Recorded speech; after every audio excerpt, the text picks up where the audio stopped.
Oh. Mm-hmm. Why can't I hear myself? Because my headphones aren't on. I'm so stupid.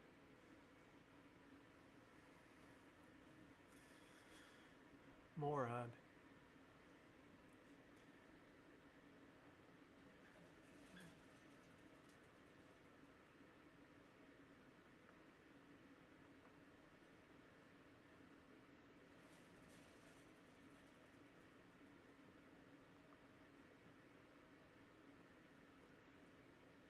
And for Oh those who god, don't it's know, just last night, it's the just Emma Reagan today. National Airport outside of Washington, D.C., there was an American Airlines flight coming from Wichita, Kansas, and it collided with an Army Black Hawk helicopter over the Potomac River. The Vexed? helicopter, it appears, was on a training flight. And as I said in the headlines, it's the deadliest aviation disaster in U.S. airspace since 9/11. In total, it's believed that there were 64 people on board the passenger jet and 3 on the Army helicopter. Some of the folks on this Kansas flight were figure skaters, and their Oh, coaches so nothing and of value. families returning from a training camp.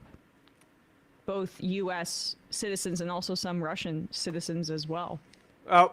Now, we can't make a causal connection to any one factor at this moment. I want to be clear DEI. about that because the information is still coming out.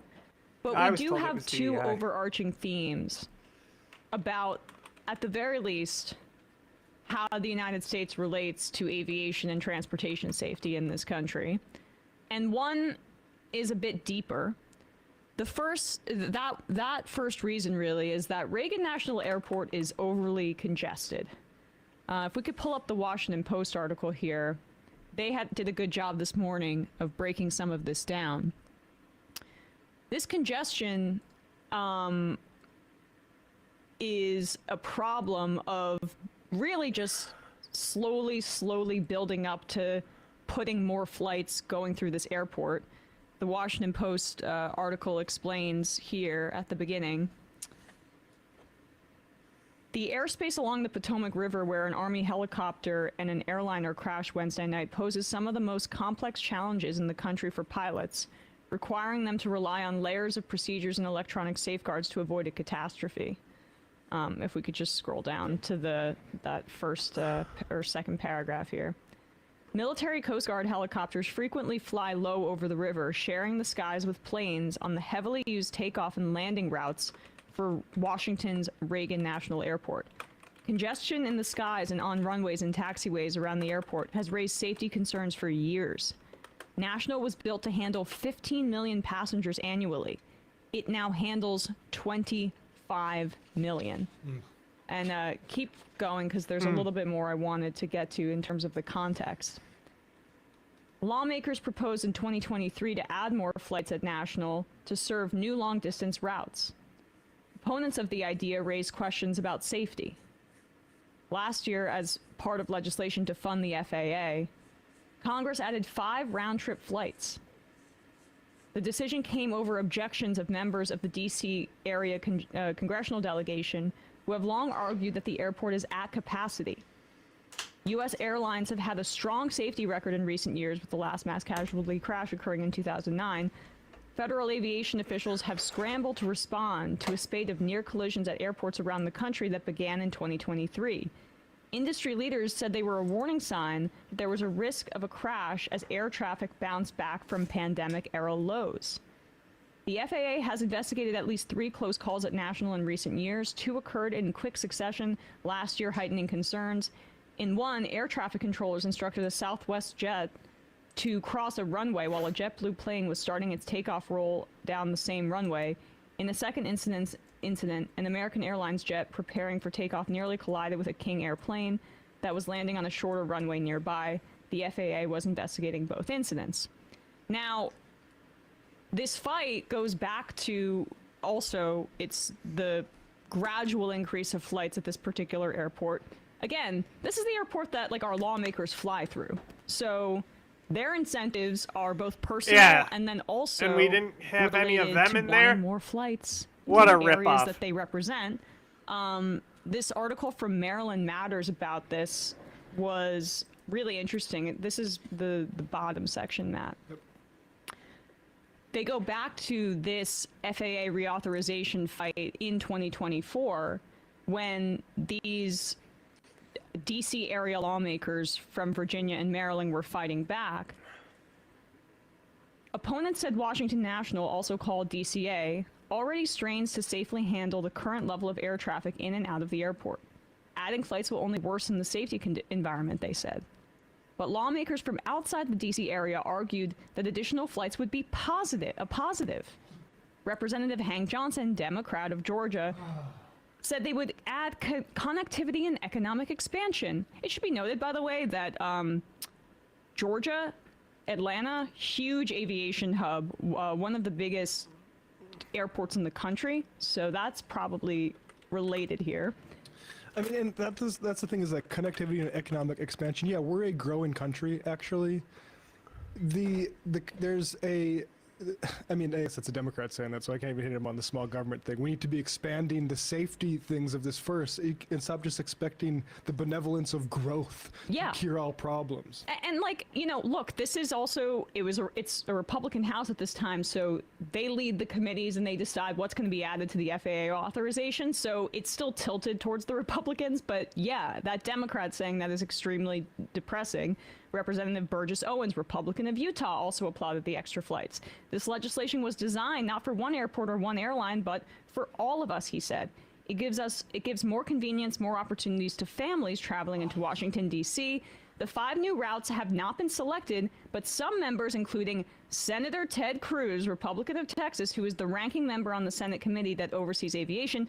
By the way, now that the Republicans took back the Senate, he is the leader, have speculated that San Antonio could be one beneficiary. And by the way, that's what happened. Gives opportunities to families? No, you guys want more flights into where you work. And you know, they're responding to industry, and they're hearing, I think, from these airlines, this is how the sausage gets made. There was and then this article cites this analysis from Temple University's Fox School of Business, where they found that transportation committee chairs saw flights to their districts increase by more than 5% on average from 1990 to 2019. The analysis, which was published last year in the academic journal Organization Science, also showed that airlines increase direct service to Washington, D.C.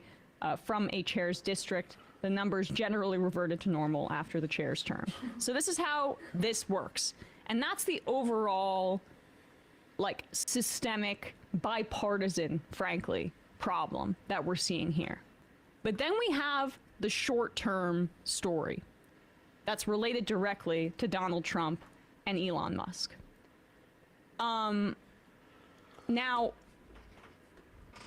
so this is an article from The Verge pointing this out from this morning, that Elon Musk pushed out the head of the FAA ahead of Donald Trump taking office. Musk has publicly clashed with the FAA and his former chief, Michael Whitaker. Now, Whitaker stepped down just before Trump's inauguration in anticipation of being fired, and now the FAA doesn't have a permanent leader at this current moment because Elon Musk had tweeted something about him. Just scroll down a little bit here, Matt. Michael Whitaker stepped down as FAA administrator on January 20th, the day of Donald Trump's inauguration, after clashing with Elon Musk, whose company SpaceX is regulated by the agency. Musk publicly called on Whitaker to resign after the FAA fined SpaceX for failing to get approval for launch changes. And now the power vacuum at the agency is coming into sharp focus after an Army helicopter collided with an American Airlines jet Wednesday evening in Washington, D.C., killing everyone on board. So we have that. And we should also note that after the election, but also before it, and just made less noise, planes had to be turned back because this guy was firing rockets off when they were re-entering the atmosphere. This guy is a threat to your safety in all of these places. And I mean, talked a lot about what he's doing in Texas, and sort of space. It's space pollution, literally. It's something that like Neil deGrasse Tyson was talking about back in like 2008. Of like, we're putting up so much stuff in the skies, and some of it just falls back down to Earth. This stuff is literally causing flights to turn around. He wants to like have his like cosmic playhouse essentially, and not have a nagging bureaucracy that would say like maybe you shouldn't put this amount of junk into space because it could fall and kill people, or the bureaucracy that might say like no, we shouldn't have this many flights going into this busy of an airport that initially was only supposed to have 15 million flights a year and now nearly doubled at 25 million. So that was on Inauguration Day.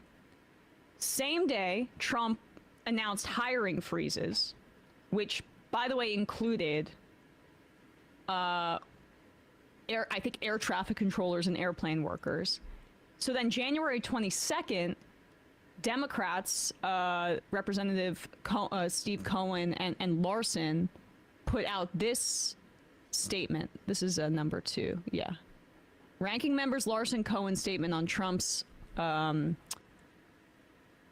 dangerous freeze of air traffic control hiring. That was 2 days later, January 22nd, 2025. And now, January 29th, the evening of, what do you know?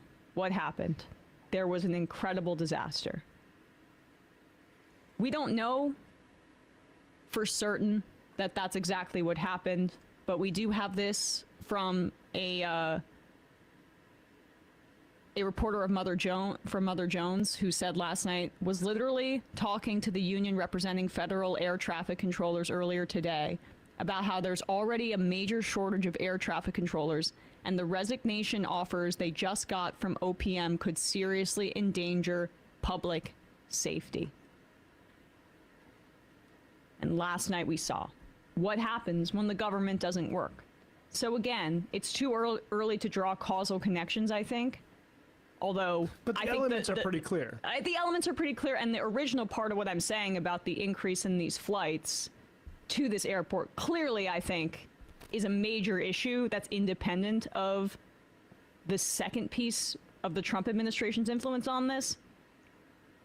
But even if you can't draw a causal connection to these hiring freezes and to what that Mother Jones reporter was saying, and to the dysfunction that Donald Trump has created, know that this is what their vision is for the future. With Project 2025 and vote and the dismantling of the administrative state, the people that make our travel safe, the people that make our food safe, the people that inspect the drugs that we're ingesting into our bodies, they want those folks all gone so that the billionaires don't have to deal with the cumbersome burden of having to actually provide people products and services that don't kill us all. And that is the goal of the Trump administration, to loot the administrative state and give free rein to those very industries that they already serve. So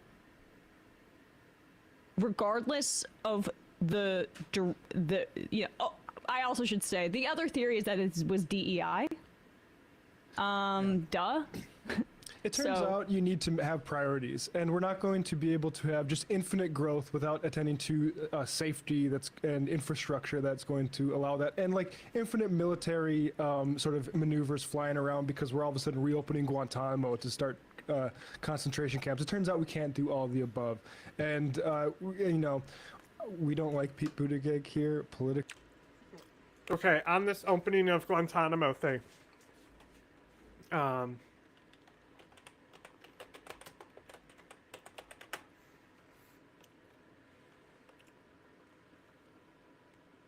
okay.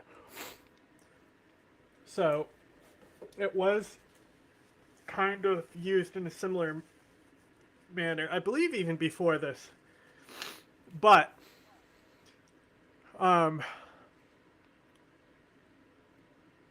HIV outbroke and all this stuff.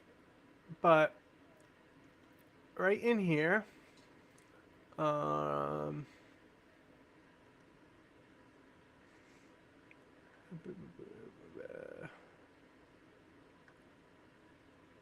Yeah, there were several court. Damn it! There were several court cases. So I'm hoping that there's a precedent already set within these court cases that makes it just impossible to try to do what he's doing. So hopefully that's what's going on. Particularly have a big problem with him, but I'll just say fixing bread prices for a consulting agency applies a little bit more than being an MTV Christian like Sean Duffy now, who is the transportation secretary. These guys are jokers, and to hear them come say we're looking into it, like I what a joke this entire, and Elon Musk firing these people, what a joke this administration is. I mean, they're already going to blame DEI. It doesn't matter. It won't even matter if the identity they're gonna make DEI popular. Any they're repeating it over and over again, which the Democrats could learn from. I mean, God. With the level of repetition that that the Republicans engage in terms of messaging, they say the same thing over and over again, and how stupid it is, but it's still able to get across. Can you imagine if we had that same kind of discipline with the Democratic Party? Yes. Imagine if the Democratic Party was equally as stupid and repeated things that weren't real until people were convinced they were. Of never Trumpers all the way up to the squad, and there's no consistency on anything, and they're still just like struggling to respond and meet this moment. And I'm hoping that the reaction, like, I think Trump overreached with that. I'm gonna shut down the government that he did yesterday, and I'm not sure if you guys, I'm sure you talked about it quite a bit. Yep. But the fact that there isn't a blitz of Democratic Party spokespeople saying the exact same thing right now about Donald Trump endangering Head Start and SNAP, necessary things that feed and educate people in our society, and the turbulence that cause, it's a failure. And like, for all of our sakes, they have to get it together and figure out a way to actually attack this administration. And one final point before we get to our first guest in the ads, but the people are already there. The people sense of urgency from the, and I'm just not just talking about like, you know, far left people that are always sort of keyed up on this stuff. I'm talking about normie people too. They are desperate for any sort of sign that there's urgency and not the complacency that has, you know, sentenced us to where we're at now. Hey folks, don't forget to hit the subscribe button and check out our daily show. We do it.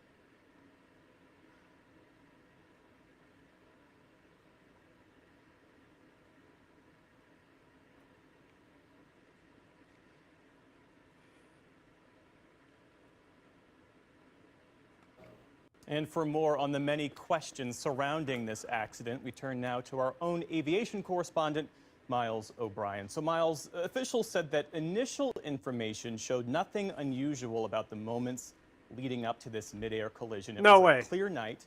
Both aircraft were in their standard flight paths. You're a pilot. What questions does all of this raise for you? What was He's a happening pilot in the cockpit of that Black Hawk helicopter? You are correct, Jeff. Both of them were on the horizontal path that was prescribed. The airliner was making that left-hand turn and lining up for runway 33, right where it should have been, at the altitude it should have been. The helicopter was on a helicopter corridor directly beneath that flight path by only about 200 feet difference on a good day. In this case, however, they were at the same altitude at the same spot. And so the question is, why was that Black Hawk helicopter not where it should have been? Air traffic control did radio them and tell them there was traffic to look out for. They acknowledged that they saw it. And the important point here that everybody should understand is that all those helicopters which buzz up and down the river at 200 feet thereabouts are flying under visual flight rules, meaning it is see and avoid. The pilot looks out the window and is responsible for avoiding a collision. It is not under direct control of air traffic control. In this case, air traffic control gave a warning. They acknowledged their warning. And then almost immediately there was a collision. Well, a question about that, because as you say, both the passenger jet and the military helicopter were under the control of air traffic control at Reagan National. The New York Times is reporting that an internal FAA report suggests that the controller on duty last night was effectively doing the job of two people.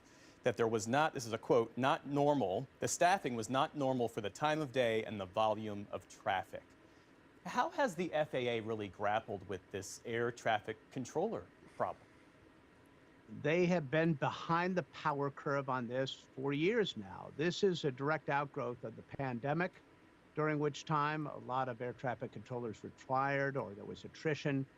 And, you know, coincidentally, during that same time, a lot of cockpits changed too. Fewer gray hairs, many pilots retired as well. So the system has still been trying to recover from all of that. But air traffic control in particular, the FAA recently, over the past year, I think has hired about 1,800 individuals. They're still 3,000 short, I believe.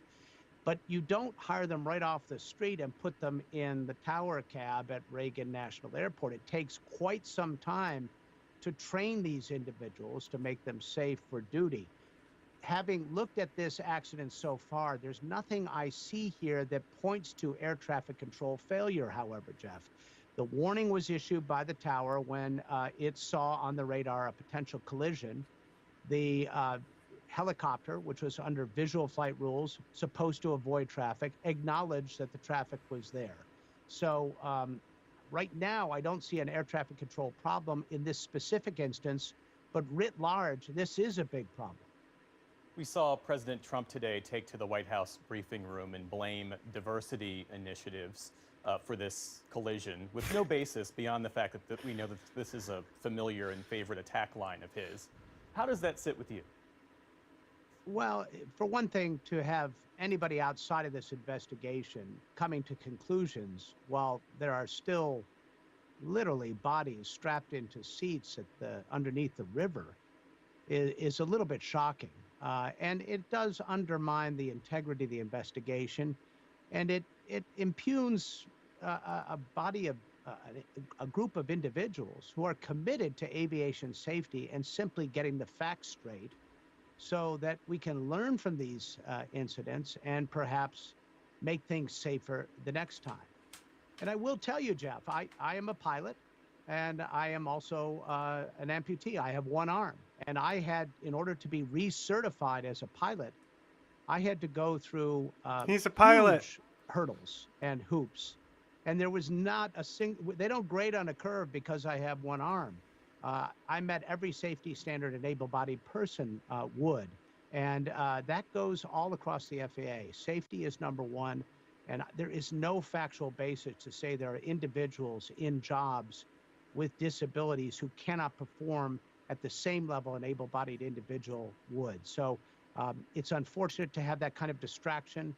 And I think, frankly, for the families of loved ones, it's just, you know, a further piece of the tragedy at this point. Lastly, Miles, D.C. is a unique place when it comes to aviation, as you well know. You have military aircraft, civilian aircraft, often sharing space. It's not uncommon to see military helicopters around Reagan National Airport. Complex, complicated, crowded airspace. I guess the question now is it too crowded and too complex? How do you see it? It is. It's an accident that's been waiting to happen, but it can be fixed, Jeff. I mean, these helicopters at certain points in that route need to stay along the river. They don't want to be flying over downtown Washington. But right across from Reagan Airport is a military facility in Anacostia. There's no reason that helicopter corridor route can't be bent a little bit to extend over land there and a little further away from Reagan National Airport, so you can increase the distance between those approaching aircraft overhead and the helicopters. I am hopeful that at long last this would happen. Miles O'Brien, grateful as always to be able to draw on your insights. Thank you. Welcome, Jeff.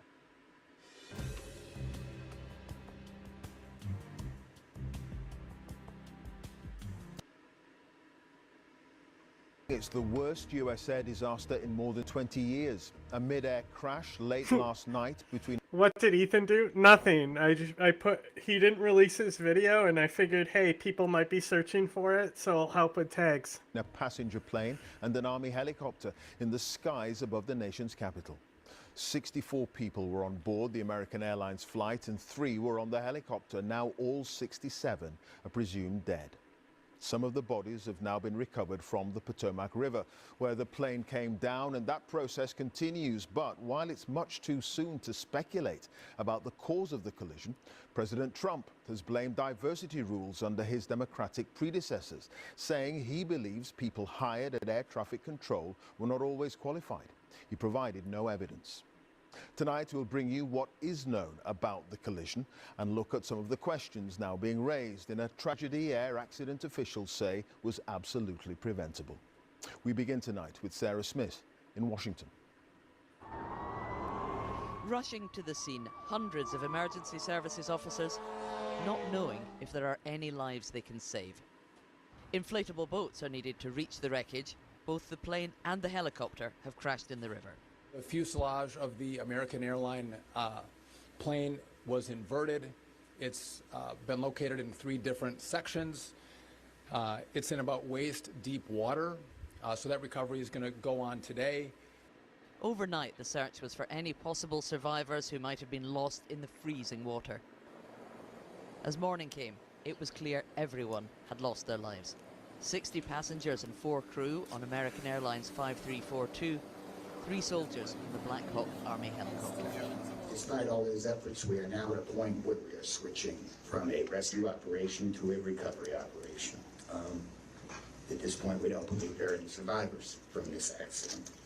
And we have recovered 27 people from the plane and 1 from the helicopter. CCTV pictures show the moment of impact. Very low in the sky, over Washington, D.C., the helicopter and the plane are rapidly heading toward each other, and then we can see the sudden explosion. On closer footage, we see the crash quite clearly. In the cockpit was 28-year-old American Airlines pilot Sam Lilly. His father said he started his training 6 years ago, and he was engaged to be married. Also on board, Wendy Schaefer, a wife and mother whose children are just 1 and 3 years old. A married couple of world champion figure skaters from Russia were flying with other athletes they'd been coaching in Kansas.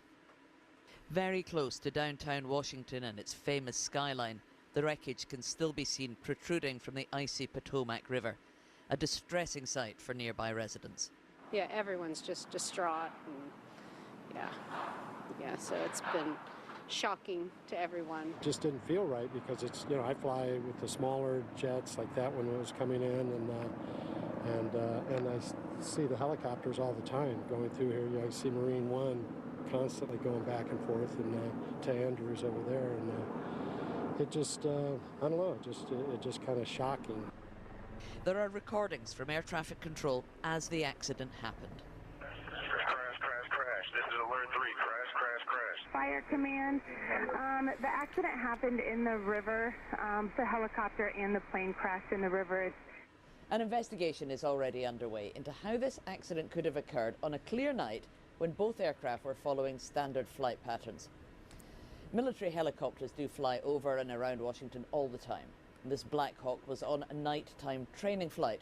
President Trump asked for a moment's silence for what he called a tragedy of terrible proportions, before quickly blaming equal opportunity policies and air traffic control for making flying less safe. The initiative is part of the FAA's diversity and inclusion hiring plan. Think of that. The initiative is part of the FAA's diversity and inclusion hiring plan, which says diversity is integral to achieving FAA's mission of ensuring safe and efficient travel. I don't think so. I think it's just the opposite. What a fucking freak, right now, bro. Diversity had something to do with this crash. Because I have common sense. Okay. And it is because I have common sense. No evidence. Oh my god, bro. Diversity policies with this or any air accident. The Transport Safety Board want everyone to wait for the facts and the conclusion of their investigation. It's not that we don't have Yes, I'm sure we Trump do supporters have will wait for the information. facts. We have data. We have substantial amounts of They've been known information. to do so. We need to verify information. We need to take our time to make sure it is accurate. That's best for you.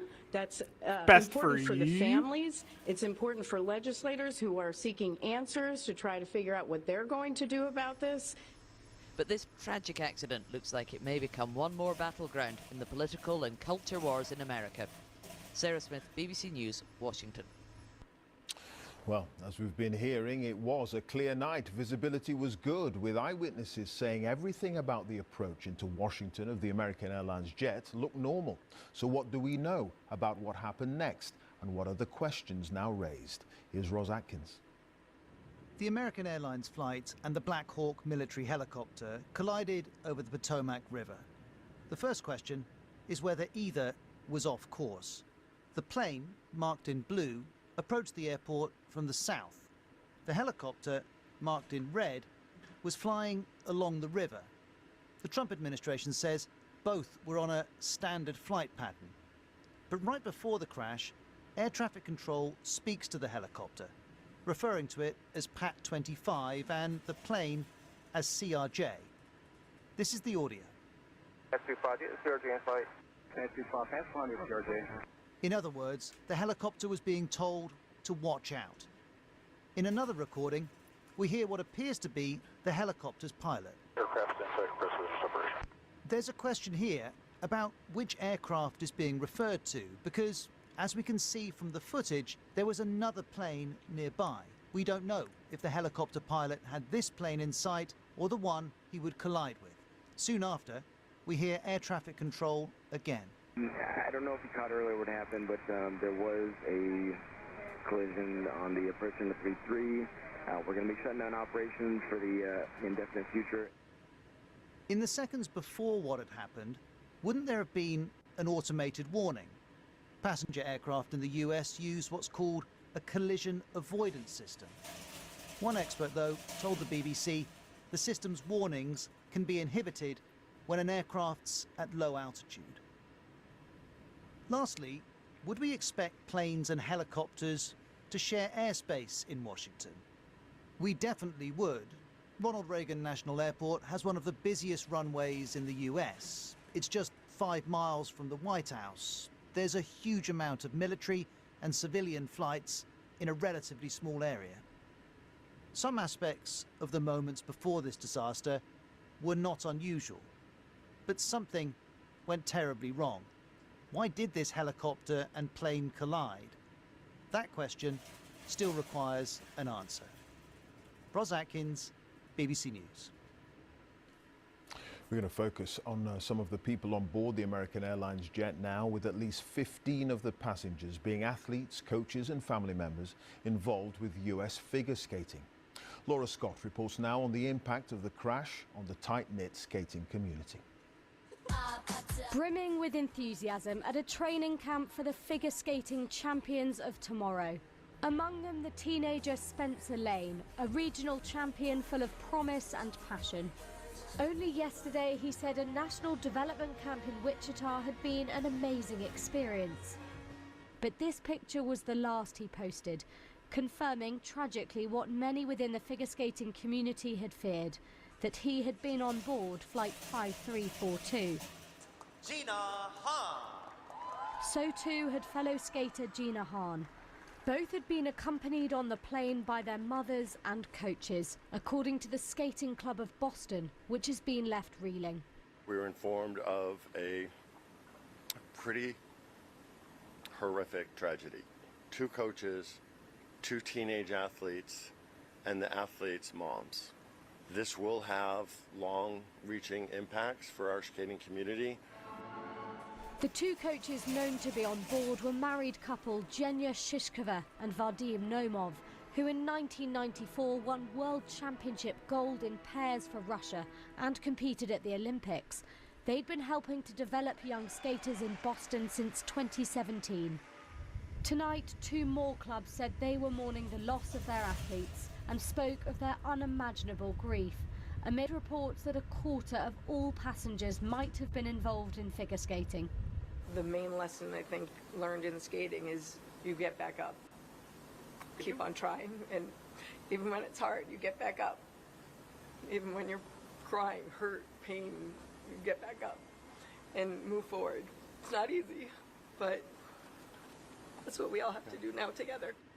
Please join us now in a moment of silence as we think of those who have been lost and their loved ones.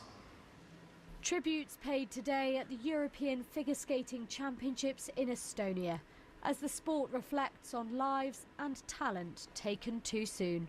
Laura Scott, BBC News.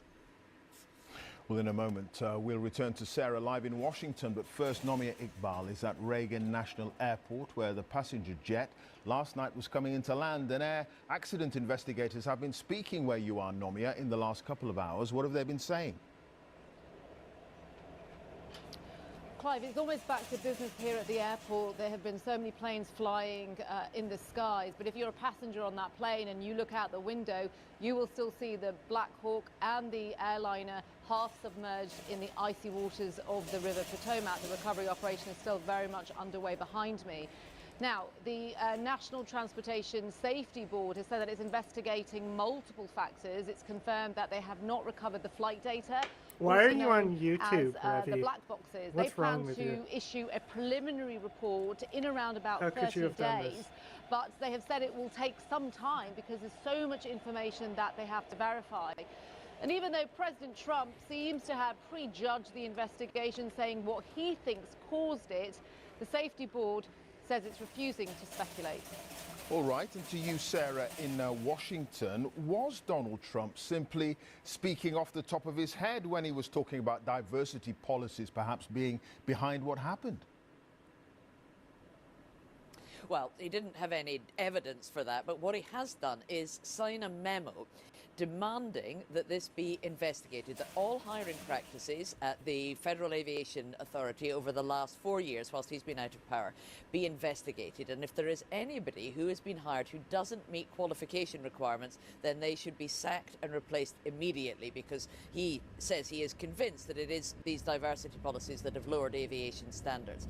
Now, it is being reported here that staffing levels were not normal in the air traffic control tower last night, that jobs would normally be assigned to 2 different controllers were being done by just one person who by themselves was having to handle all the planes that were landing and taking off, as well as dealing with all the helicopters that were in that airspace. Now, we don't know whether that's routine on occasions, whether that's unusual, but it's definitely something that the air accident investigators are going to have to be looking into, along with every other aspect of this crash.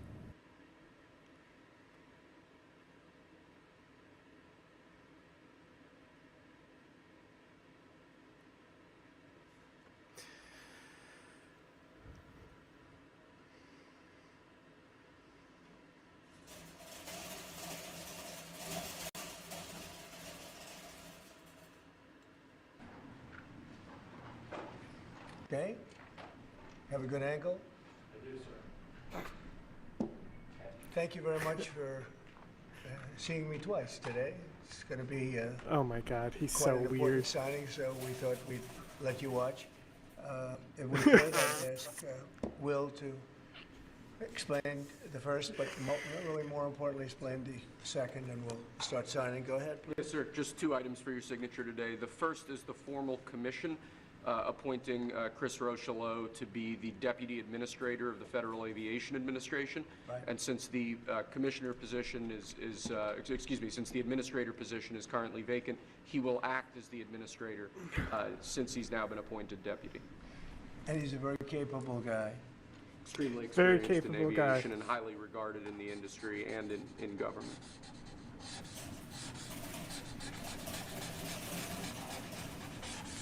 Okay. Thank you, sir. Thank you. Second, for your signature, we have a presidential memorandum titled Immediate Assessment of Aviation Safety. In light of the damage done to aviation safety by the Biden administration's DEI and woke policies, Oh my God. what this presidential memorandum orders is for your Secretary of Transportation and FAA Administrator, in this case acting FAA Administrator, to basically ensure that we are actively undoing all of that damage, that we are assessing how much damage was done, and that we're ensuring that so people hired within the FAA, fucking in cringe, keeping with bro. the memorandum of January 21st, are only the most outstanding, capable people for the jobs that they're being hired into. In other words, competence. Yes, sir. Elevating competence over everything else instead of the DEI policies that were pursued by the Biden administration. I think everyone understands that. Oh my God. And Obama. Yes. Both of them. And Obama. Okay. But Biden much worse. Not even a contest. What they've done is just crazy in so many other ways. Okay? Mr. President, to be clear, are you saying race or gender played a role in this tragedy? It may have. I don't know. Incompetence might have played a role. We'll let you know that. But we want the most competent people. We don't care what race they are. We want the most competent people, especially in those positions. And you're talking about extremely complex things. And if they don't have a great brain, a great power of the brain, they're not going to be very good at what they do, and bad things will happen. Mr. President, there's long been concerns about the amount of congestion out of D.C. airport. Do you think that there's too many flights coming out of that airport? No, I think we need very smart people running the flights and doing it. The ones that aren't good, when they'll either do one of two things. They'll have too many coming in and they can't handle it, or they'll have the people waiting up in the air, which everyone's been caught in that situation, and circling the airports for an hour, and that's no good either. Mr. President, are you aware? Military helicopter training flights that are flying around National Airport all the time, what's your view? Should they be rolled back? It's fine if they're in the right locations and if they're not at the same levels. I mean, if a plane coming in is at 300 feet or 400 feet and a helicopter's training at 300 or 400 feet, why wouldn't they be up 500 feet higher? So I certainly want, and that to a certain extent is the air traffic controller. Wait, please, wait just a second. You feel like what happened last night was preventable? I do, yeah. Oh, absolutely. And, yeah, if the pilots weren't black. That was something that should not have happened. And we're not going to let it happen again. Yes, please. Mr. President, on a slightly different subject, on your Canada and Mexico tariffs, will oil be included or excluded from those tariffs? So we'll be announcing the tariffs on Canada and Mexico for a number of reasons. Number one is the people that have poured into our country so horribly and so much. Number two are the drugs, fentanyl, and everything else that have come into the country. And number three are the massive subsidies that we're giving to Canada and to Mexico in the form of deficits. And I'll be putting the tariff of 25% on Canada and separately 25% on Mexico.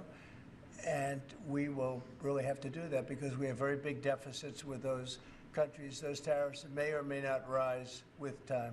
Will oil be part of that, though? Because we get oil from Canada. Oil is going to have nothing to do with it as far as I'm concerned. Oil has nothing to do with it. Mr. President, you said incompetence. Guantanamo Bay. You want 30,000 new beds there. Is there a possibility that will increase, or is 30,000 the It maximum? could increase, yes. What would be the maximum? It depends, but countries that won't take back their criminals that they sent into us, they sent them to us. They put them into the caravans and they came in. As sure as you're standing there, they were sent by those countries. Then they're going to be met very harshly with sanctions, etc. And when are you hoping to have Guantanamo Bay, this new facility, up and running? It'll be up pretty quickly. How much do you think it's going to cost? Not very much. A lot of the structure is already there, as you know. Mr. President, you said that incompetence may have played a role. Are you aware of any performance issues or disciplinary actions that were taken against anyone who was working the tower last night or flying the plane? No, and I hope that's not the case in this case, but certainly over the years it's been the case. And it's the case with respect to close calls, and it's the case with respect to circling for hours on end. Planes circle a lot, and they circle because the people bringing them down, these people that have to be very, very smart, and it's not based on anything other than the brain. We need the smartest people. We need both psychologically smart and just brilliant, period. And we are going to have them in our control towers. We are going to have the most competent people in the country in our control towers, not people that are there for any other reason. Mr. President, you said that you envision sending the 80-something thousand IRS agents hired under Biden to the border. What role do you see them playing? Well, we'll see. I mean, I may do that, or I may use different people, but we're going to send more. We're going to give the Border Patrol some help. Although now, if you look, they've taken in the lowest number since my administration. The numbers are very low. And at that level, we don't need so much help. people know not to come, because if they come, they're not going to make it in and they're going to be shipped out. Do not come. Egypt's president and the King of Jordan have both said that they won't take in displaced people from Gaza. Yeah, like they you won't. suggested. Is there anything you can do to make them do that? I mean, tariffs against those countries, for example? They will do it. They will do it. What makes you say that? They're going to do it. Okay? We do a lot for them, and they're going to do it. Mr. President, you've offered over 2 million federal workers the option to resign immediately. There are 50,000 FAA employees. Does this tragedy give you reason to reconsider that option of resignations because of concerns about staffing issues on airline safety? If people aren't coming to work, if they're not going to come into the office and report as per the date that you know what it is, everybody knows what the date is, it's been very well documented, then they're going to be terminated. You're not concerned, though, that if many people take that offer, there could be shortages that could lead to Then safety they'll be issues? replaced with very competent people. We have a lot of competent people in this country. Have you spoken to any of the families of the victims of the plane crash? I don't want to comment on that. Do you have a plan to go visit the site? That's a or no. with any of the I have a first plan responders? to visit, not the site, because you tell me, what's the site? The water? Or to meet Want with the me to go first swimming? responders down there? I don't have. What plan a to do that, fucking but I will, freak, be bro. meeting with some people that were very badly hurt with their family member, obviously, but I'll be meeting with some of the families, yeah. On birthright citizenship, sir, do you believe that there are 5 votes on the Supreme Court that would uphold your position? On what? 5 votes on the Supreme Court. What that would- position? Birthright citizenship. I think so, yeah. Look, birthright citizenship was, if you look back when this was passed and made, that was meant for the children of slaves. This was not meant for the whole world to come in and pile into the United States of America, everybody coming in and totally unqualified people with perhaps unqualified children. This wasn't meant for that. This was meant, when it was originally done, for the children of slaves. And that was a very good and noble thing to do, and I'm in favor of that 100%. But it wasn't meant for the entire world to occupy the United States. So you don't see it requiring a constitutional amendment that would be... I just think that we'll end up winning that court in the Supreme Court. I think we're going to win that case. You're And not. I look forward to winning it. This has been going on. We're at that level. We're the only country in the world that does this. There's no other country at this level. There's no other country in the world that does it. It's crazy. Mr. President, if 64 people lost their lives last night, if you aren't confident that DEI had any role, why bring it up? Well, all I'm talking about is competence, and we want in that particular position, we have to have the most competent people in our country because we're talking about lives. Now, it may or may not have had to do, but I don't like the fact that the helicopter was at the exact same level as the airplane. The helicopter should have been 1,000 feet or 500 feet above it or something below it. The plane was at 300 to 400 feet. Or the plane should have been stopped because the helicopter could have stopped. Yeah, 'cause The planes plane can just can't be stop. stopped, but the plane was on a schedule that was, it was along a track. They call it a track. And it's the same track They call that it a the other track. planes used for many years. It was going down and landing. And the helicopter got in its way. And if the helicopter was higher or lower or stopped or turning left or turning right at a quicker time, I mean, it turned, but it turned when it was too late. A tragic story. So, I don't know, do you blame it on the air traffic controller too, in addition to the pilots? Maybe the pilot's fault, they should have seen it. I would have thought they should have seen it. Because it was a plane that was loaded up with lights and everybody, you can see it from Kennedy Center, you can see it very easily. So all I want is the most competent people in our country to be air traffic controllers. It's a very important position, and other positions too, by the way. We're not only talking about that, we're talking, but air traffic controllers, maybe in particular. They have to be brilliant with computers, brilliant with graphics. They have to be psychologically really, really smart. And, there are a lot of people that wouldn't be able to do that. Were there any signs of foul play? Tariffs on Canada and Mexico, 25%. That's coming on Saturday? That's coming on the 1st, Saturday. But no oil tariff, no oil tariffs. No, I don't. Well, I didn't say that. You said that. No. Well, I don't want to We may or may not. We're going to make that determination probably tonight on oil. Yeah, because they send us oil, we'll see. It depends on what the price is. If the oil is properly priced, if they treat us properly, which they don't. Look, Mexico and Canada have never been good to us on trade. They've treated us very unfairly on trade. And we will be able to make that up very quickly because we don't need the products that they have. We have all the oil you need. We have all the trees you need, meaning the lumber. We have more than almost anybody in those two categories. In oil, we have more than anybody, and we don't need anybody's trees. We have to free up some of the tree areas that we have. We have great lumber in this country. We have to free them up environmentally, which I can do very quickly. But we don't need what they have. And for us to be subsidizing Canada to the tune of $175 billion a year and subsidizing Mexico to the tune of $250 billion, $300 billion a year, and Mexico is a method of China sending in its product. And with China, I'm also thinking about something because they're sending fentanyl into our country, and because of that, they're causing us hundreds of thousands of deaths. So China is going to end up paying a tariff also for that, and we're in the process of doing that. We'll make that determination what it's going to be, but China has to stop sending fentanyl into our country and killing our people. Mr. President, Israeli media has reported that conversations between Netanyahu's government and the White House have signaled that the U.S. may be about to pull its troops out of Syria. Have you made a decision to pull I don't know who said that. I mean, I don't know who said that, but we'll make a determination on that. We're not involved in Syria. Syria is its own mess. They got enough messes over there. They don't need us involved in everyone. Mr. President, was there a shortage of staff at the control tower at DCA last night you're aware of? Well, that's part of competence right there. They shouldn't have that happen. Right there is what I'm talking about.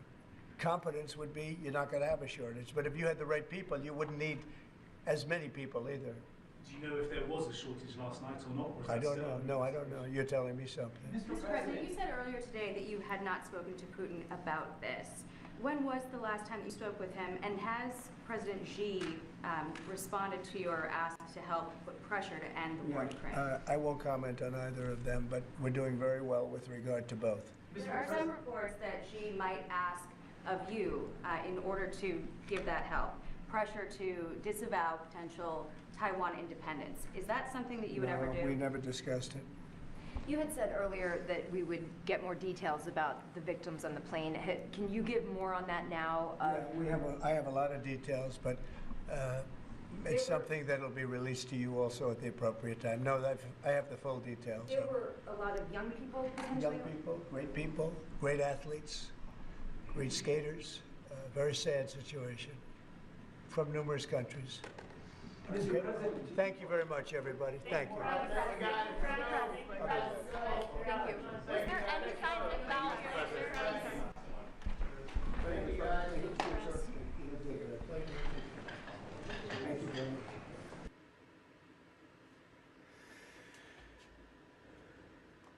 Passenger jet with 64 abroad collided with Army helicopter while landing at Reagan Airport near D.C. This tragic event, we've seen these clips. If you want to play this clip, Rob, there's multiple different angles. This is one of them. It's the one at the bottom, right, Rob? Can you? Yes, sir, right. Yeah, that's going to close up on it. That's the helicopter coming in. It's coming. From It's the left. coming. It's coming. Oh my God. There's the explosion. Okay. So you're seeing this. American Airlines Flight 5342, carrying 60 passengers and 4 crew, collided with a UH-60 Black Hawk Army helicopter on a training flight near Ronald Reagan Airport right before 9 p.m. Eastern Standard Time. The FAA confirmed that the crash occurred just over 3 miles south of the White House and the Capitol, in some of the most controlled airspace in the world. Video footage captured 2 sets of lights consistent with aircraft appearing to join in a fireball. The air traffic controller constructed PAT-25 pass behind the CRJ moments before the impact, but the plane lost altitude rapidly and its transponder stopped transmitting about 2,400 feet short of the runway.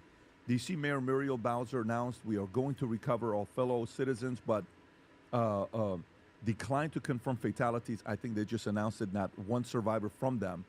And Rob, which one is this? Do you have the traffic air controller talking to each other? Is this the one, or is that a... This is one. Go for it. Play the clip. Fire Command. The accident happened in the river. Both the helicopter and the plane crashed in the river. It's east of the approach end of runway 33. Is the airfield closed? Yes, the airfield is closed. The airfield is closed. Runways as well? Yes, all runways are closed. Nobody's landing. No one's moving at all. It was probably out in the middle of the river. I just saw a fireball and then it was just gone. So I haven't seen anything since they hit the river, but it was a CRJ and a helicopter that hit. I would say maybe a half-mile off the approach end of 33. Wow. Rob, do you have the other one where the air traffic controllers appear to try to stop collision? Yes, That's I a haven't been able to hear that or listen to that, but yes. This is from BBC story. If you have it, I just send it to you. Let me see if we have the recording of it. Where, yeah, if you can see what they're saying here after the commercial, let's see what it is. Let me see this one here. Trump even tweets about this. Okay, go for it, Rob. Pass 25, get the CRJ in flight. Pass 25, pass 100 CRJ.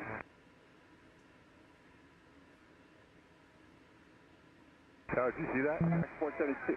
American 3130, go around, turn left end 250, climb maintain 3000. Blue Sheep 347, go around, climb maintain 3000, flight plan heading 3000, heading go around 3000, Blue Streak 5347. The crash. Blackjack 3, can you return to base? The crash hasn't happened yet, or it's happened already, Rob? Blackjack 3, proceed directly to Glaze. I'm not I need sure, you to to be land. honest with you. Need you to land. I need you to land immediately. Can you go to Dulles for a few minutes? Officer 7, proceed due westbound. Contact Dulles Tower 120.1. Oh, this is, they're trying to prevent it. This is before the crash. Muscle 13, can you go to Baltimore? Wow. Obviously, a lot more is going to come out. And can you go to President's reaction to this? He tweeted something. The airplane was on a perfect and routine line approach to the airport. The helicopter was going straight to the airport for an extended period of time. It is a clear night. The lights on the plane were blazing. Why didn't the helicopter go up or down or turn? Why didn't the control tower tell the helicopter what to do instead of just asking if they saw the plane? This is a bad situation that looks like it should have been prevented. Not good. Tom, your thoughts on this story here? Yeah, it appears, you know, I'm not the NTSB, but I was reading everything this morning like everybody else, said that the airport was operating normally, no rain, no snow, you know, clear night, and just comings and goings and landings. And Patrick Bet David, thrilling as always. Just coming in normally, and there's a routine training mission. Republic of the Congo I don't know how are people under watch that siege shit. by a Rwanda-backed rebel group. And yesterday, Congo's president sent a clear message, vowing to fight back. The M23 rebel group took control of Congo's eastern city of Goma along the Rwandan border in an offensive launched last week, intensifying decades-long tensions and conflict between the two nations.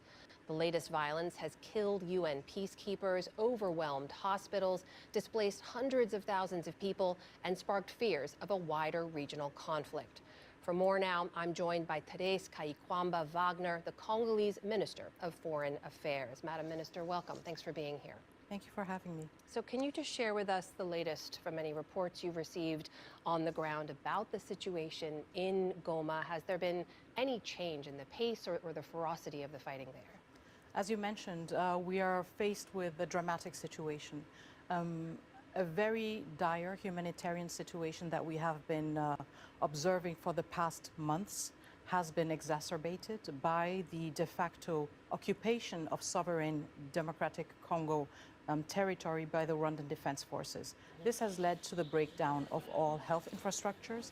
It has led also to the suppression of water and electricity supply and main access routes. Congolese citizens, civilians do not have access to hospitals. When they do, they face the risks that hospitals are being shelled.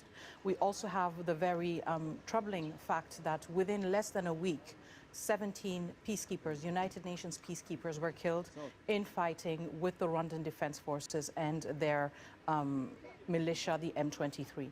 It is an extremely preoccupying situation when it comes to the humanitarian aspect, but also the regional peace that is at stake. Now, you mentioned the Rwandan Defense Forces. We should point out that Rwanda says that they are not backing this M23 rebel group. Oh, Do come you on. have verifiable proof that they are behind them? Of course.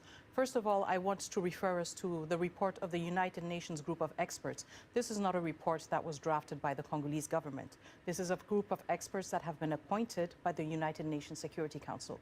In December, they spoke of about 4,000 Rwandan defense troops present in the DRC. We believe that in the last spurt of attacks against the DRC, even more troops crossed over. I also want to refer us to the two last meetings, emergency meetings of the United Nations Security Council, in which all of the members of the United Security Council denounced the presence of Rwandan troops on the ground. So we find ourselves in a situation where all the world is cognizant of the fact that Rwandan defense troops are on the ground. Everyone is saying it. The media, which is on the ground, is saying it too. And the only voice that claims that this is not true is the Rwandan voice. For anyone unfamiliar, can you sort of briefly explain why this area in particular is of such strategic importance, why there's fighting there now? The Rwandan Defense Forces have been occupying very strategic areas in eastern DRC. I want to speak about Rubaya. Rubaya is mine in all of the region. According to United Nations experts, Rwandan Defense Forces have used forced labor to force children, women, and men to mine artisanal mines to get coltan. And in a month, the Rwandan Defense Forces exploit and transfer over 150 metric tons of coltan that are then shipped over to Rwanda and exported to global markets under the label of Rwandan minerals.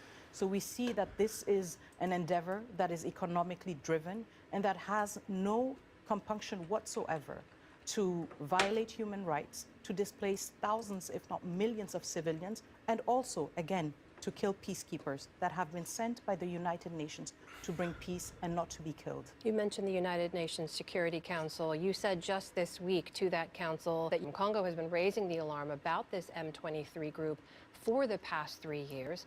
What do you think that the UN or the international community could have done that they didn't do that would have prevented this situation from escalating the way it is today? And what can they do now?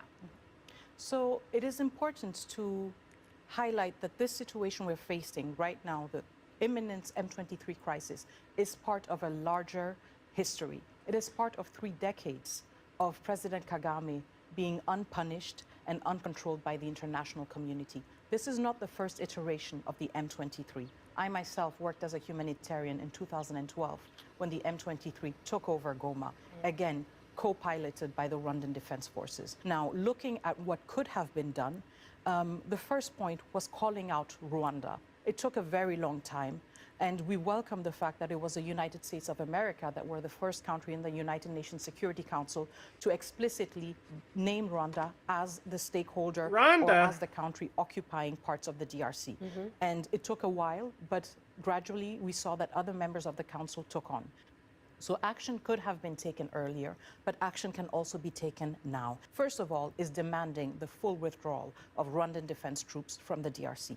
Second of all, imposing an embargo on all minerals that Rwanda is exporting to the global market under the label of Rwanda, well knowing that they are mined illegally in the DRC. Third of all, Rwanda no longer deserves to contribute troops to United Nations peacekeeping missions. Rwanda has been depicting itself for the past years as a troop contributing country, bringing peace to other countries. But we see in the DRC that Rwanda is a warmonger. This should no longer be tolerated. If those actions aren't taken, what happens on the ground? If those actions aren't taken, what happens on the ground is that the objective of Kigali continues taking shape.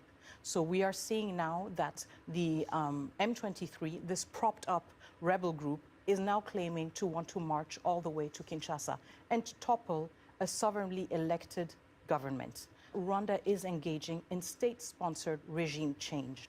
And it is very important to highlight that this would be throwing the entire region, if not the whole continent, decades back. All the investments of the United Nations, all the investment also of partner countries like the USA risks to have been for naught because the region risks to be plunged in chaos. That is the Congolese Minister of Foreign Affairs, Therese Kayikwamba Wagner. Madam Minister, thank you for being here. Thank you for having me. It was a tie, bipartisan opposition, smallest margin since the job was created. You had to break that tie. If the nominee I'll can't be unite the right party, back. how's he going to lead 3 million people? Well, look, I think Pete is a disruptor, and a lot of people don't like that disruption. But Margaret, that disruption is incredibly necessary. If you think about all of those bipartisan, massive votes, we have to ask ourselves, what did they get us? They got us a country where we fought many wars over the last 40 years, but haven't won a war about as long as I've been alive. They've got us a military with a major recruitment crisis, a procurement price crisis that's totally dysfunctional, where we buy airplanes for billions and billions of dollars, terrible cost overruns, the delivery dates are always delayed. So we need a big change. Now, admittedly, there are people who don't like that big change, but it is necessary, and it's explicitly what Donald J. Trump ran on, and I think part of the reason why the American people elected him their 47th president. So the main objective is changing all of that, that it's going to be Pete Hegseth alone? I'd say the main problem the main thing that we want Pete Hegseth to do is to fix the problems at the Department of Defense. And unfortunately, there are many. We've gotten into way too many wars that we don't have a plan for winning. We've gotten into way too many misadventures that we shouldn't have got into in the very first place. And our procurement process, Margaret, is incredibly broken. We're in an era. Decisions. Well, of course, they're policy decisions, but they're also logistical and implementation decisions. If you look at where we are with the rise of artificial intelligence, with the rise of drone technology and drone warfare, we have to really, top to bottom, change the way that we fund the procurement of weapons, the way that we arm our troops. This is a major period of disruption, and we think Pete Hegseth is the guy to lead the job.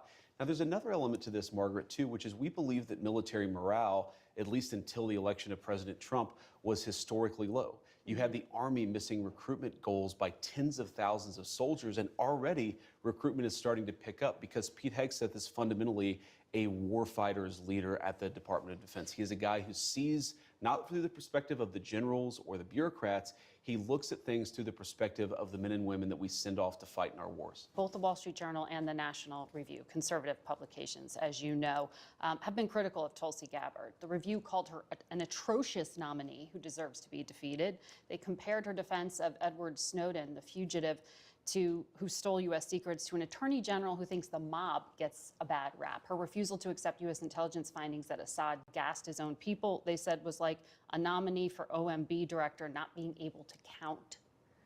Does any of this give you pause putting her in charge of the U.S. intelligence community? Yes or no? No, Margaret, look, these are publications that attacked Donald J. Trump obsessively, but those publications don't determine who the president is, the and American people supported do. Him. And Donald J. Trump is the person who determines who his cabinet is, not these publications that I think, frankly, have lost relevance. The Senate will Tulsi ultimately Gabbard's, decide. Well, the Senate will provide advice and consent, as is its constitutional obligation, but I feel confident that Tulsi Gabbard will ultimately get through.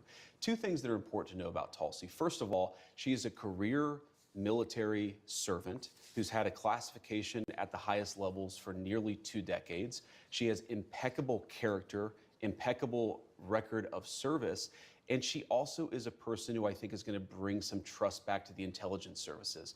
The bureaucrats at our intelligence services have gotten completely out of control. They've been part of the weaponization of our political system, the weaponization of our justice system. We need to have good intelligence services who keep us safe, but part of that is restoring trust in those services, and we think Tulsi is the right person to do it. That's she why doesn't the president. trust those intelligence services. She recognizes that the bureaucrats have gotten out of control, and we need somebody there who's going to rein them in and return those services to their core mission of identifying information that's going to keep us safe. You campaigned on lowering prices for consumers. We've seen all of these executive orders. Which one lowers prices? We have done a lot, and there have been a number of executive orders that have caused already jobs to start coming back into our country, which is a core part of lowering prices.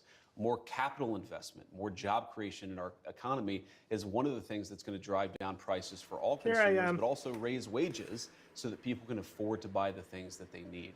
If you look at our slate of executive orders, no, Margaret, prices are going to come down, but it's going to take a little bit of time, right? The president has been president for all of 5 days. I think that in those 5 days, he's accomplished more than Joe Biden did in 4 years. It's been an incredible breakneck pace of activity. We're going to work with Congress. We're, of course, going to have Literally, more he's executive accomplished orders, and we're nothing gonna because try- most way of that the you're orders gonna he's lower given are going to be prices fucking is that you thrown encourage out more because they're capital unconstitutional. investment into our country. And you asked specifically, what executive order is going to help lower prices? All of the stuff that we've done on energy, to explore more energy reserves, to develop more energy resources in the United States of America.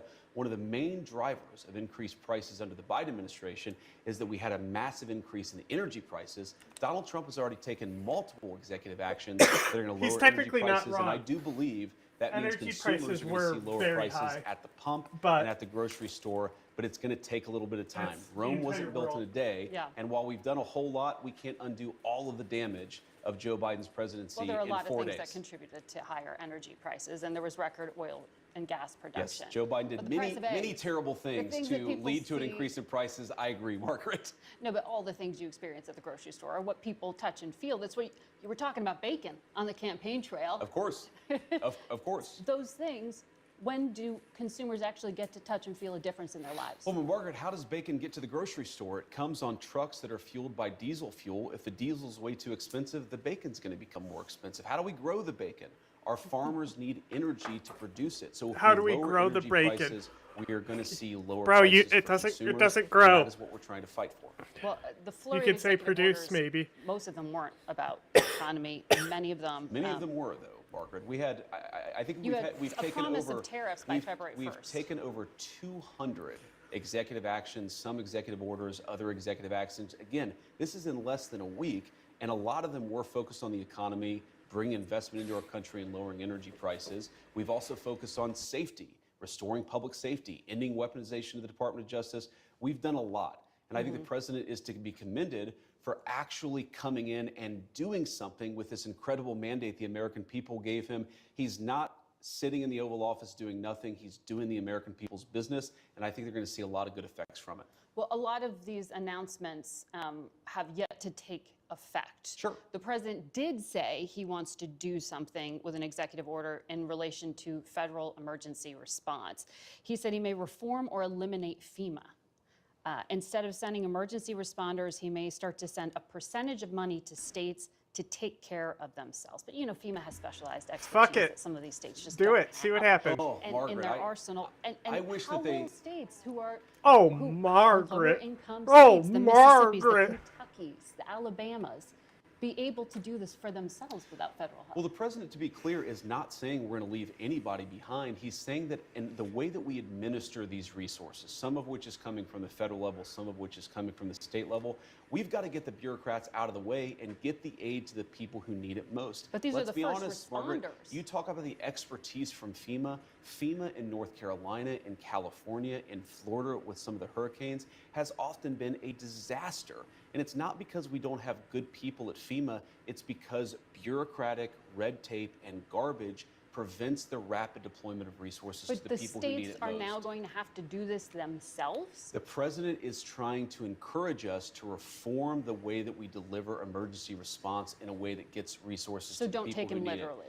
it. is what you're saying. We should take the president at his word that FEMA needs desperate reform because it does. Margaret, when I went to North Carolina as VP-elect, but before we were sworn in, people would talk about how FEMA would get resources, food, medicine, water to a warehouse, but then would have no plan to get it from the warehouse to the people in the mountains who are literally starving and thirsting to death.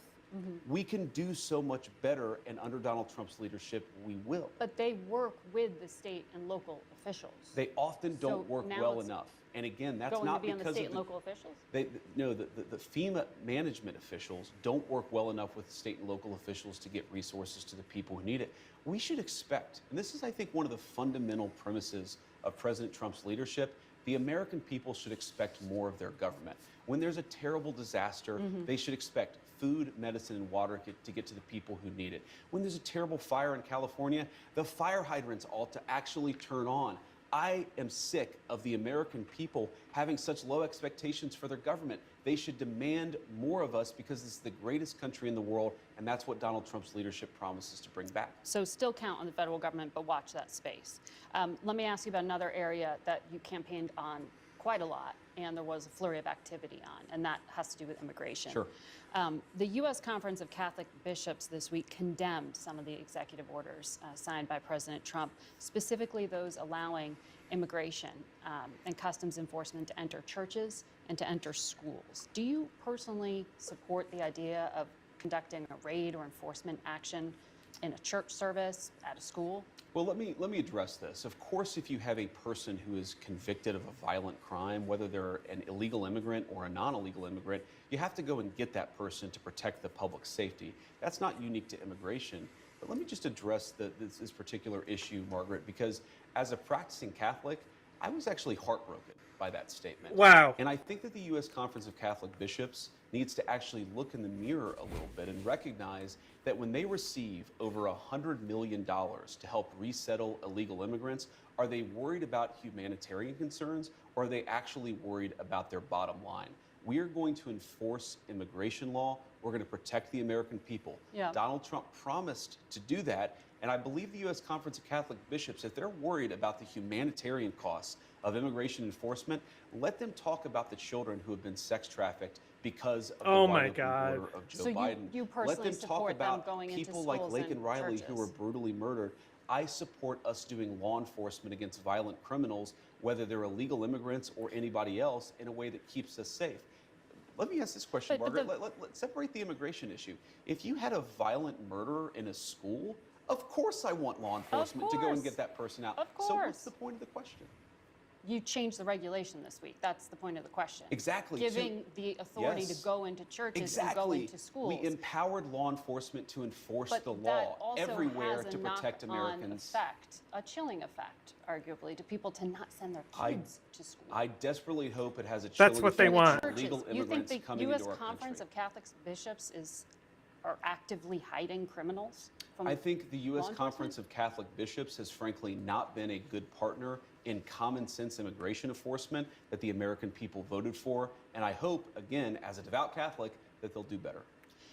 There are 5 legal challenges already to one of the other immigration actions, the order on birthright citizenship. A federal judge appointed by Ronald Reagan, I think you'd agree, has some conservative credentials, paused the order to end birthright citizenship, calling it blatantly unconstitutional. How do you reconcile this challenge to the 14th Amendment to the Constitution? So I obviously disagree with that judge, and these things, some of them will be litigated. That's the nature of our constitutional system. But here's the basic idea of President Trump's view on this.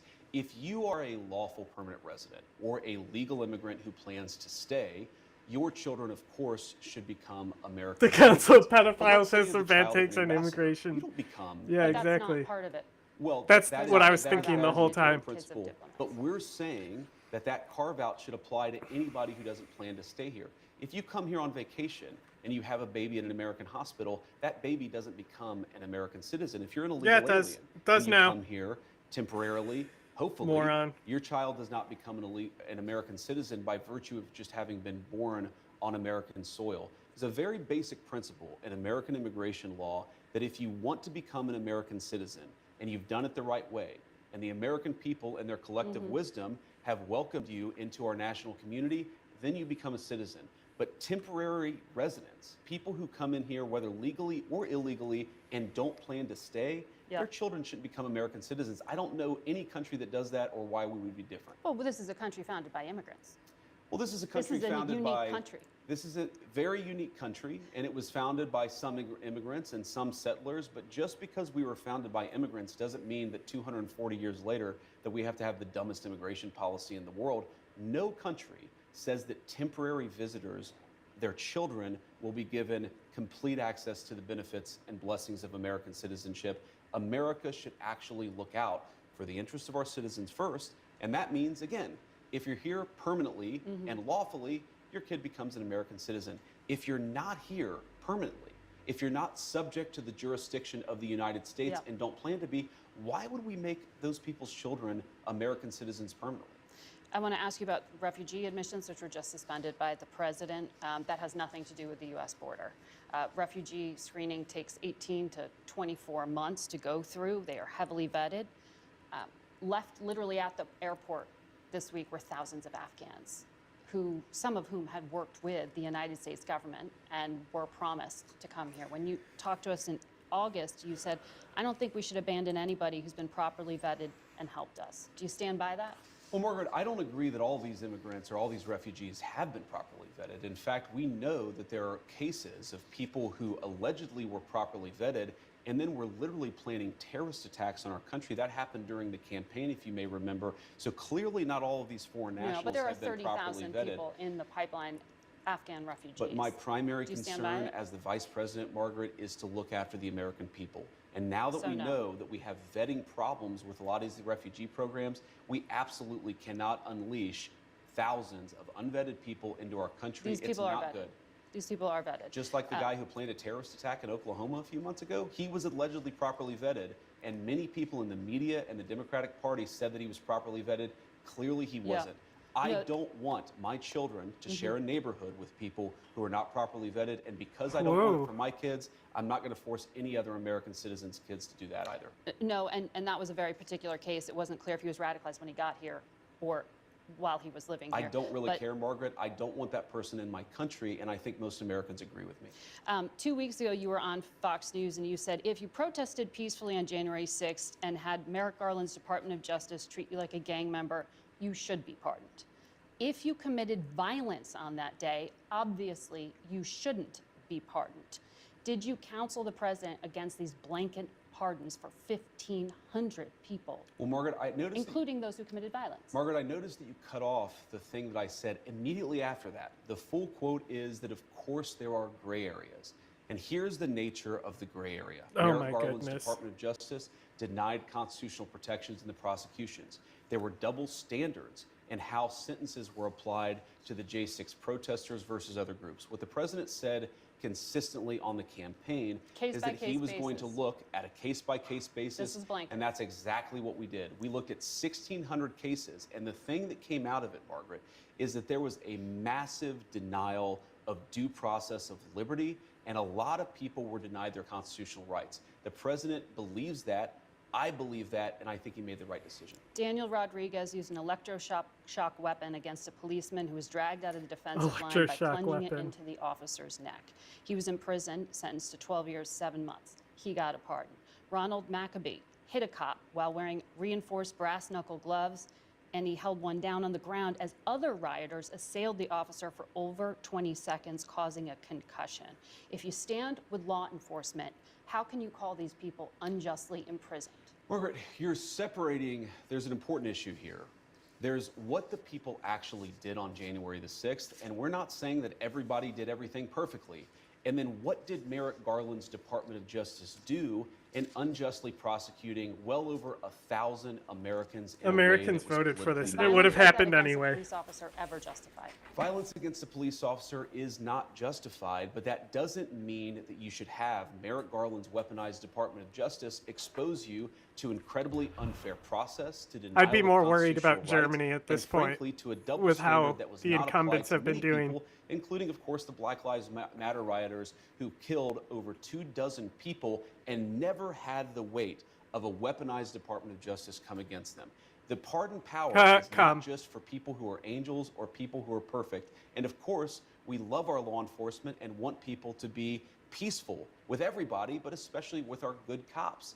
That's a separate issue from what Merrick Garland's Department of Justice did. We rectified a wrong, and I stand by it. I'm being told we're out of time, but I want to quickly Sure. ask you, the Please. richest men in the world were at that Capitol on Inauguration Day, heads of Amazon, Google, Mark Zuckerberg of Facebook. In August, you told us Google and Facebook are too big. We ought to take the Teddy Roosevelt approach, break them up. Don't let them control what people are allowed to say. They've now donated to the Trump inauguration. Are you still going to break up big tech? So, you know who else was at the inauguration was my mom, and a lot of people who just supported the president and fought every single day to get his election. And They to make gave it, and to $1 make million it, and to make it possible. each to the inauguration. Well, there were a lot of people who didn't give $1 million to the inauguration. pretty who good were on that- seating. who were on that stage, Margaret. They didn't have as good a seating as my mom and a lot of other people who were there to support us. But She's look, laughing we at believe him. fundamentally that big tech does have too much power, and there are two ways they can go about this. They can either respect Americans' constitutional rights, they can stop engaging in censorship, and if they don't, you can be absolutely sure that Donald Trump's leadership is not going to look too kindly on them. So they're still on notice. They're very much on notice.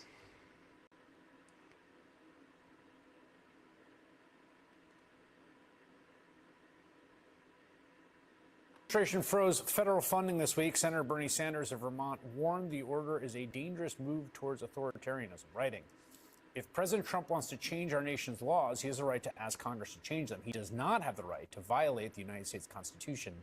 He is not a king." Senator Bernie Sanders, independent of Vermont, joins me now. Senator, you know, it's striking to me that members of your august body, who say whatever you want about them, generally like their own power, would willingly move to confirm a man in Russell Vought, who's before the Budget Committee, to head OMB when it is the position of that individual that the president has every right to completely bypass the Senate and the Budget Committee on matters of spending. What do you think is going to happen here? I think everything being equal, Vought is going to win. I suspect virtually all Democrats will vote against him. I think all Republicans will vote for him. You know, what Raphael Warnock was just talking about a moment ago about the devastating cuts to programs that working families, low-income people need is absolutely correct. And I'm glad that we fought back and, for the moment at least, we have managed to get that freeze rescinded. But the key point here is that what Trump did is illegal and unconstitutional. The power of the purse rests with Congress, your point, and not with the executive. You know, the founding fathers were pretty smart about that. They divided up the power. But I'll tell you something, when you talk about authoritarianism, Chris, it is not only Vought and the power of the OMB and what Trump is doing, it is also, I'm sure you have noticed, his lawsuits against the media when they do things that he's not happy with. So you got a suit against ABC. You got a suit against the Des Moines Register. You got Meta apparently gave him $25 million today. So what goes on? You know, if you say something tomorrow that Trump doesn't like, maybe he will sue NBC. And maybe your bosses will say, hey, Chris, you got to calm it down a little bit. We can't afford $50 million to Trump. So this is a real movement toward authoritarianism. And when you add on top of that the movement toward oligarchy, three richest guys in America standing beside Trump at its inauguration, we got a lot of problems facing our country right now. I just want to note, since you brought it up, one thing that has been amazing to me is all of the encouragement we've gotten from the folks here that run this news organization, that we're going to do what we do under the First Amendment, fairly and precisely, with neither fear or favor. And I'm confident in that. I really am. And I think your point about the suing is wild. I want to actually stay on that for one moment. I don't think we've ever seen president as plaintiff before. It's a very bizarre situation that I don't think everyone's gotten their head around.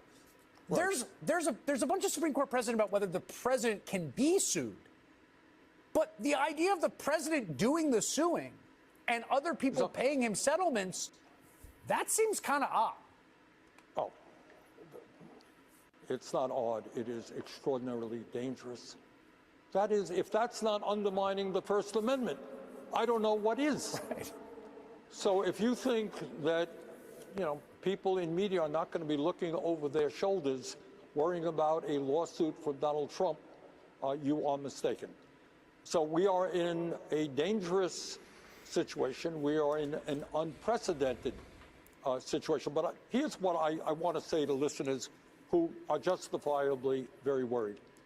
Do not forget that while Republicans control the House and the Senate, their margins are slim. Slim. All right? They don't have 60 votes in the Senate. They got, what is it, a 4-vote majority in the House. That ain't a lot of votes. And a number of Republicans won by a small margin in Democratic districts. They are susceptible to citizen outrage.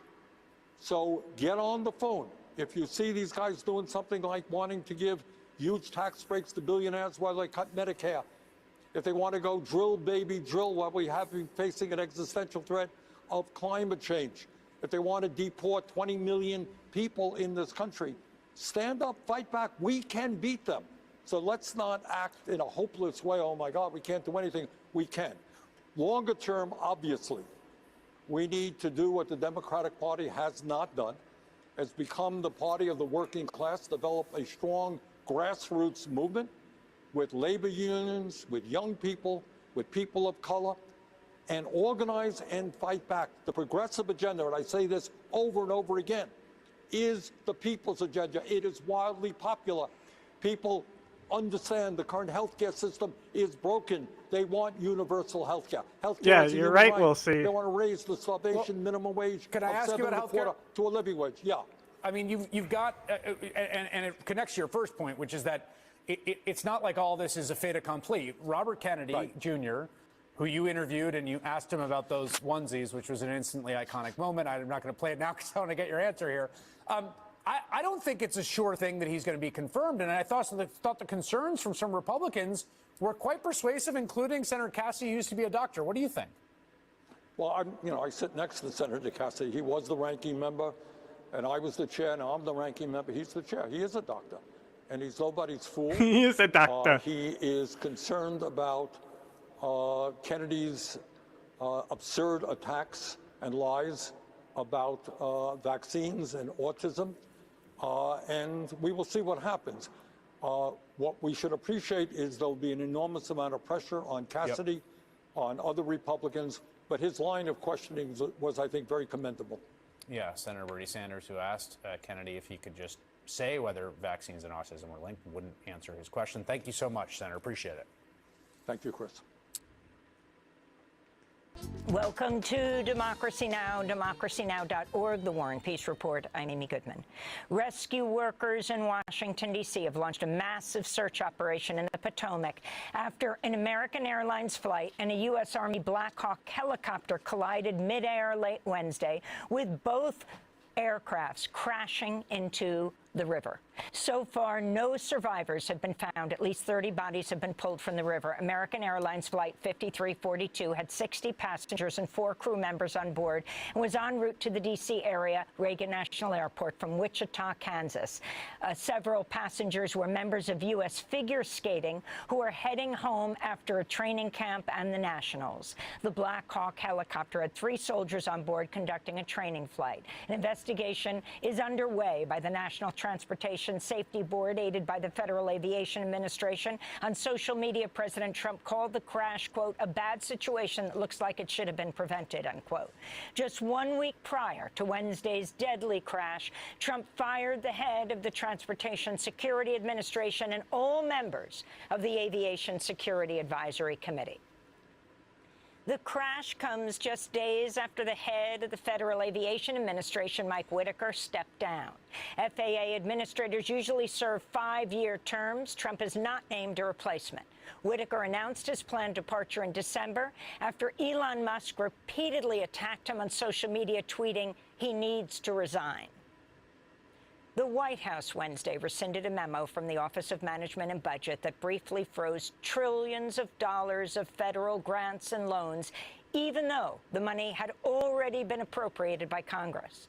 The order set off panic and mass confusion across the federal bureaucracy, briefly disrupting funding for Medicaid, housing, and other public services Tuesday before a federal judge put a temporary hold on the plan. On Wednesday, a second federal judge, U.S. District Judge Jack McConnell in Rhode Island, signaled he, too, would block the Trump administration from withholding federal disbursements, writing, quote, I am very concerned about the irreparable harm which has clearly been put forth, he said. On Wednesday, Press Secretary Carolyn Leavitt insisted the reversal was not a rescission of the federal funding freeze and said the White House would continue to seek ways to eliminate funding for what it called woke ideologies. President Trump has signed the Laken-Riley Act into law, which allows federal immigration authorities to indefinitely detain undocumented immigrants arrested for certain nonviolent crimes without due process. 46 Democrats from the House, 12 from the Senate, joined their Republican colleagues in voting in favor. At the signing ceremony for the first piece of legislation of his second term, President Trump announced plans to send, quote, the worst criminal aliens to Guantanamo Bay. The military was reportedly unaware of Trump's plan, which would require new infrastructure to house up to 30,000 people. Cuban Foreign Minister Bruno Rodriguez said, quote, the U.S. government's decision to imprison migrants at the Guantanamo Naval Base in an enclave where it created torture and indefinite detention centers shows contempt for the human condition and international law, he said. Meanwhile, deportation flights to Latin America are continuing amidst Trump's escalating crackdown. Recently deported Guatemalans say the crackdown has targeted everyone in the immigrant community.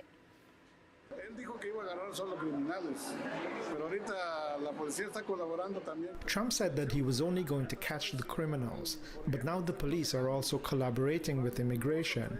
So if you are driving and there are 2 or 3 people in the car, they will get caught even if they are not criminals. They're taking everyone. I left 2 children there, and now I'm here in Guatemala. I don't know how I can get them back. They took me away from my children. It's tough to live because I am a mother. I can't live without my children. At least 4 U.S. military planes carrying deported people landed in Guatemala this week following Colombia's refusal to accept military deportation flights. Colombia instead sent its own aircraft to fly deportees home with dignity, they said.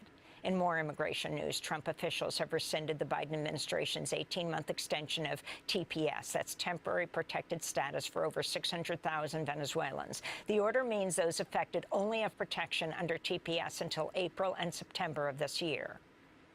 The Senate has confirmed former Long Island Republican Congressman Lee Zeldin as head of the Environmental Protection Agency. 3 Democrats sided with Republicans in Wednesday's vote to confirm Zeldin: Arizona Senators Ruben Gallego and Mark Kelly and Pennsylvania Senator John Fetterman.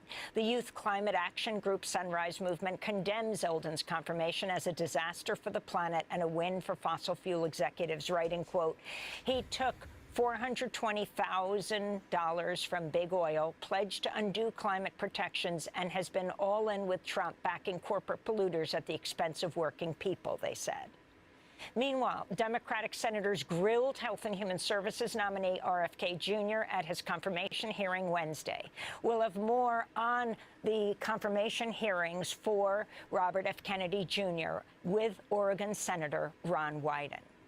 Also on Wednesday, senators advanced nominations of Pam Bondi for Attorney General and Kelly Loeffler to head the Small Business Administration. Meanwhile, Trump's nominee for Director of National Intelligence, former Hawaii Democratic Congresswoman Tulsi Gabbard, faces an uphill battle to confirmation when she appears before the Senate Intelligence Committee today. Fox News reports Gabbard does not currently have a majority of the votes needed, with half of the committee's Republicans still undecided. We'll also discuss Gabbard with Oregon Senator Ron Wyden. Israel scheduled to free 110 Palestinians, including 30 children, from its prisons after Hamas said it had released 3 Israelis and 5 Thai nationals held hostage in Gaza since October 7, 2023. The exchange took place as Trump's Middle East envoy, the former head of the Inauguration Committee, Steve Witkoff, arrived in Israel and became the first senior American official to enter Gaza in nearly 15 years. Witkoff toured the Israeli-occupied Netzadim corridor separating northern and southern Gaza, embedded among Israeli soldiers. On Wednesday, Israeli Prime Minister Benjamin Netanyahu said he'd accepted President Trump's invitation to meet at the White House next Tuesday. Also Wednesday, Trump signed an executive order to deport non-citizen college students and other international visitors who take part in pro-Palestinian protests. Trump said in a statement accompanying the order, quote, I will quickly cancel the student visas of all Hamas sympathizers on college campuses, which have been infested with radicalism like never before, Trump said. In Gaza, Israeli airstrikes have killed 2 Palestinians despite the ceasefire agreement. Separately, an Israeli civilian contractor working with Israel's military in Gaza was shot dead by Israeli soldiers, apparently after being mistaken for a Palestinian. In the occupied West Bank, an Israeli airstrike on the Palestinian town of Tamun late Wednesday killed 10 people and left several other Palestinians wounded. The attack came as Israel's army arrested 26 Palestinians in raids across the occupied West Bank. Separately, Israeli warplanes have fired 2 missiles at a building in Jenin refugee camp earlier today. On Wednesday, Israeli Defense Minister Israel Katz said Israeli forces will remain in the Jenin refugee camp and will continue to occupy additional territory it recently seized in Syria's Golan Heights. This all comes as international staff working for the UN's Agency for Palestinian Refugees, UNRWA, have been forced to leave their posts after Israel's ban on the agency came into effect earlier today. UNRWA spokesperson Jonathan Fowler said Israel's decision could trigger a collapse of humanitarian aid to Palestinians. In East Jerusalem, we serve 70,000 patients who are at the sort of bottom of the economic ladder, the most vulnerable members of society, people who don't have access to affordable healthcare alternatives and use our free healthcare system. These people need us. They need these services. It's like a nightmare scenario, and it's also completely outlandish.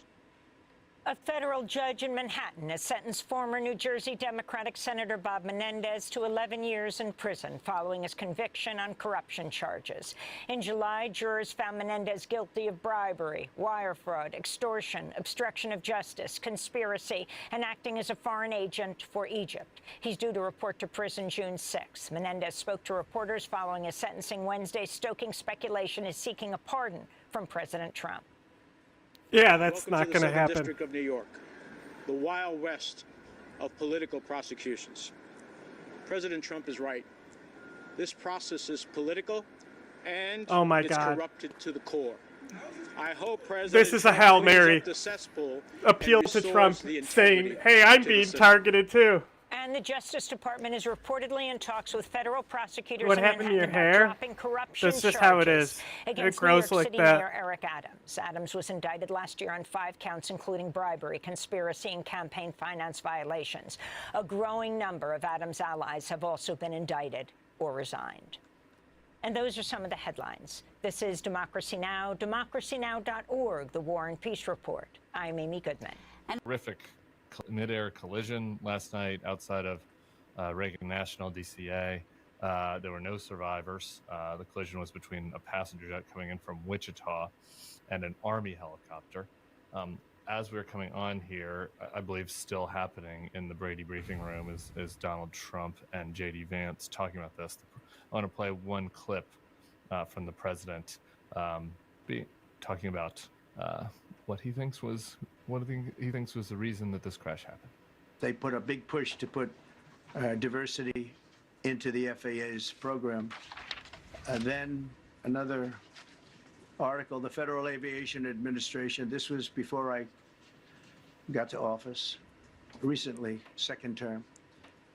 The FAA is actively recruiting workers who suffer severe intellectual disabilities, psychiatric problems, and other mental and physical conditions under a diversity and inclusion hiring initiative spelled out on the agency's website. Can you imagine?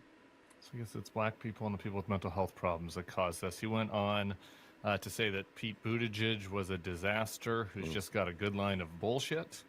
And then he followed up that by saying, now we mourn and we pray. So thoughts on the president's reaction to this tragedy? I mean, I have two sort of buckets of thoughts, Tim. I mean, the idea of blaming this crash on DEI before there's an investigation and then handing the mic to a real-world Boston castmate turned Fox News host turned transportation secretary, Sean Duffy, who then hands the mic over to Fox News weekend anchor turned Secretary of Defense Pete Hegseth is a lot. Shots fired. It's a lot for me to. You don't feel like that was a Take in. meritocracy there, having 2 reality show stars and No. 1 weekend host being No. the like point people for responding to this? You don't think that and they are all white males, so Mhm. I mean They're they had to handsome. overcome the obstacles of the DEI to get to the job. They did. They succeeded somehow in spite of all the obstacles in front of them. So that was one bucket of frustration. And then, Tim, I just started to think about, like, what would Obama have done? What would George Bush have done? What would Reagan have done in a moment like this? I think you go out and give a speech that's thoughtful and that is about the victims and mourning and this sort of like collective wound that the nation is experiencing because of this tragedy. I don't think any president in history would go out and do like a freewheeling press conference, even if they did have command of the facts. But it's just, this is like the Trump era, right? Like, it used to be you didn't want to own bad stories or disasters, and now he's just puts himself in the middle of everything. And it's an interesting, I guess it's just how communications is now. I mean, not really. And it's how communications is for Trump, I guess. Not for Biden, that's for sure. Yeah. Well, that's another challenge. But maybe there's value to this, right? You are commanding, like you're owning every story. You have the attention on you at all times. Like it goes against my instincts, but I'm wondering, I don't know, is this maybe the right there's instinct? political value. I don't know, but just like from a human standpoint, it's just so atrocious. There are people that, many people that lost loved ones. I saw an interview last night with a local news. There's a guy waiting for his wife, hoping that she survived. Obviously, she didn't survive. I assume that there were people there who are, not white, who are minorities, who have mental health issues in their family. Like, do they really want to see the president the next day talking about his speculation that maybe it was a black lady that was in the cockpit? I just don't get that. Yeah, no, the substance is atrocious, and that is unequivocal. There's a stylistic and sort of process point that was interesting to me that I guess what we're going to be living with for the next 4 years. Yeah, no, obviously it's atrocious. I don't even, like, what is the point? He's also not running again, I guess. You know what I mean? So it's like, what is even the political point, right? Like, this is the one sort of element of all of this. Like, you would think that, he also had a written statement. It was classic Trump that's talking about uniting the country. Mm-hmm. That was put mails there. that in, yeah. Like, we don't even really know what happened. Like, it was actually I saw this kind of right wing pilot of somebody that had been a pilot of a Black Hawk helicopter. That was the helicopter. He's that a crashed pilot. into the passenger plane, and dude just like gave a very detailed list of all the things that could go wrong and how it's more challenging than you think and how there's a watch person, there's two, right? Like, we know nothing, and so to go to pop off on that is pretty ridiculous.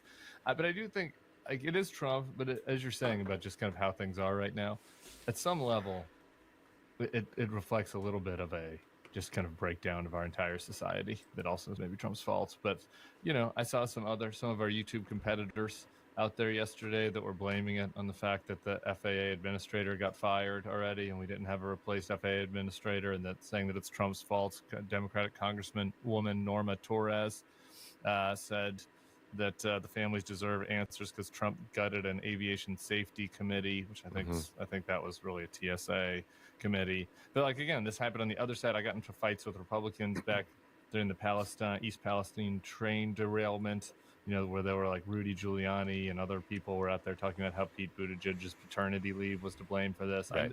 So my Trump God. is just taking advantage of like our broken society. Well, I think he's speaking to like a really hard reality in politics, in that like sometimes really bad things happen in the world and there's no rhyme or reason to it. And it makes us feel better when we can throw a conspiracy theory around the chaos or around the pain or something to explain this to ourselves, but that's not always going to be the case. And that might, this might have just been a horrible accident here.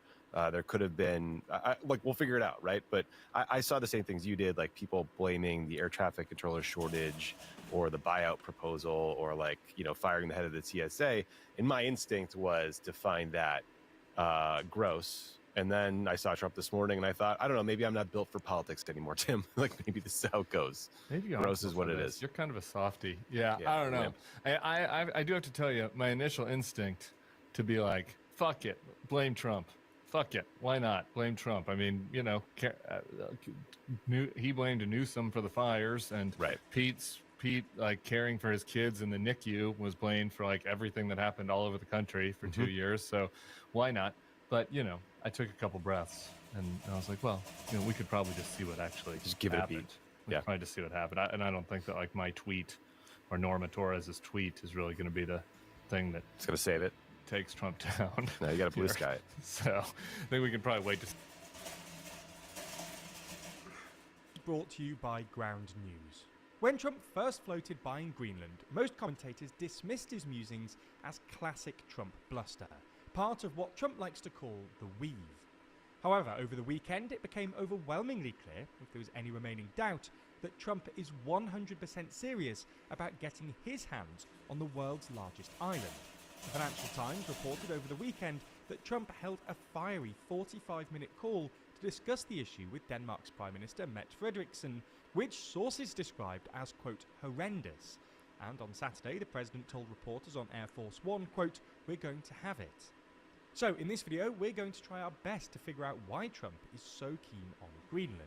Hint, it might He's even talk stupid. about Canada, and whether his reasons actually make sense.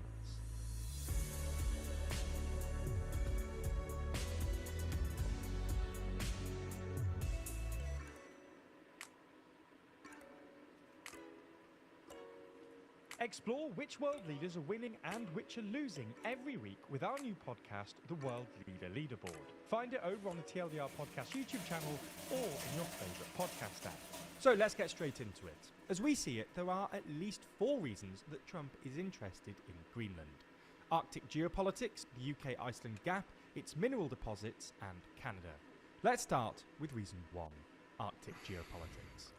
When Trump first floated buying Greenland in his first term, he framed it as a sort of massive real estate deal, and mainly emphasised the economic advantages to an American purchase. This time, however, he's been talking more about national security, which is probably a reference to the escalating geopolitical competition between especially the US and Russia in the Arctic. In short, climate change means the ice cover over the Arctic Sea is receding, especially during the summer months. This has 2 main consequences. First, it means that certain mineral and hydrocarbon deposits in the Arctic have now become more accessible. And second, it's opened up the possibility of new commercial trade routes going through the Arctic. There are currently 2 main routes through the Arctic: the Northwest Passage, which goes along the northern Canadian and Alaskan coasts, and the Northeast Passage, which follows the Russian and Norwegian coasts. Climate change will allow for more regular passage through both these routes, and potentially even open up a new route straight through the Arctic, known as the Transpolar Route, which could dramatically reduce shipping times, particularly for trade between Asia and Europe. This has invited interest from both Russia and China. Since 2015, for instance, Russia has been reopening old Soviet bases in the region, building some new ones, and investing in Arctic equipment like icebreakers. Similarly, in 2018, China declared itself a near-Arctic state, launched its first domestically produced heavy icebreaker, and started talking about a new polar Silk Road in the region. The 2 countries have also cooperated on Arctic issues, carrying out a number of joint military exercises in the region, although it's worth stressing that Russia has a far more developed military presence here, and there are a fair few points of tension over issues like Arctic governance, where Russia wants to maintain the status quo, but China wants more influence. Anyway, this has all sparked some anxiety in Washington, although we should say that while analysts and politicians often talk in euphemistic language about the Arctic's geopolitical significance, it's not clear what exactly the US is worried about here. Whether they're worried about Russia controlling the new Arctic shipping routes, Russia and China getting their hands on these newly accessible minerals, or an actual military conflict in the region. Anyway, whatever the precise anxiety, this sense that the Arctic is somehow geopolitically significant, plus the growing Russian presence in the region, has got America interested, and purchasing Greenland is the most obvious way of expanding America's Arctic presence. Although it's worth saying that the US already has a base in Greenland, which currently provides an early warning system for missile defense. While the development of further bases requires consent from both Denmark and Greenland, both governments have recently signalled that they're open to a larger US presence on the island. Anyway, the second reason is the Greenland-Iceland-UK gap, which the US wants to control in order to guarantee that an adversary navy, like Russia's Northern Navy, couldn't exit the Norwegian Sea and approach the United States, or threaten transport between the US and Europe. The gap became less important after the end of the Cold War, but it's attracted more attention in recent years, both because of heightened tensions between Russia and the West, and because the British Navy is no longer really able to effectively police the gap, as it did during the Cold War. Expanding America's military presence in Greenland would allow them to better monitor the gap, although again, it's not clear they need to actually buy Greenland to do this. The third reason is Greenland's mineral deposits, which were explicitly referenced by Trump's National Security Advisor Mike Waltz in an interview. This is with why Fox Trump News ordered a bunch of earlier this month. icebreakers. While estimates vary somewhat, The ships, there's a I pretty assume. wide consensus that Greenland has Obviously, relatively you're large talking about deposits of that, but hydrocarbons and certain metals, which just will become doing more my accessible as climate change duty melts by the island's ice. elaborating. The hope here isn't just that Greenland will allow the US to pump even more oil and gas, but also that its deposits of metals, and especially the so-called rare earth metals, will allow the US to reduce its dependence on China, which currently accounts for something like 90% of all rare earth exports. However, there are at least two caveats worth mentioning here. First, every few years or so, there's a sudden spike in interest in Greenland's minerals, usually when the price of oil and other commodities rise. But this reliably peters out once investors realise how inaccessible they are, or how expensive their extraction will be. Second, rare earth elements are slightly misnamed. They're not actually that rare geologically. Greenland's deposits aren't that large by international standards. And the real issue is that their extraction and processing is dirty and polluted. Soviet used to have nuclear powered The US actually icebreakers. used to be the world's biggest producer of rare earths, before they essentially decided to offshore the dirty work of processing them to poorer countries like China. Even if there are usable deposits, Greenlanders will probably resist their extraction, and Greenland's Uranium Act, passed by the devolved government in 2021, effectively bans rare earth mining already, on the grounds that uranium is often found alongside rare earth deposits. The same year, the government said they were going to stop issuing new prospecting licenses for oil and gas, which means that any Trump-inspired plans to turn Greenland into a mining haven would probably face domestic opposition from Greenlanders. Anyway, the fourth and final reason we think Trump wants Greenland is Canada. While he now talks less about annexing Canada than the Panama Canal or Greenland, Trump made it pretty clear a few weeks ago, in his ideal world, he'd like to incorporate Canada too, meaning the US would cover the vast majority of continental North America. It's very possible that Trump thinks annexing Greenland will put pressure on Canada to eventually accede. After all, once he's got Greenland, Canada will be surrounded on all sides by American territory, with Alaska to the west, the bulk of the US to the south, and Greenland to the east. This argument was explicitly made by the US government way back in 1867, the first time they tried to buy Greenland, months after they bought Alaska, which was also sold by the Russian Empire to put pressure on the British position in North America. All in all, while seizing Greenland probably isn't a great idea in the first place, even the arguments that might be motivating Trump's apparent interest don't necessarily stand up to scrutiny. And this is just one of many slightly wild stories coming out of the new Trump administration, and it's unlikely to get any more stable anytime soon. So if you're looking to better understand what's going on right now, thankfully there's ground. This described it as a big ball of fire and wreckage just falling down towards the river. Here's what it sounded like in the tower. Crash, crash, crash. This is alert 3. Crash, crash, crash. This is alert 3. Where's the alert 3? It is off the approaching at the runway 33. Approaching the runway 33. Helicopter crash. This is the deadliest air disaster in America since 9/11. No one's blaming the American Airlines pilots. Planes can't get out of the way as easy as choppers. The Black Hawk pilots were pretty experienced. The male pilot No, they weren't. had 1,000 hours under his belt. The female That's pilot literally had nothing. 500. So what happened? Tonight we're learning that the air traffic control tower at Reagan National was understaffed. The New York Times breaking the story that one controller was doing the job of two. The controller, who is handling Capitalism. helicopters, was also instructing planes that were landing and departing from its runways. That's not normal. That means you're using two frequencies. Wait, so and you the mean to plane tell me pilots this can't hear the disaster helicopter pilots. happened exactly Reagan the same way National the has had East staffing Palestine shortages for a disaster did? while. They're Cutting supposed to have corners 30 and air making traffic people controllers in the overwork? tower. They only had 19. No way. This is the busiest runway in America, and they're down 11 guys. In fact, the Washington Post is reporting that just Tuesday, another jet trying to land aborted. and had to make a second approach after a helicopter appeared on its flight path. The president briefed the nation this morning and said DEI could be a factor. Yep, I do sure wanna is. point Definitely out the that, cause. Various articles that appeared prior to my entering office, and here's one. The FAA's diversity push includes focus on hiring people with severe intellectual and psychiatric disabilities. That is amazing. Brilliant people have to be in those positions, and their lives are actually shortened, very substantially shortened, because of the stress, where you have many, many planes coming into one target, and you need a very special talent and a very special genius to be able to do it. Secretary Pete Buttigieg, a real winner. That guy's a real winner. Do you know how badly everything's run since he's run this Department of Transportation? He's a disaster. He was a disaster as a mayor. He ran his city into the ground, and he's a disaster now. He's just got a good lineup. Anytime you mention DEI, the press goes crazy because that's their baby.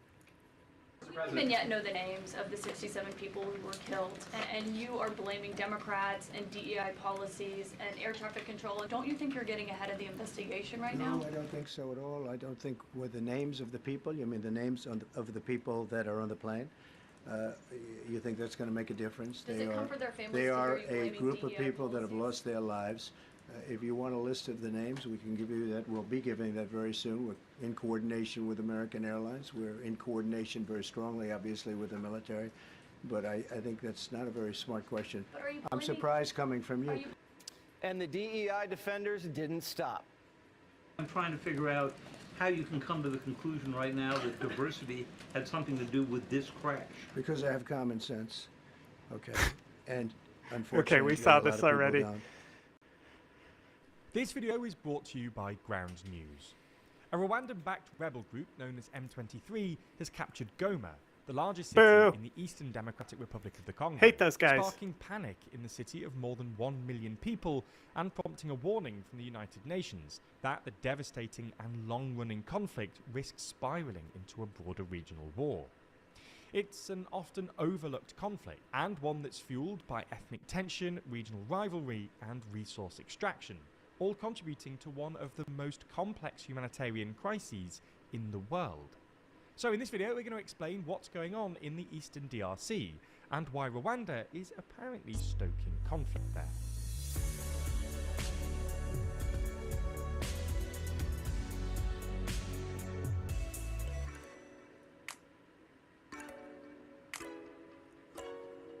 Explore which world leaders are winning and which are losing every week with our new podcast, The World Leader Leaderboard. Find it over on the TLDR Podcast YouTube channel or in your favourite podcast app.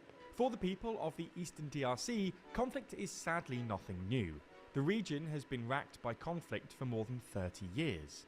The prospect of M23 rebels taking Goma is also not new. M23, officially the March 23rd movement, is a predominantly ethnic Tutsi group that was formed in 2012 by former rebels that accused the Congolese government of failing to uphold a previous peace agreement to fully integrate Congolese Tutsis into the army.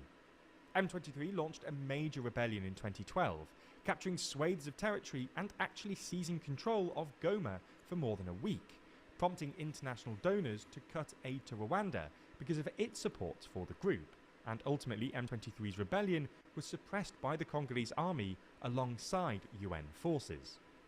M23 lay dormant for nearly a decade before exploding back onto the scene in 2022, again backed by Rwanda, with a renewed insurgency against Congolese forces and its allied militias in the DRC's North Kivu province. Through this renewed insurgency, the group has once again captured large swathes of territory in the southern part of North Kivu, with fighting displacing a huge number of people. The DRC's eastern provinces of South Kivu and North Kivu are home to more than 4.6 million internally displaced people, and since the beginning of 2025 alone, intensifying violence has displaced more than 400,000 people in the eastern DRC. The intensity of the insurgency has fluctuated over the last couple of years, and more than half a dozen attempted ceasefires and truces have fallen through, the most recent in summer last year. Since the beginning of this year, though, M23 has made significant territorial gains, leaving the rebels in control of more territory than ever before. Through January, the group captured a series of key towns en route into Goma, leaving the city effectively encircled by the end of last week, with M23 to the north and west, the Rwandan border to the east, and Lake Kivu to the south. In response to M23 publicly saying it aimed to capture Goma, the UN High Commissioner for Human Rights warned that any attack on the city risks catastrophic impacts on hundreds of thousands of civilians, putting them at heightened exposure to human rights violations and abuses. For reference, Goma is a regional hub for humanitarian, security and diplomatic efforts, and has been a refuge for more than 1 million civilians, who have already fled from violence in the region. The situation continued to escalate towards the end of last week, when at least 13 foreign peacekeepers were killed in clashes with M23 near Goma. Some were part of the UN's peacekeeping mission, which has been present in the DRC for decades, while others were part of a regional force deployed by the Southern African Development Community in late 2023. Amid the intensifying violence, it was also announced that the Congolese military governor of North Kivu province was killed when visiting the front line.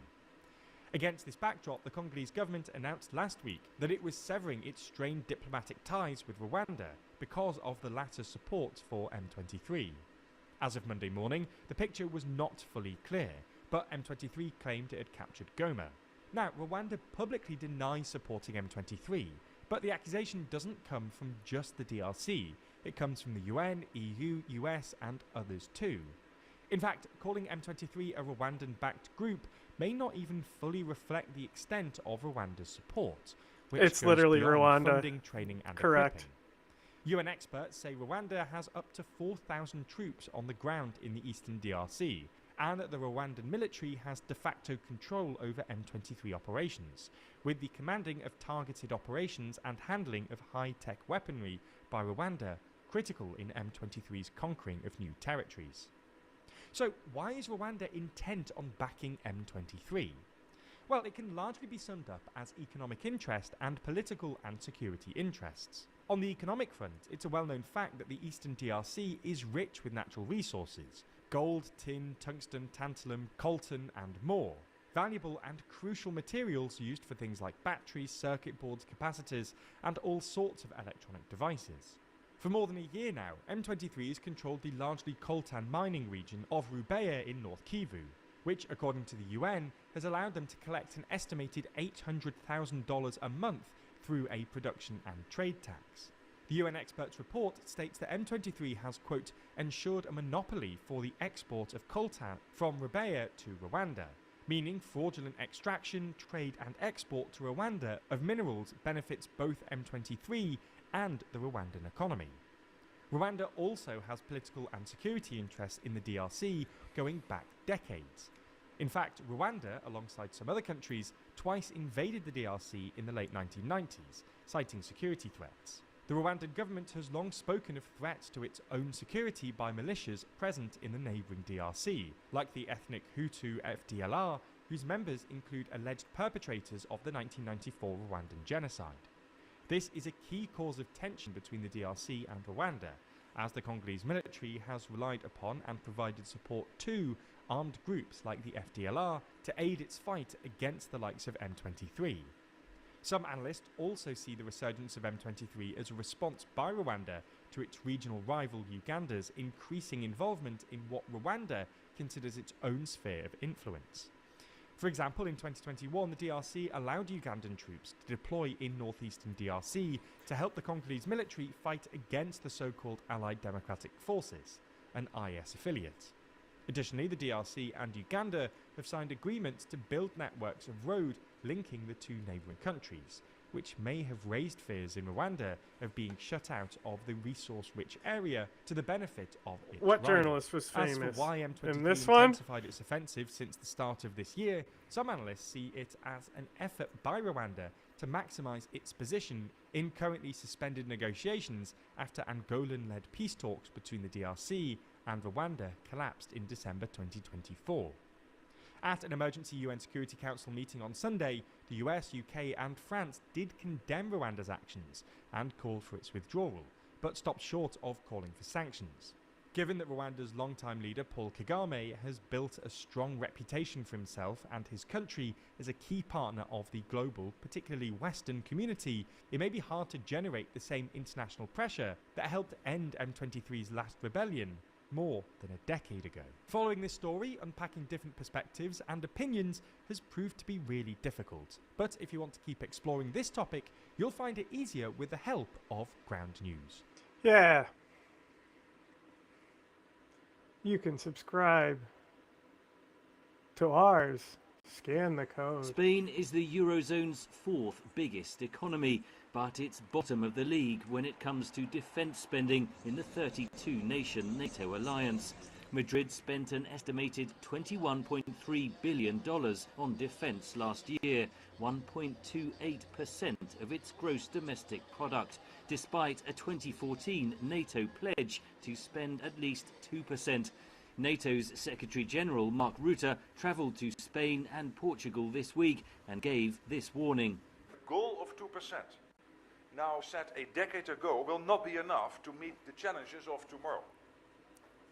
The threat from Russia may seem distant, but let me assure you, it is not. Spain's Prime Minister Pedro Sanchez said Spain is committed to reaching the 2% target by 2029. He said that defence spending had increased by 70% over the past decade, and Madrid was the 10th largest NATO contributor in absolute terms.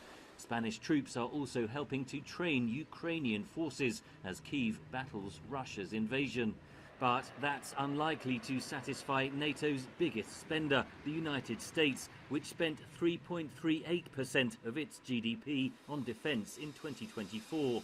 President Donald Trump this month described Spain's contribution to NATO as very low and is demanding a much higher target.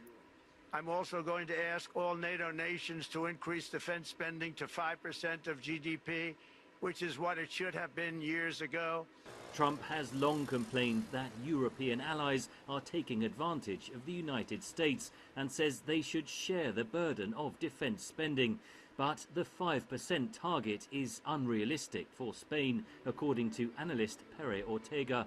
Reaching 5% is impossible. That would mean that Spain would have to spend almost 65 billion euros.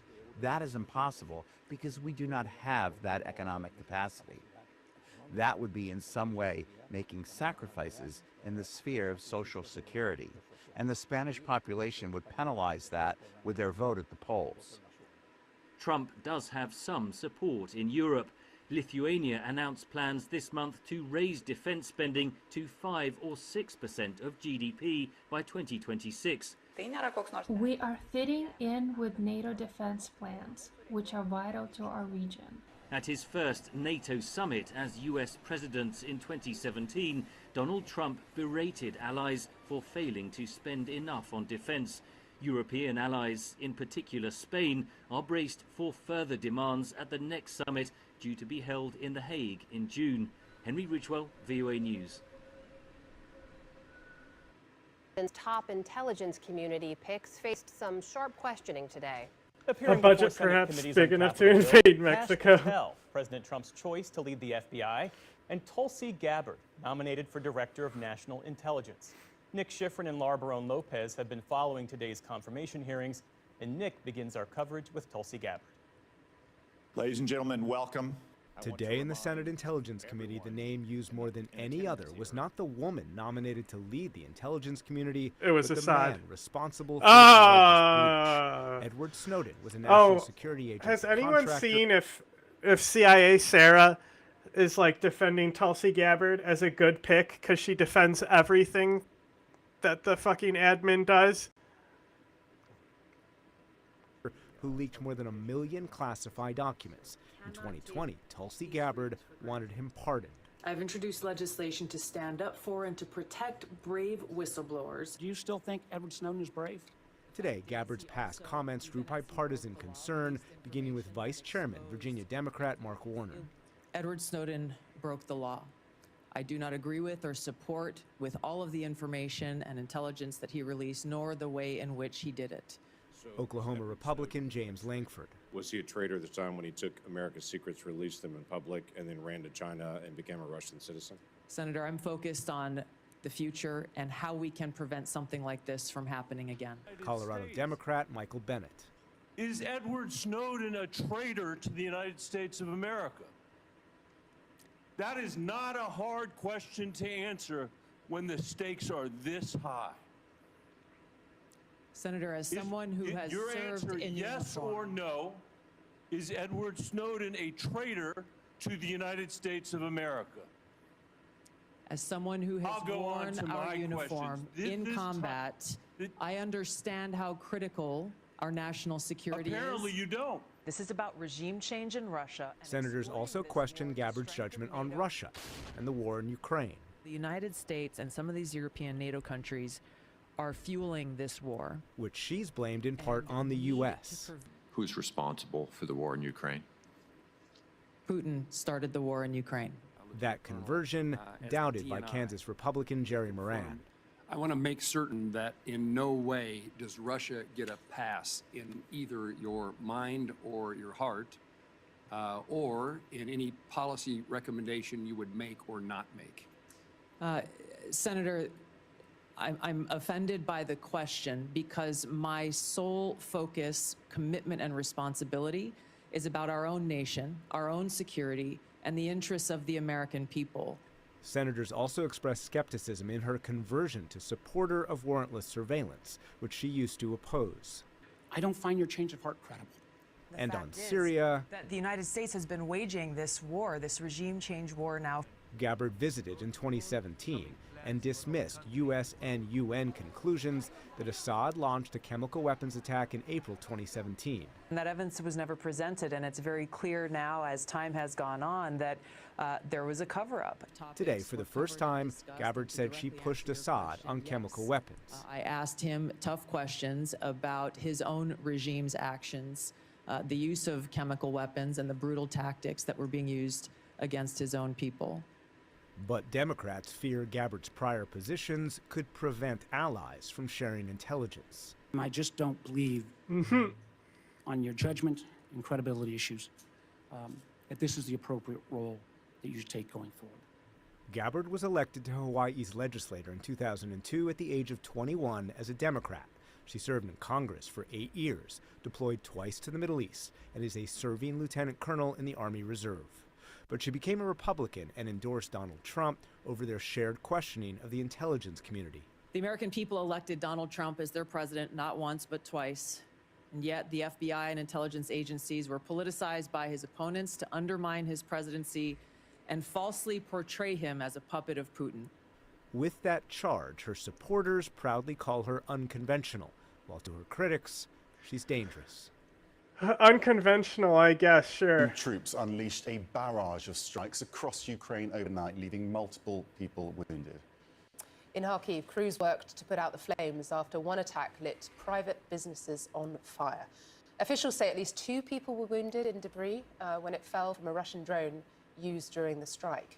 And in the Black Sea port of Odessa, officials say a Russian drone attack left at least 4 people wounded and damaged several buildings. CNN has gained rare insight into the world of the North Korean troops fighting for Russia in its war against Ukraine. Kyiv special forces say the soldiers from Pyongyang are using brutal, near-suicidal tactics on the battlefield. Nick Payton-Walsh sent this report from Sumy in Ukraine, and we warn you there are graphic images throughout. These are the first images on the ground of the capture of North Korean troops by Ukraine. The soldier is injured, can hardly walk, but they spirit him away. Russian shelling intensifies to prevent capture. A wild prize pulled through their wires here from brutal fighting in Russia's Kursk region against a radicalized, near-suicidal enemy, but one who'd never seen drones in war before. The Special Operations Forces who fought them told us. Всі вони молоді, свіжі, витривалі. Але знову ж таки підготовлені до реалій війни, ну, в найкращому випадку 1980 року. Незважаючи на ті всі намагання закликати їх здатися в полон, вони будуть продовжувати йти в бій. There's a unique challenge here. Ukraine wants to take captives, but the North Koreans seem to prefer to die. They shoot one here in caution. In the distressing images that follow, they pull one injured Korean's leg, then realise he has a grenade. He detonates under his chin.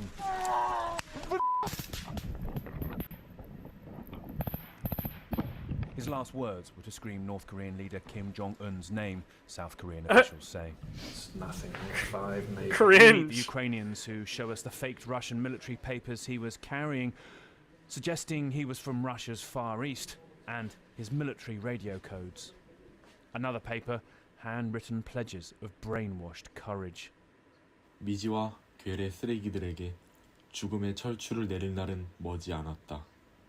우리는 그들을 벌벌 떨게 하는 강력한 힘을 휘두른다. 세계여 지켜보라. These notes from a soldier killed, really a snapshot of the mindset inside the Hermit Kingdom. Declarations of loyalty, even tactics on how to fight Ukrainian drones, and also the suggestion that their presence here is about helping North Korea prepare for war.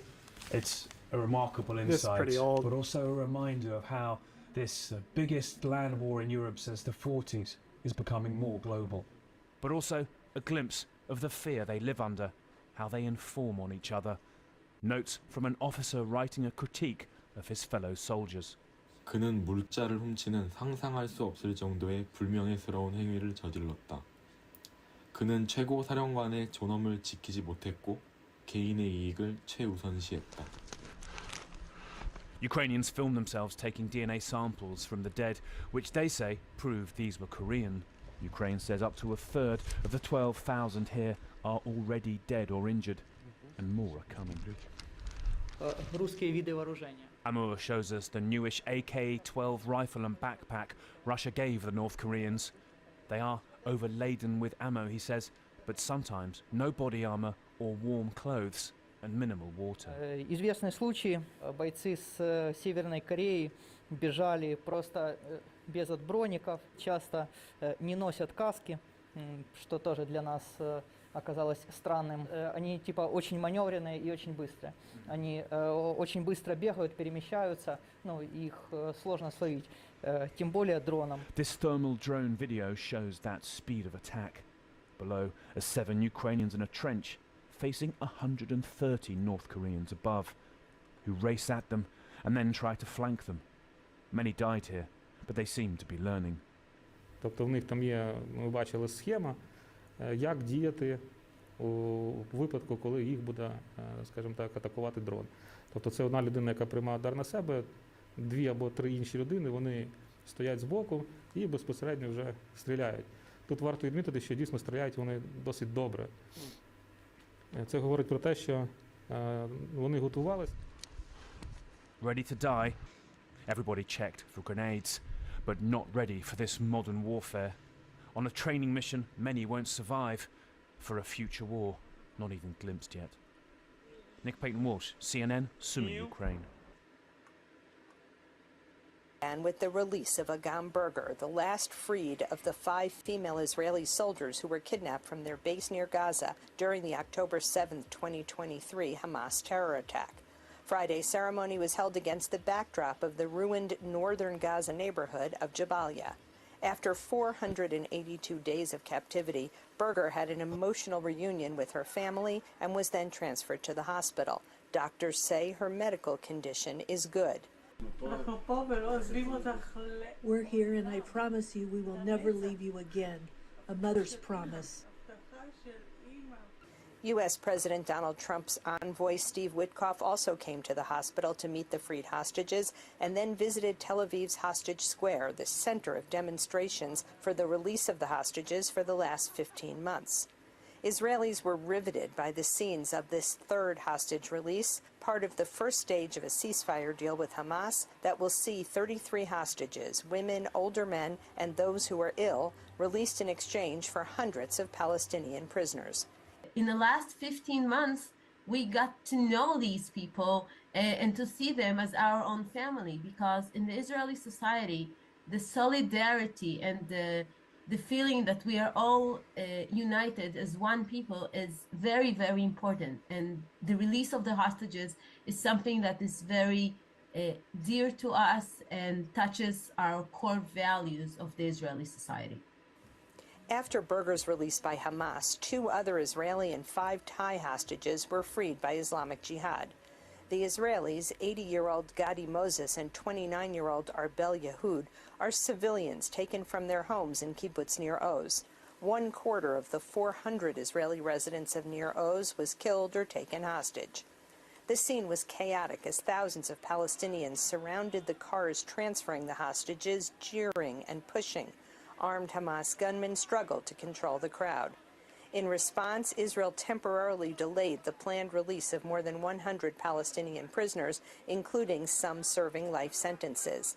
Today, there is a terrorist being released who by his own hands murdered 45 Israelis in various terror attacks. The price is horrible.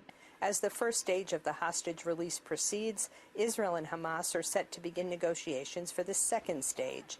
This entails the handover of the rest of the Israeli hostages, alive and dead, as well as hundreds of Palestinian prisoners, and an Israeli withdrawal from most of Gaza. Linda Gradstein, VOA News, Jerusalem.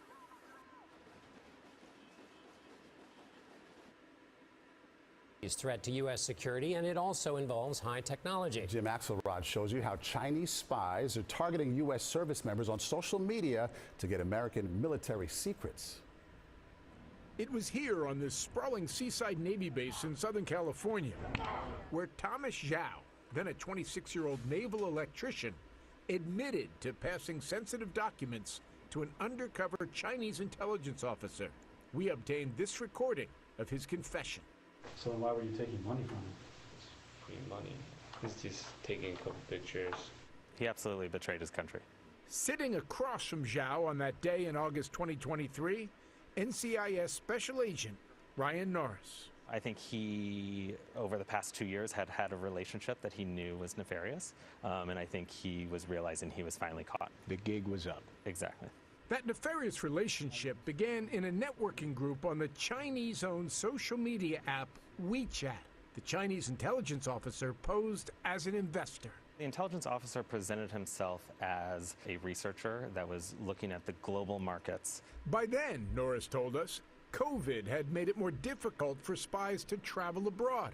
So China's intelligence officers started leaning on virtual espionage, gleaning military secrets through online contacts. In the last 2 years, federal law enforcement agents have told us they've identified about a dozen such cases.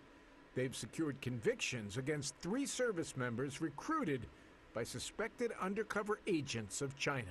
They will turn over every stone to try and collect what they can. Kevin Vorndren heads the FBI's counterintelligence division. U.S. officials told us China is trolling professional networking sites, including LinkedIn, to find American service members and others who hold U.S. government security clearances. Members of the military, former members of the military, list their resumes. It exposes their expertise. And through that, it makes targeting by an intelligence service and a sophisticated intelligence service simple to accomplish. In Zhao's case, what started as chats about stock trades began to veer into sensitive areas. Questions about naval exercises in the Pacific, where China seeks to challenge U.S. military strength. In the end, he received approximately $15,000. Court records revealed the agent asked Zhao to take photographs and videos of restricted areas and told him to destroy evidence of their communications. How does that not raise every red flag available to Thomas Zhao? It should have. And Zhao stated that he questioned the intelligence officer occasionally. When I tried to cut the relationship with them, it's like, it's already like kind of late. You feel like you were trapped? Yeah. Zhao, a U.S. citizen since he was 12, was arrested, pleaded guilty, and is currently serving more than 2 years for bribery and conspiracy. That's But his really, actions did not considering rise to the fucking, level of espionage. like what other I was like, this is espionage charges can bring. That's really His not wife bad. told us while her husband made a mistake, he was just as shocked as anyone that he was dealing with a Chinese intelligence officer. Was Thomas Zhao scammed Or did he willfully and knowingly betray his country? He will never do that. He will never betray this country. That's not him. A spokesperson for China's U.S. Embassy denied knowledge of the Zhao case, telling CBS News it, quote, hopes the United States will stop hyping up the so-called Chinese espionage risk, end quote. But the NCIS agent we just heard from, Ryan Norris, told us he expects the Chinese are paying close attention, and he thinks they'll be watching this story tonight to see if they can learn anything about what led investigators to Thomas Zhao. And former FBI Director Wray said this threat from the Chinese, the technological threat, is the biggest possible threat. So let me ask you, though, about Zhao, Jim. Low-level guy. So what does this say about the Chinese, the net they're casting? Well, that should give us a sense of just how wide that net is, right? I mean, Thomas Zhao is low level. Forget the cloak and dagger stuff you think of when you think of espionage, the back alley drops of top secret files. This is thousands of Chinese agents sitting, they don't even have to travel here, sitting at computer terminals in Beijing, sending out thousands of probes they only have to hit once. Now get this, the FBI told us that the volume of espionage activity the Chinese are directing at the United States right now surpasses the volume sent to the United States from all other countries combined. Jim, it's rare for the FBI to talk about this kind of thing publicly, right? So why do we think they're going public with it? Well, in this new kind of espionage, this virtual espionage, one of the only tools available is awareness. In other words, every current service member or retired service member, anyone with access to information the Chinese might want, is a target. So the FBI wants to make them all aware this is going on. It was unusual. It struck us that it was unusual. That tells us about the nature of the threat and just how seriously they're taking it.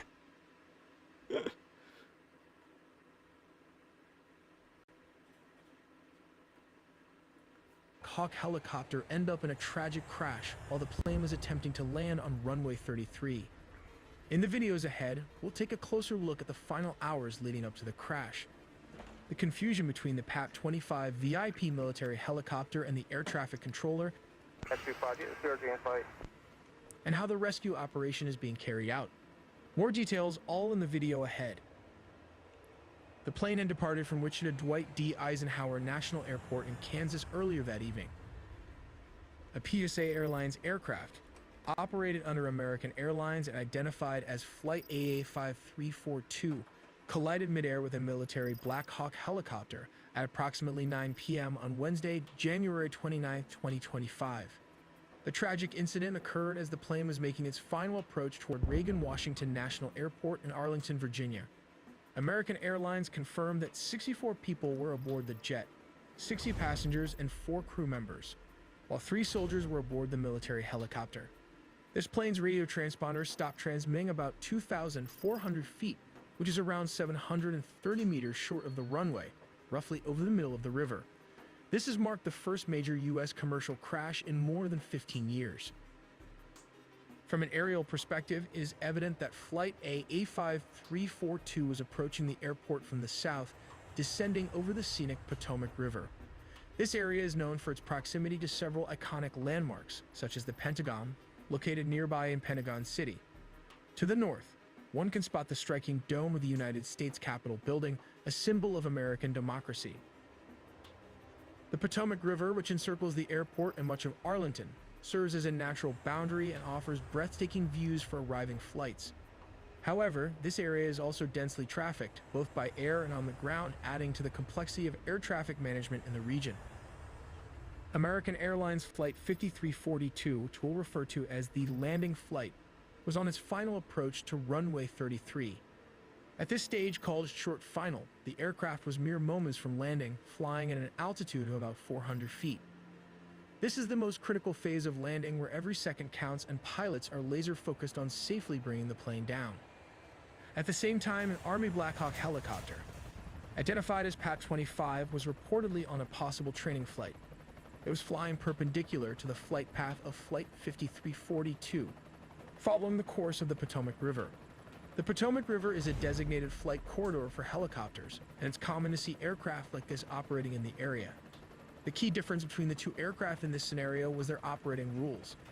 The Black Hawk helicopter PAC-25 was flying under visual flight rules. This means it was required to rely on visual observation of its surroundings to avoid other aircraft.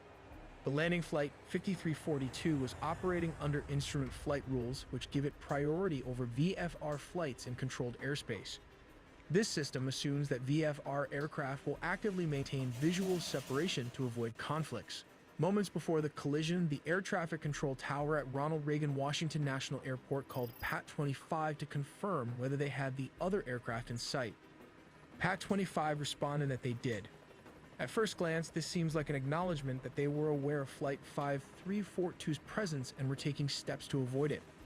However, it now seems likely that PAC-25 had mistakenly identified a different aircraft, possibly a departing flight from the same airport, and believed that was the other aircraft referred to by the tower.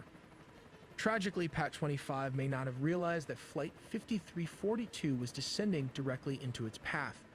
This misidentification could have led to the Black Hawk failing to adjust its course in time to avoid a collision. Although I'm not a pilot, this is what appears to have happened based on the available information.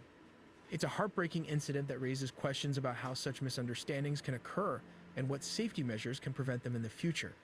If you have more insight or expertise, please feel free to share your thoughts in the comments. The passenger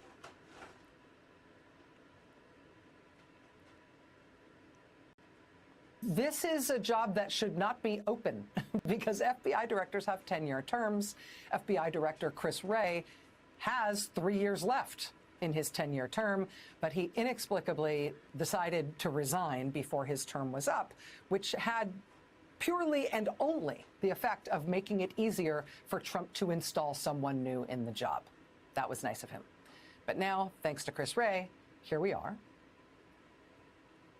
As January 6th pardon recipients start to get arrested for other crimes after Trump pardoned them, as one January 6th pardon recipient was killed in an altercation with police at a traffic stop yesterday in Indiana, as the Justice Department today starts to investigate its own prosecutors for having had the temerity to bring charges against January 6th rioters in the first place, let's just take this one day at a time. Wow, Let's she's just not take good a second to reflect at reading on who Trump is trying this week to install as head of the FBI, as head of the 38,000 men and women of the nation's premier federal law enforcement agency with all of its immense power and responsibility.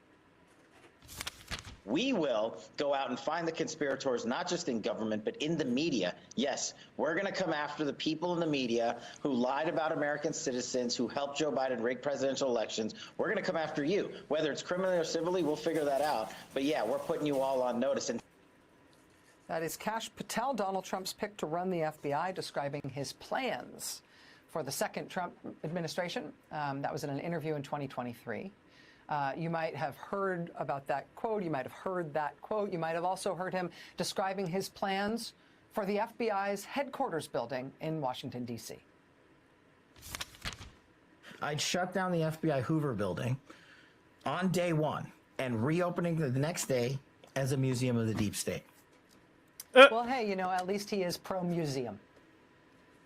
So, those are two of the relatively recent statements by Kash Patel that I think have captured people's stumbling over her read that have received a lot of traffic since Trump shockingly named him as his choice to run. Is she normally this bad? How does she have a job? The FBI. But there's been such a fire hose of news and stuff to keep up with all of these radical nominees. This 1 week thus far of really radical action by the new president and his appointees. I mean, there's been so much that, some of the truly wildly inappropriate or unqualified or at least controversial nominees like Doug Burgum at the Interior Department or Kristi Noem at Homeland Security or even I don't watch her either. I mean, they've just been sliding through without much attention, even though they deserve attention. But, people only have so much bandwidth, right? Wow. It's understandable. It's regrettable. It's lamentable. But it's understandable. That said, for the FBI specifically, given what Trump is already doing with law enforcement and the Justice Department and the pardons of all the people from January 6th. This is just one that I feel like we can't afford to let melt into the sauce, right? Let's just look at a few other things about Kash Patel ahead of his confirmation hearings this week. Here's one thing. This is not actually the first time Donald Trump has tried to install Kash Patel in a high-ranking position in the FBI. In the final months of Trump's first term, you might remember that Trump reportedly tried to make Kash Patel FBI Deputy Director. That effort did not go well. Trump's Attorney General at the time, Bill Barr, says he told the White House Kash Patel would be made FBI Deputy Director, quote, over my dead body. Bill Barr wrote in his memoir, quote, Patel had virtually no experience that would qualify him to serve at the highest level of the world's preeminent law enforcement agency. The very idea of moving Kash Patel into a role like this showed a shocking detachment from reality. And that was when Trump wanted him as the number 2 guy in the FBI, let alone the director. But okay, you know, that's just one senior Trump administration official. Bill Barr doesn't have that much credibility with any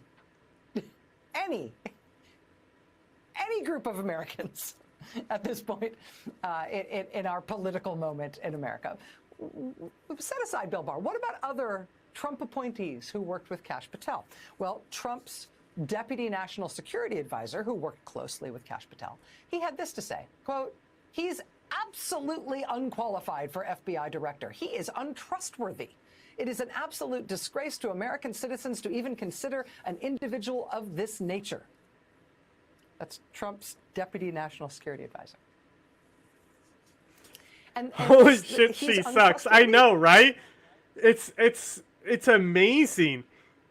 I've never actually watched her. I'm shocked how bad this is. She might be the worst we watch. Like, local news anchors aren't this bad. Like, embarrassing.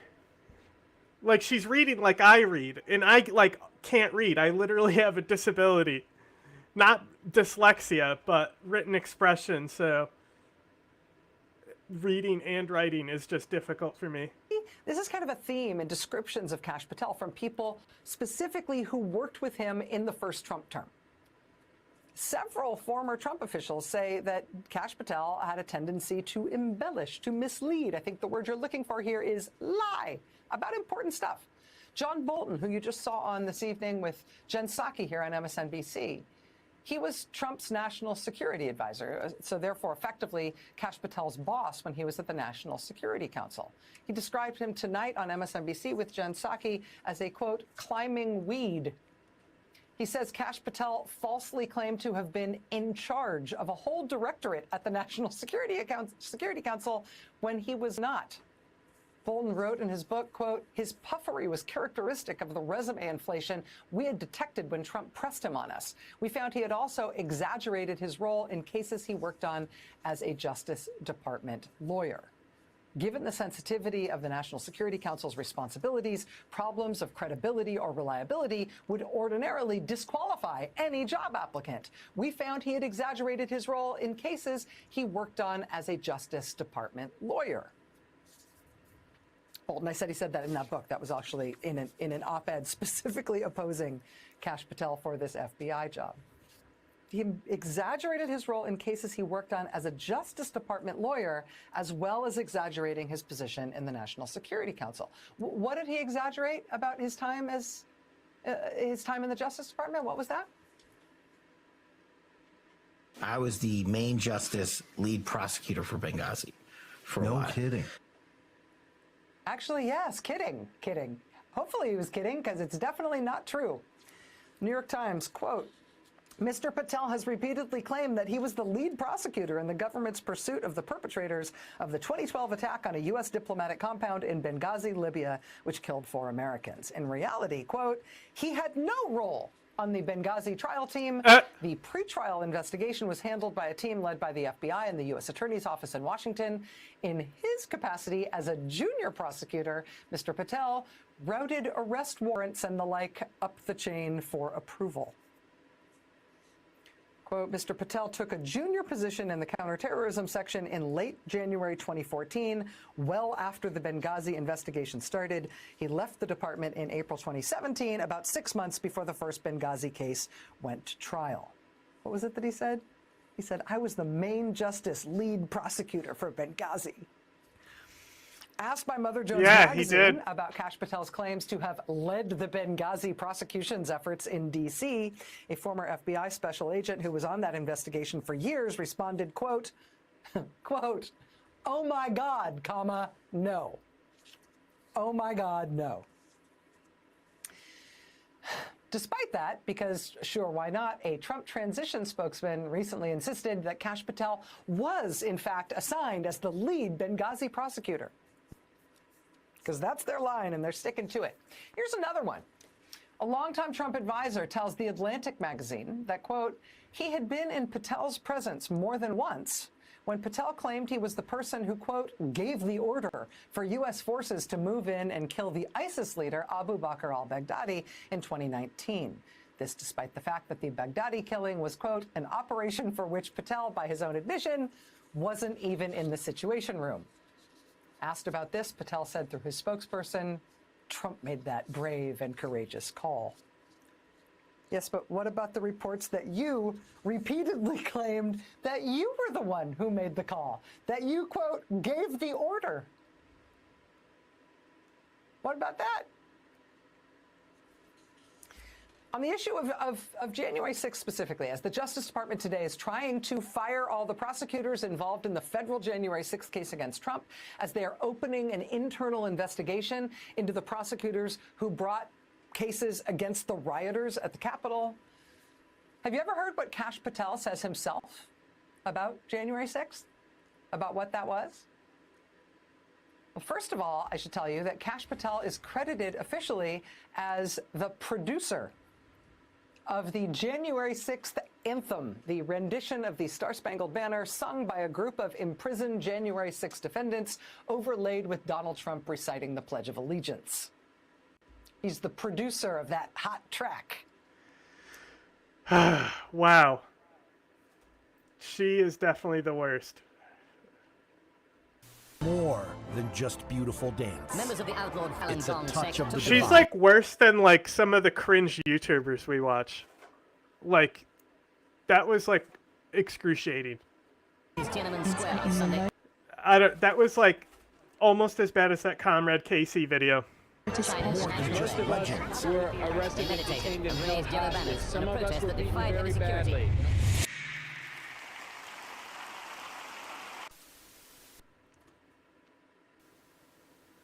Shen Yun.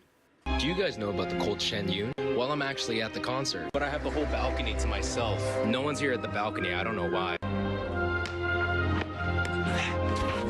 See?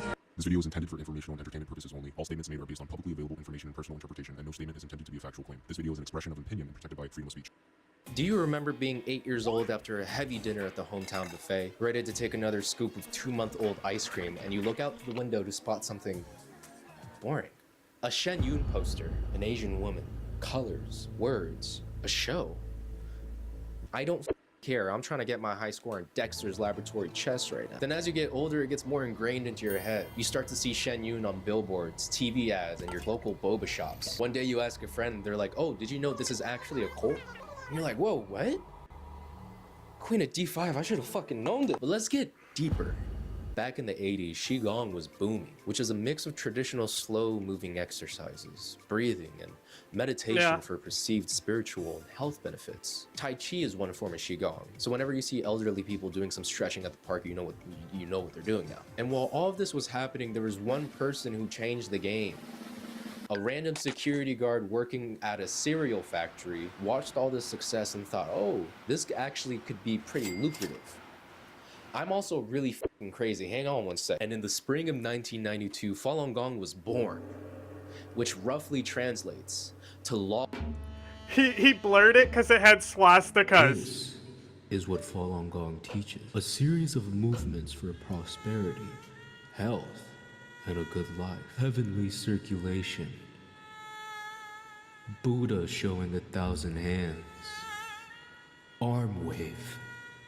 SpongeBob. If you follow the steps of Falun Gong, you can fly. Essentially, doing these movements brings you closer to spiritual salvation, can heal any kind of illness you're gonna get, and gives you superpowers. So in the late 90s, this was getting like super big in China apparently, but the Chinese Communist Party, aka CCP, they were basically questioning Falun Gong's intentions because it was getting super popular, so they grew suspicious. Also, 4 people burned themselves alive at one of China's parks, so that could be a reason as well. So in 1999, they started arresting Falun Gong practitioners and allegedly even harvested their organs because they knew that they didn't drink or smoke. And what was Li Hongzhi doing during Allegedly. this time? He was with his family in New York, talking about how aliens made computers and modern medicine. But honestly, late 90s, crack cocaine, New York City, I'd probably be saying the same exact thing too, honestly. Well, by now you might be asking, well, Jimmy, hold on a second. If you just move your knight to c3, you could easily guard your e4 pawn. Also, you might be asking, well, do regular people actually still get His hair involved looks like into a Falun wig. Gong, even though there's like tons of information online about it being a cult? Yes. I went to a Falun Gong online seminar, and at the end, I asked the dude questions, and he really does believe in them. Master Li Hongzhi has also stated that he has also known people who can levitate. How can one reach this higher level of existence as a follower of Falun Dafa?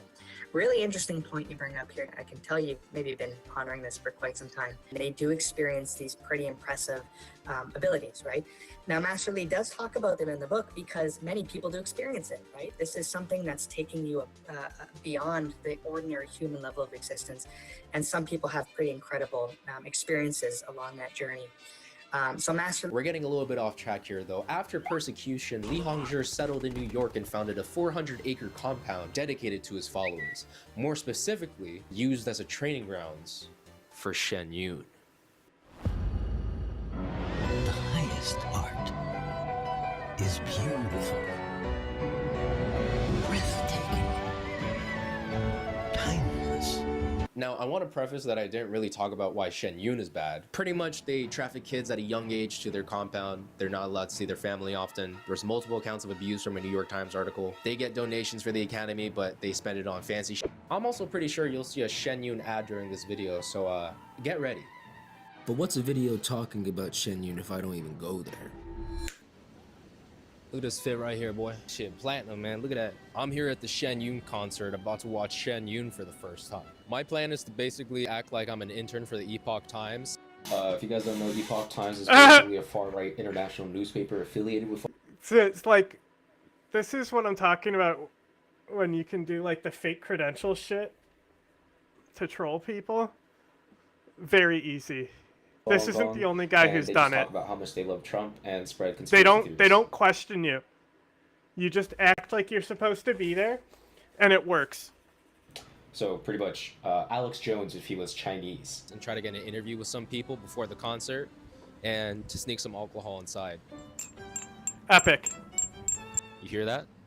That's 2 bottles of Grey Goose vodka. What brought you here to show you?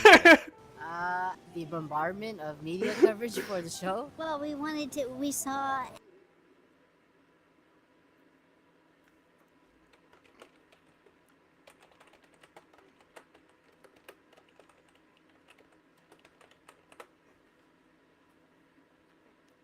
Ads on TV. I've seen the commercial for a number of years, and I've always wanted to see the show. On the TV, you know, on the Spanish channel for her, so yeah, we got interested. Well, I saw it on my grandma's computer. It was amazing. I really wanted to see it in person. Are you guys familiar with the Falun Gong, the meditation practices that they do? No. No, I have not. No. No. No, I haven't. No. It's pretty much a variant of Tai Chi that Shen Yun talks about. So it's those meditation breathing exercises that you see people do at the parks. Is that something that you would be interested in doing some of those meditations out in the park? No.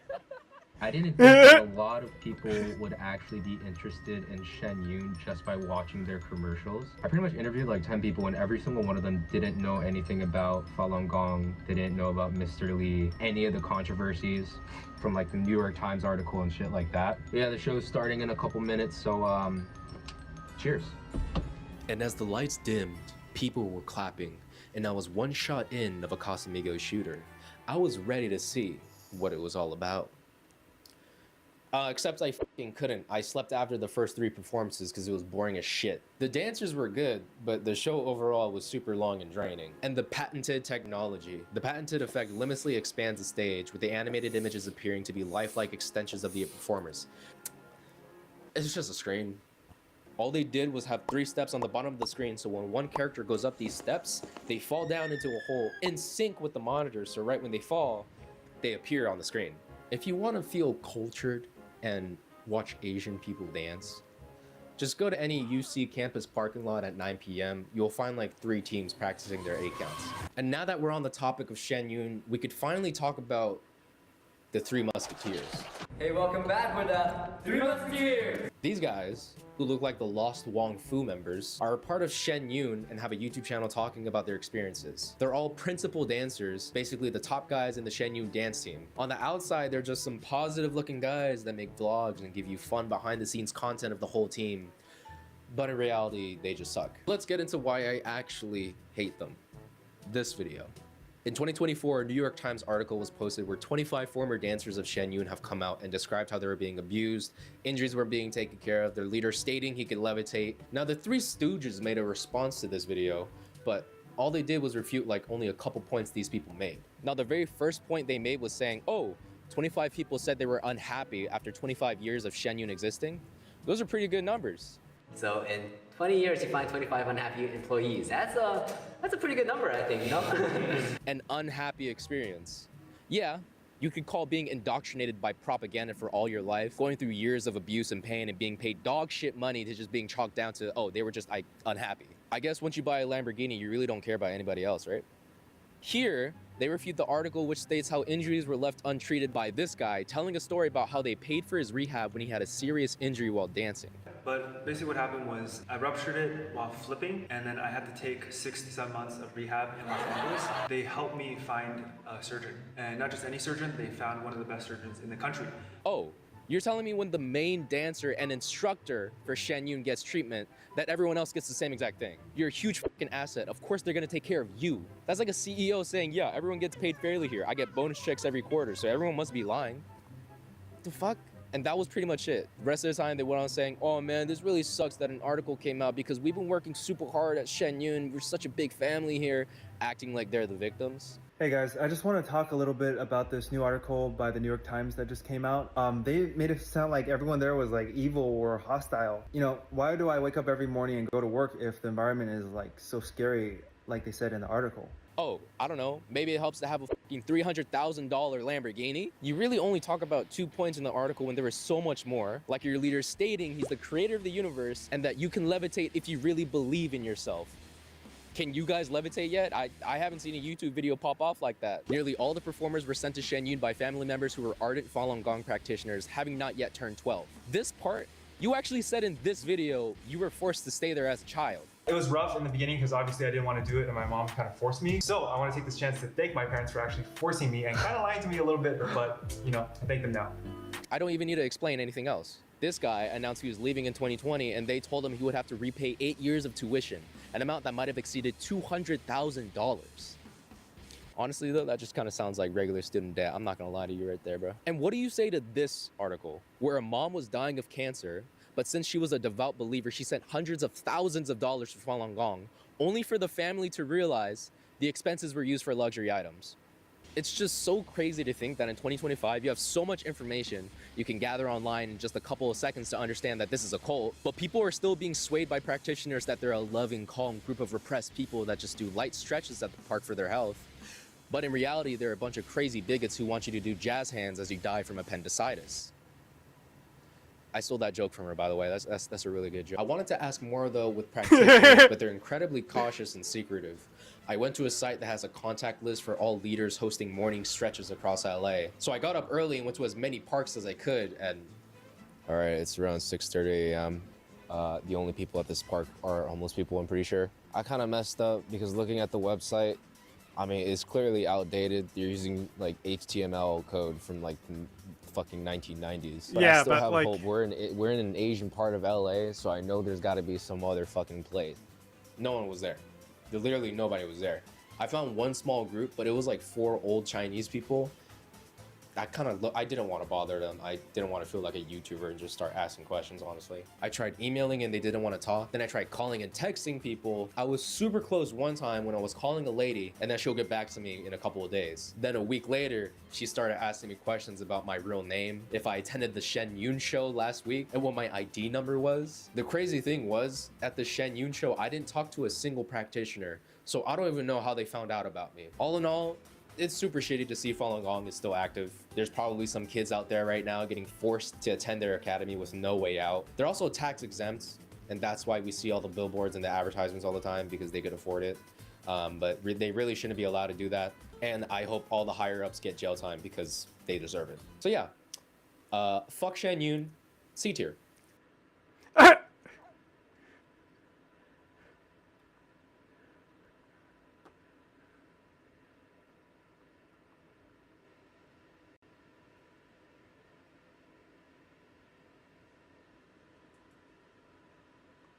I gotta see more of this guy's videos. Looks like Daddy's bringing home the barbecue. A big sack of McDonald's McRib sandwiches. Looks like Daddy's bringing home the barbecue. An innocuous quote from a McRib commercial that, albeit strange, actually calls to mind Nietzsche's allegory and both the existence and non-existence of metaphysical nihilism. The father picks up a meal from McDonald's, with the family thinking they will be eating together.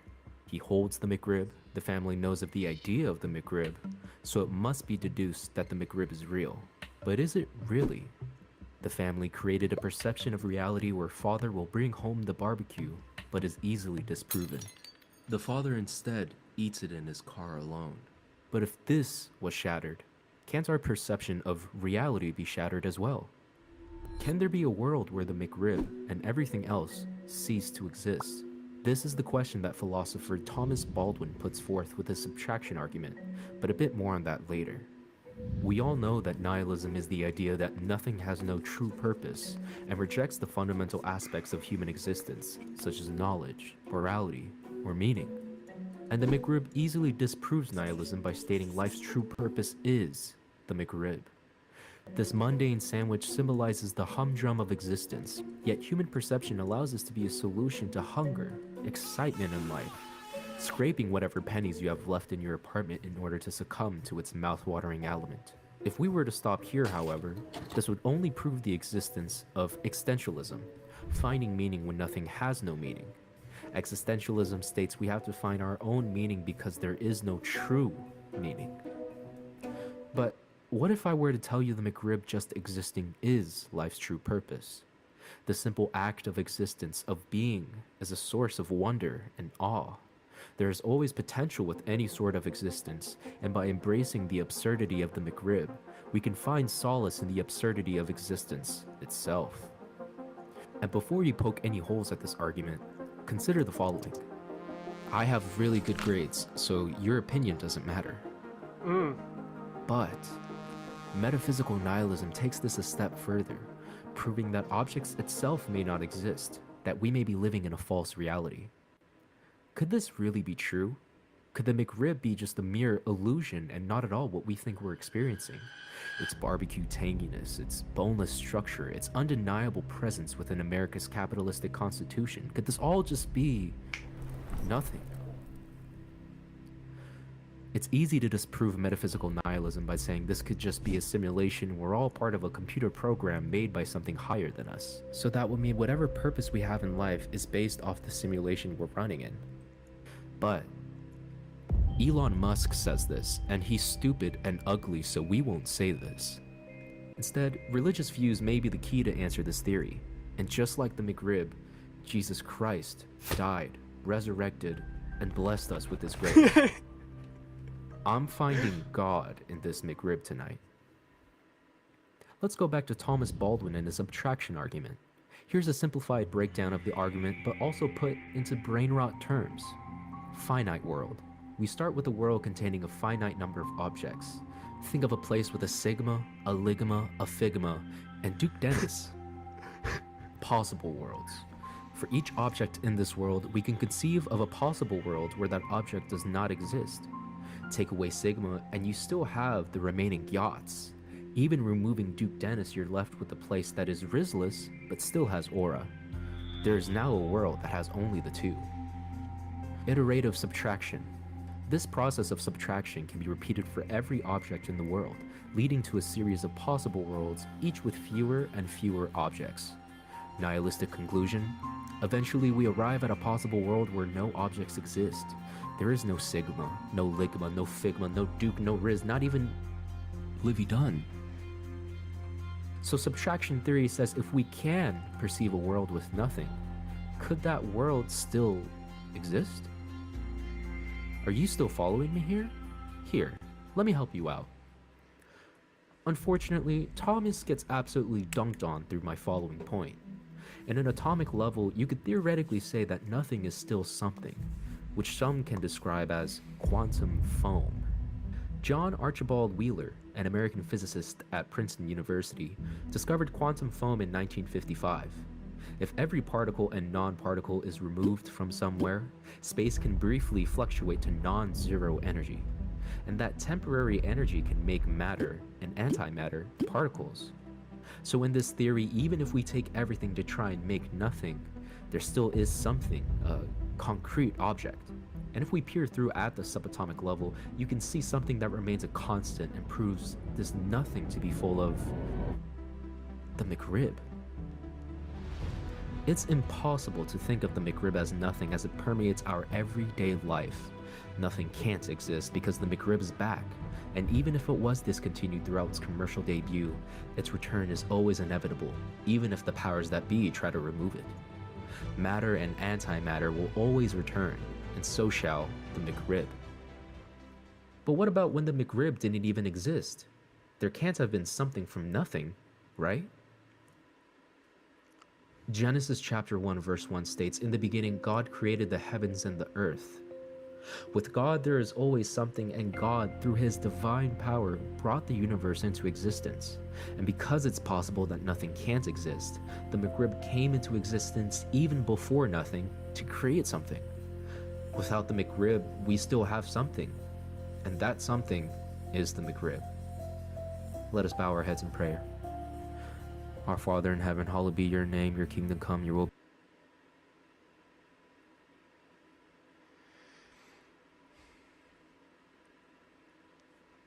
Okay, guess what? You'll never guess. I haven't been watching. Did you see the video I put on of his before this? It was so fucking good. That's why I watched this one. The video I had on just before this one. Amazing. Guess what? I'm totally about to win. I got it figured out.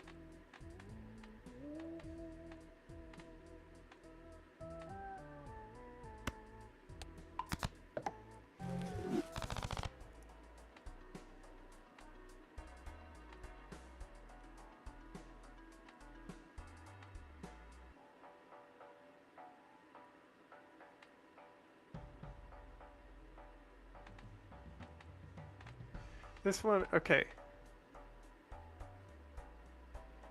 This is only a ×3 multiplayer.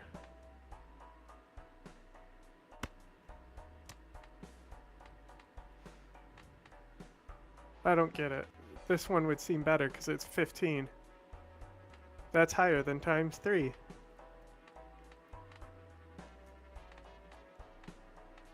Just in case, I'll get rid of this one instead. Just to see how much it cost.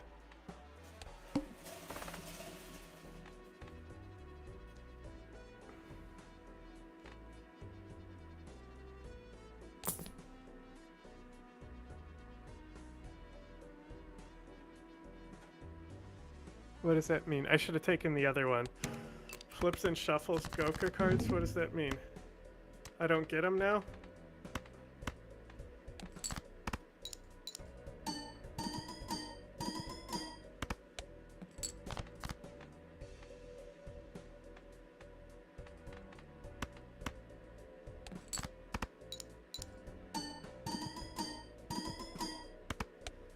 I think that helped me.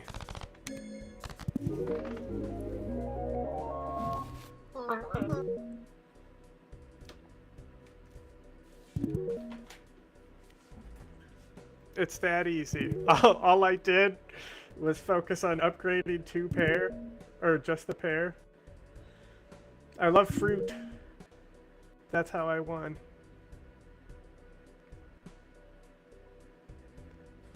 Mr. Patel, early in this hearing,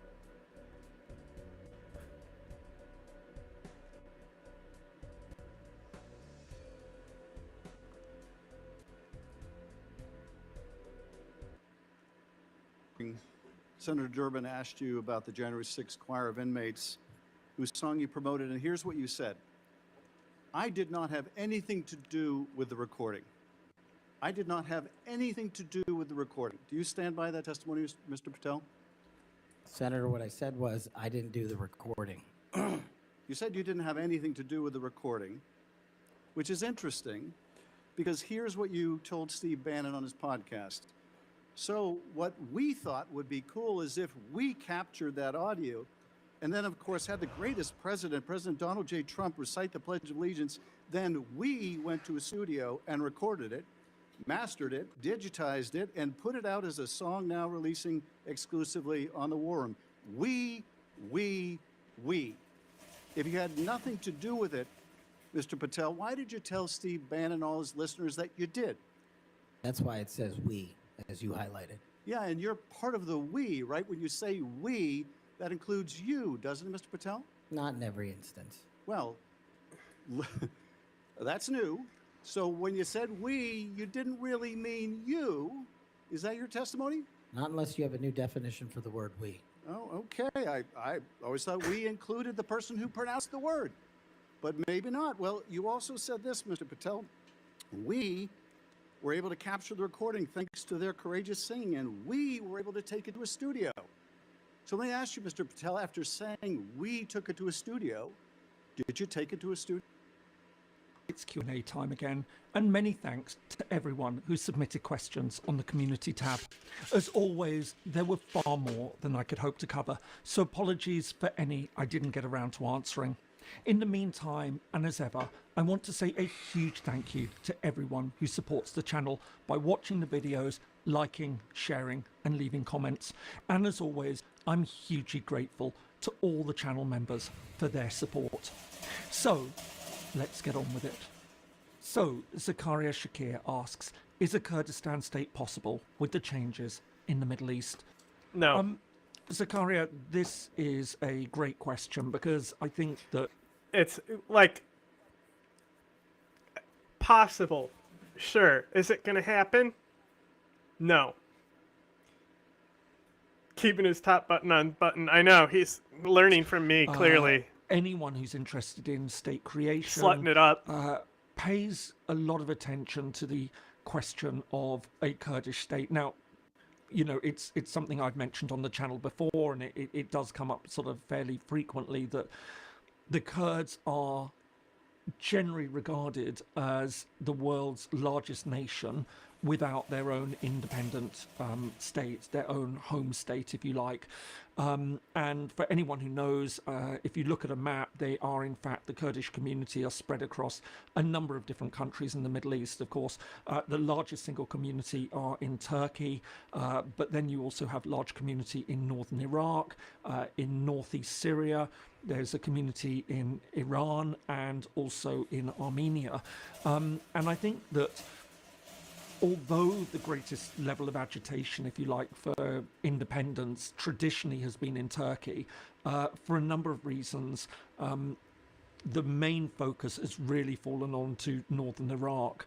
But what we've actually seen during the Syrian civil war was, of course, the creation of a de facto autonomous area in northeast Iraq, northeast Syria, known as Rojava, or was known as Rojava at one point, which many have wondered whether that could potentially break away and become a Kurdish state, a Kurdish independent state. Now, I think the big problem the Kurds have often faced is the fact that there's considerable international reluctance.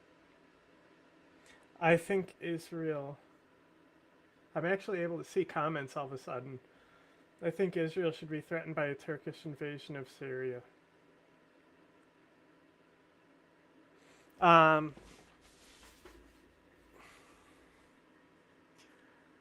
don't know.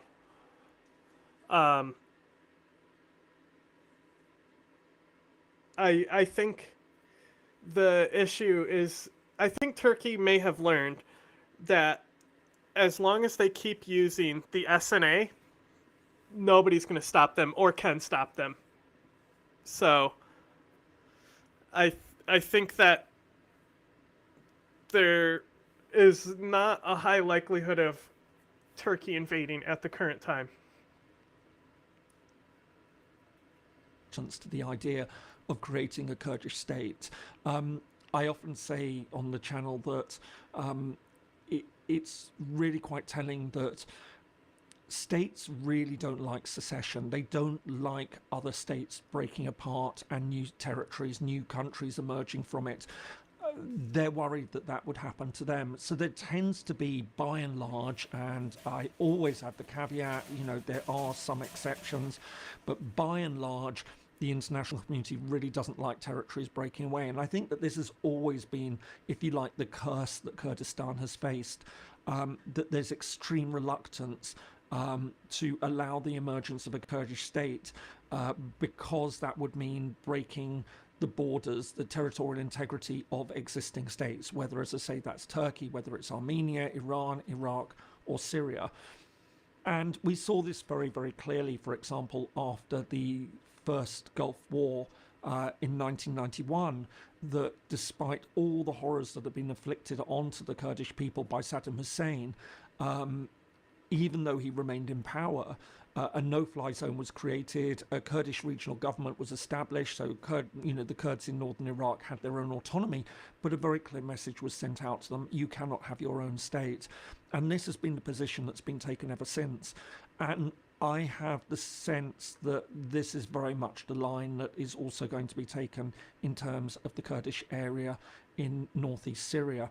I think what we would also see in the case of Syria, which is a really important factor in all of this, is Turkey and fundamental Turkish opposition to the idea, the emergence of a Kurdish state, either in northern Iraq or in northeast Syria, for the reason that there is a belief that that would then become the basis on which the Kurdish community in Turkey, or significant parts of it, or even just parts of it down in the southeast of the country, would then see as, if you like, the territory to which they can then attach themselves and create a greater Kurdistan. So I think there's a real worry that, even apart from the fact that many countries won't want to see Syria break apart, they tend to shy away very, very strongly from territories that secede. I think that if there was any significant move in this direction, then we could very well see Turkey take the strongest possible measures, invasion, occupation even, to prevent that from happening. So on the one hand, I mean, what we're seeing certainly taking place in Syria is a pivotal moment in the Middle East. I think that it's going to be very significant in defining the future direction of the Middle East. But whether I feel at this stage it would lead to the creation of a Kurdish state, I just don't see it going in that direction. And again, I mean, you know, there are very strong arguments for a Kurdish state in many people's minds, but it's just that you run up against, you know, the fundamental legal, political issues, and of course the fundamental opposition of Turkey, which would make it very, very unlikely, at least as I see it, for the meanwhile. UN30B asks, what are the obstacles to Central Asian countries uniting under an EU-like or NATO-like structure, cooperating on defence and economic matters? Is it realistic? So I really like these sort of questions about how different regions can promote greater regional cooperation. I tend to actually be a great believer in regional cooperation. And I think it's really interesting when that's framed in terms of the European Union and to a certain extent NATO, but I certainly like the EU analogy because I think this is a really important chance to emphasize what it is about the European Union that makes it so valuable and so worthwhile. Is it's based certainly on a very difficult history that European countries had, and a fundamental recognition that something needed to change, that the old patterns of international relations, which so very often led to conflict, needed to give way to new ways of interacting with each other, and that fundamental understanding that the best way to prevent countries from going to war with each other is making them more dependent on each other. But I think there's also another important element in all of this, which is very often missed, which is that integration is shaped by a mutual recognition of the importance of the rule of law. That you have to have all these countries agreeing to harmonize their legislation to make sure that when one piece of legislation applies in one country, it applies across the others in areas where that would fundamentally affect competition between them, or make things unfair, if you like. So what would I mean by that? So it's not about harmonizing education, for example, on the whole. It would be about saying, okay, and this was something I really encountered during the Brexit debate in the UK, that people would say, oh, the EU's passed this law, or it's passed that law, and, you know, this is ridiculous and everything. Yeah, it's ridiculous until you need that law in order to make sure that the single market, which I think in many ways is the flagship policy of the European Union, works effectively. And, you know, I've often said that you can take the example of, in the bad old days, a crate of apples would land in France from Spain, and the French customs inspector would say, but this isn't an apple. It doesn't meet. You lay down very, very clear rules about what constitutes an apple, and so people then laugh, oh, bendy bananas and all the rest of it. Isn't that a joke? It's not a joke, because that's the way that you make sure that all the countries compete. So when the French customs official says, oh, but look at this apple, it isn't an apple, you can actually hold up and say, well, according to this, it is an apple. You have to let it in, and you can't create these barriers. But you need a complex system to make that work. You need a complex system of people who will be coming up with those regulations, those laws. How do you give that democratic legitimacy? And that's sort of, you know, for example, through the European Parliament, through joint decision-making mechanisms between the governments, because remembering fundamentally the EU remains an intergovernmental mechanism. And then you have ways of enforcing it. So you've got the European Court of Justice. So, for example, if the French customs insist that this isn't an apple, you've got an authority that you can go to in order to be able to say, well, yes, it is, or no, it isn't. I really have no clue and what's this happening. Requires a very, very high degree of cooperation, of integration. And I think that this is what is so often missed when people talk about the EU analogy.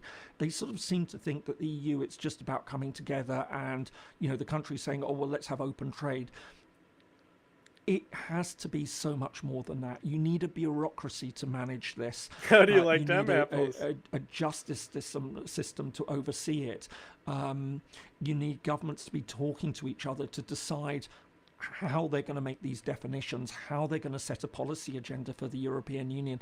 And so this is, when I talk about this, or when people ask about, can we see something like the EU develop in Asia? So, for example, with ASEAN, can we see the African Union moving in that direction? Can we see the Turkic states, so the Central Asian states, moving in that direction?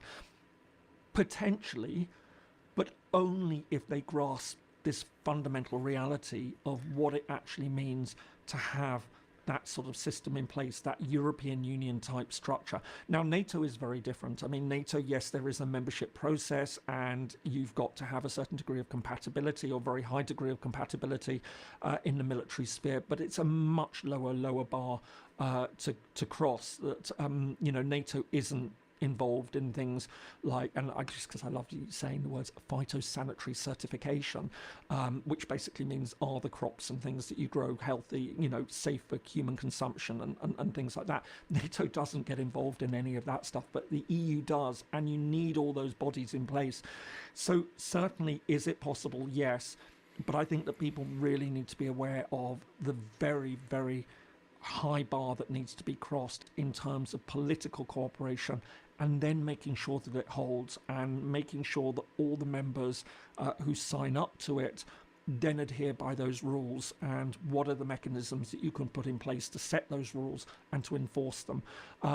So in many ways, I would throw the question back to you and sort of say, do you feel that there is a particular momentum, assuming you come from a Central Asian country, for that to happen, and where do you see that happening? And I'd love to hear more in the comments section about how you feel about that, because I think, and I've also been asked the same question about Africa, about different parts of Asia, South America.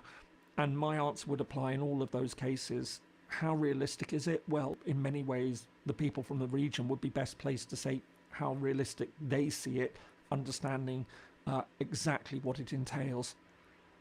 So Abner Elshani asks, what is the Trump administration going to do with the Balkans, especially with Serbia-Kosovo relations? Abner, thank you very much. I think at this stage, we just don't know. It has only been a week. There are a number of foreign policy issues that we've seen that Trump has turned his attention to. My sense is the Balkans are not going to be very high profile in this second Trump administration, certainly not as high profile as they were in the first. If anyone remembers that it actually got a lot of attention from the Trump White House first time round, partly because he'd appointed this character, Rick Grenell, who was the US ambassador to Germany, to be the special envoy for Serbia-Kosovo talks, and this led to an agreement being signed in the White House, and so Trump could put it down as one of his sort of foreign policy successes first time round. But I get the sense there's a very different foreign policy agenda that is in place this second time round. What we're seeing is a far greater focus in many ways on areas around the United States. Many have suspect that Trump is following a policy of wanting to see sort of US expansion, and that's where the main focus is going to be. And I'm not sure that we're going to see much attention on the Balkans. That said, even in this first week, we have seen a few sort of messages coming out from Grenell on Twitter, X, whatever you want to call it these days, commenting on Balkan issues, and he now holds quite an important role in the State Department of dealing with various sort of special missions and things like that. So it could well be the case that he's eyeing up a return to the Balkans and trying to do something on Serbia and Kosovo. But I think at this initial stage, there's very little indication that is necessarily going to be the case. It might be, it might not be.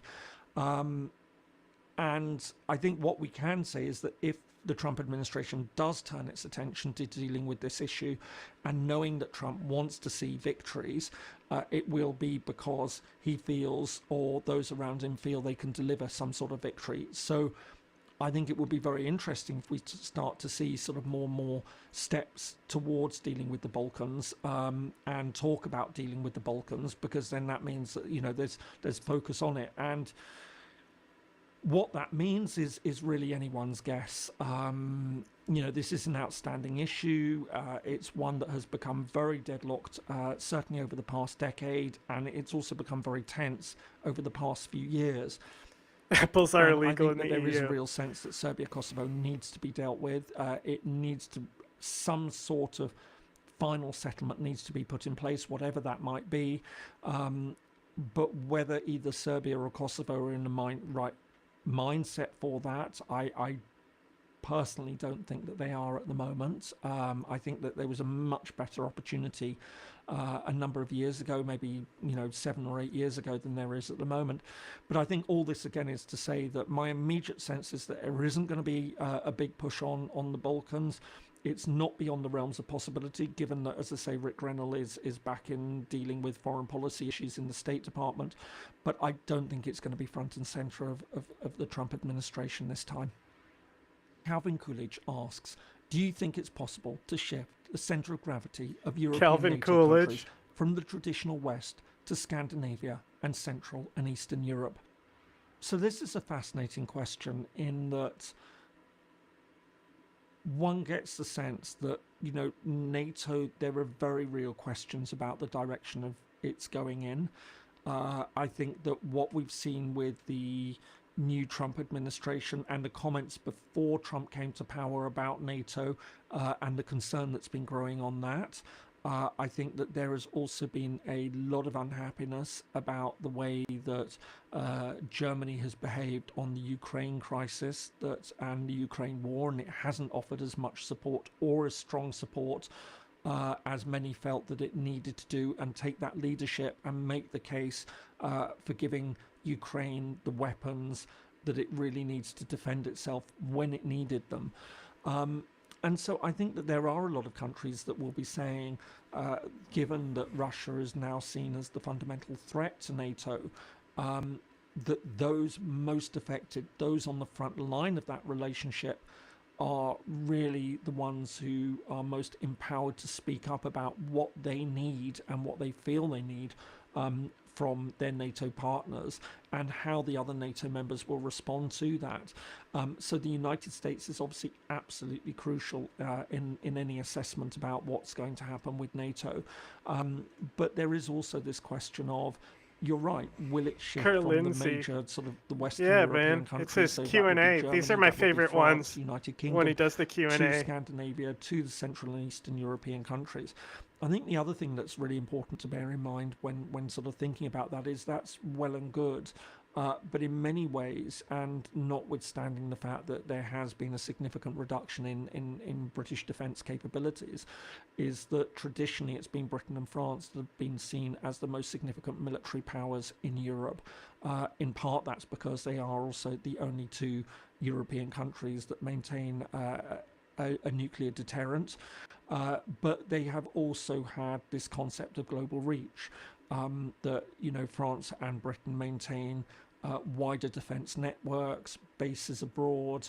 You know, they have other technology and equipment that allows them to be able to operate in many places around the world.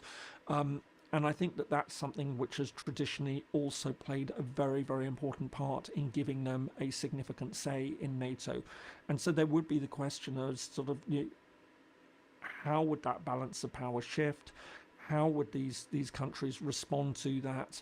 How are they engaging with these countries to take on board the concerns they feel? Now, I mean, in some ways, we've seen some very positive signs. So, you know, the United Kingdom has taken a very strong position, for example, on the Ukraine war, and has recently signed a new agreement with Ukraine. Emmanuel Macron has spoken quite openly about the possibility that NATO might need to consider about sending troops to Ukraine.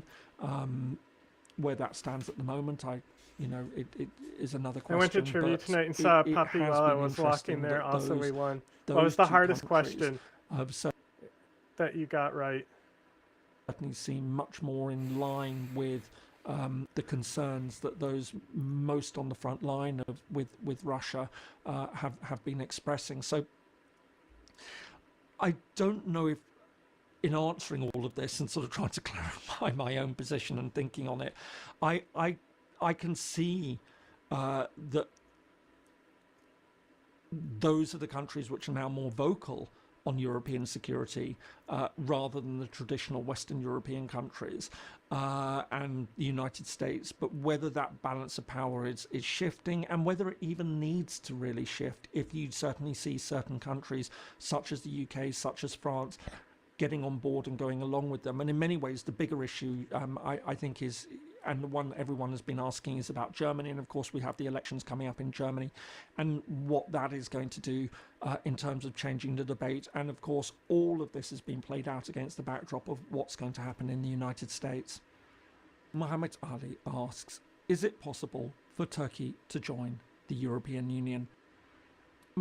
This is an issue that I have followed for a very long time, not just out of interest, but from a professional academic perspective, you know, writing a lot on EU enlargement, taking a lot of interest in Turkey.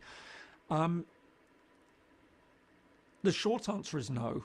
I'm certainly not saying never, but certainly there's no hope looking at this in the medium term. Now, I've never really believed that in what you got one right about a show you hadn't about seen. Turkish membership of the That's European funny. Union. So there is a body of thought that says Turkey is fundamentally unsuited to EU membership. It can't become a member. And I always push back against that idea. I never liked that idea. I felt that it was fundamentally wrong, not just from a moral position of sort of saying, you know, people in Turkey aren't European, so they shouldn't be able to join the European Union. I felt that it didn't actually make sense, and it relied on a very particular reading of European identity that I, from my personal experience, felt was illogical. And what do I mean by that? I mean, it's based on the idea that Europe is a big continent, and yet it would say that people on the very most easternmost border of Bulgaria would naturally have more in common with somebody from Ireland or somebody from Portugal or somebody from Estonia than they would with somebody. I think because the size of Turkey, that's just the issue. So like the entire system would need to be rebalanced, or countries like Russia and, you know, is Ukraine EU? Ukraine would have to be EU as well. Like everything would have to be EU. For like, and then even then, Turkey's population is just way too high. The EU system isn't designed against for a country like Turkey. You know, they were designed against these like small European states that had been splintered by fucking kings over fucking centuries. Just a few kilometers down the road across this border in Turkey. And yet, if they are deemed eligible to be Europeans because they fall on the western side of that border, because they fall on one side of it, then, you know, but Turkey couldn't because it fell on the other side. It just never made a lot of sense to me. That there are many more things that many people in the Western Balkans, for example, who are lining up to join the European Union, and some countries are already in the European Union, some of the other Balkan countries, so as I said just now, Bulgaria, but also Greece, Romania, there will be commonalities with Turkey that are far stronger than the commonalities they would have, for example, with Sweden or with Luxembourg, you know, or with Latvia. So I always felt, as I say, rather uncomfortable with this idea that Turkey couldn't join because it just simply wasn't a European country. That said, I think where I, like a lot of people, became very concerned about Turkey's prospects for membership was simply because we have seen a rolling back of human rights practices. We've seen many steps taken by the Turkish government under Recep Tayyip Erdogan that have fundamentally gone against rule of law, democratic practices. And this is where I tend to be much more absolute in my belief that countries should be ready to join the European Union, that they need to uphold those values. Now, that's not saying that they all do all the time. But I think that there is this fundamental principle, what we call the Copenhagen criteria, which is incredibly important in setting the boundaries for expected behaviour across politics, across economics, that countries that want to join the European Union are expected to uphold. And I think the danger is what we've seen with Turkey is that has just disappeared. That this Turkey could be isn't taken upholding that. So a multitude of ways, right? The EU has certainly evolved. It could certainly evolve to handle Turkey, but a lot of things need to be done internally inside the EU for Turkey to even be eligible, unlike other countries. You know, it's just there's so much transformation that would need to happen. I just don't see it being likely. As long as Turkey is taking that particular direction, then it's very difficult to see Turkey ever becoming a member of the European Union. Now, of course, there is also a bigger picture about all of this, and a question I think a lot of us who've spent a lot of time looking at Turkey have also asked, which is, and leaving aside, that there are also some very practical issues that need to be dealt with. So, for example, Turkey has had a very difficult relationship with Greece, and that antagonism has also sort of seen claims on parts of the Aegean, for example. You've got the Cyprus issue, which, for anyone who knows, I have long believed needs to be settled, and, that has also got to be part and parcel of any agreement for Turkey to join the European Union. And that's not a particularly controversial point. I mean, this is a point that the European Union makes time and time again. Now, Turkey would argue, well, it's made its efforts and things like that. All right, let's just park that for the moment. I think there is a deeper issue about the transformation of Turkey under Recep Tayyip Erdogan. And yeah, he is one way or another getting, I think most would argue, towards the end of his political life. Now that could, he's getting old, and what comes next? And I think this is a huge question. And I think the real question that many of us ask is that, with all the changes we've seen to Turkey under his rule, can that be rolled back? Can Turkey then be transformed back into a country which would be a credible candidate for European Union membership? And I think that this is the real question that many on the outside are asking, and I think many people in Turkey should be asking themselves as well. What happens next?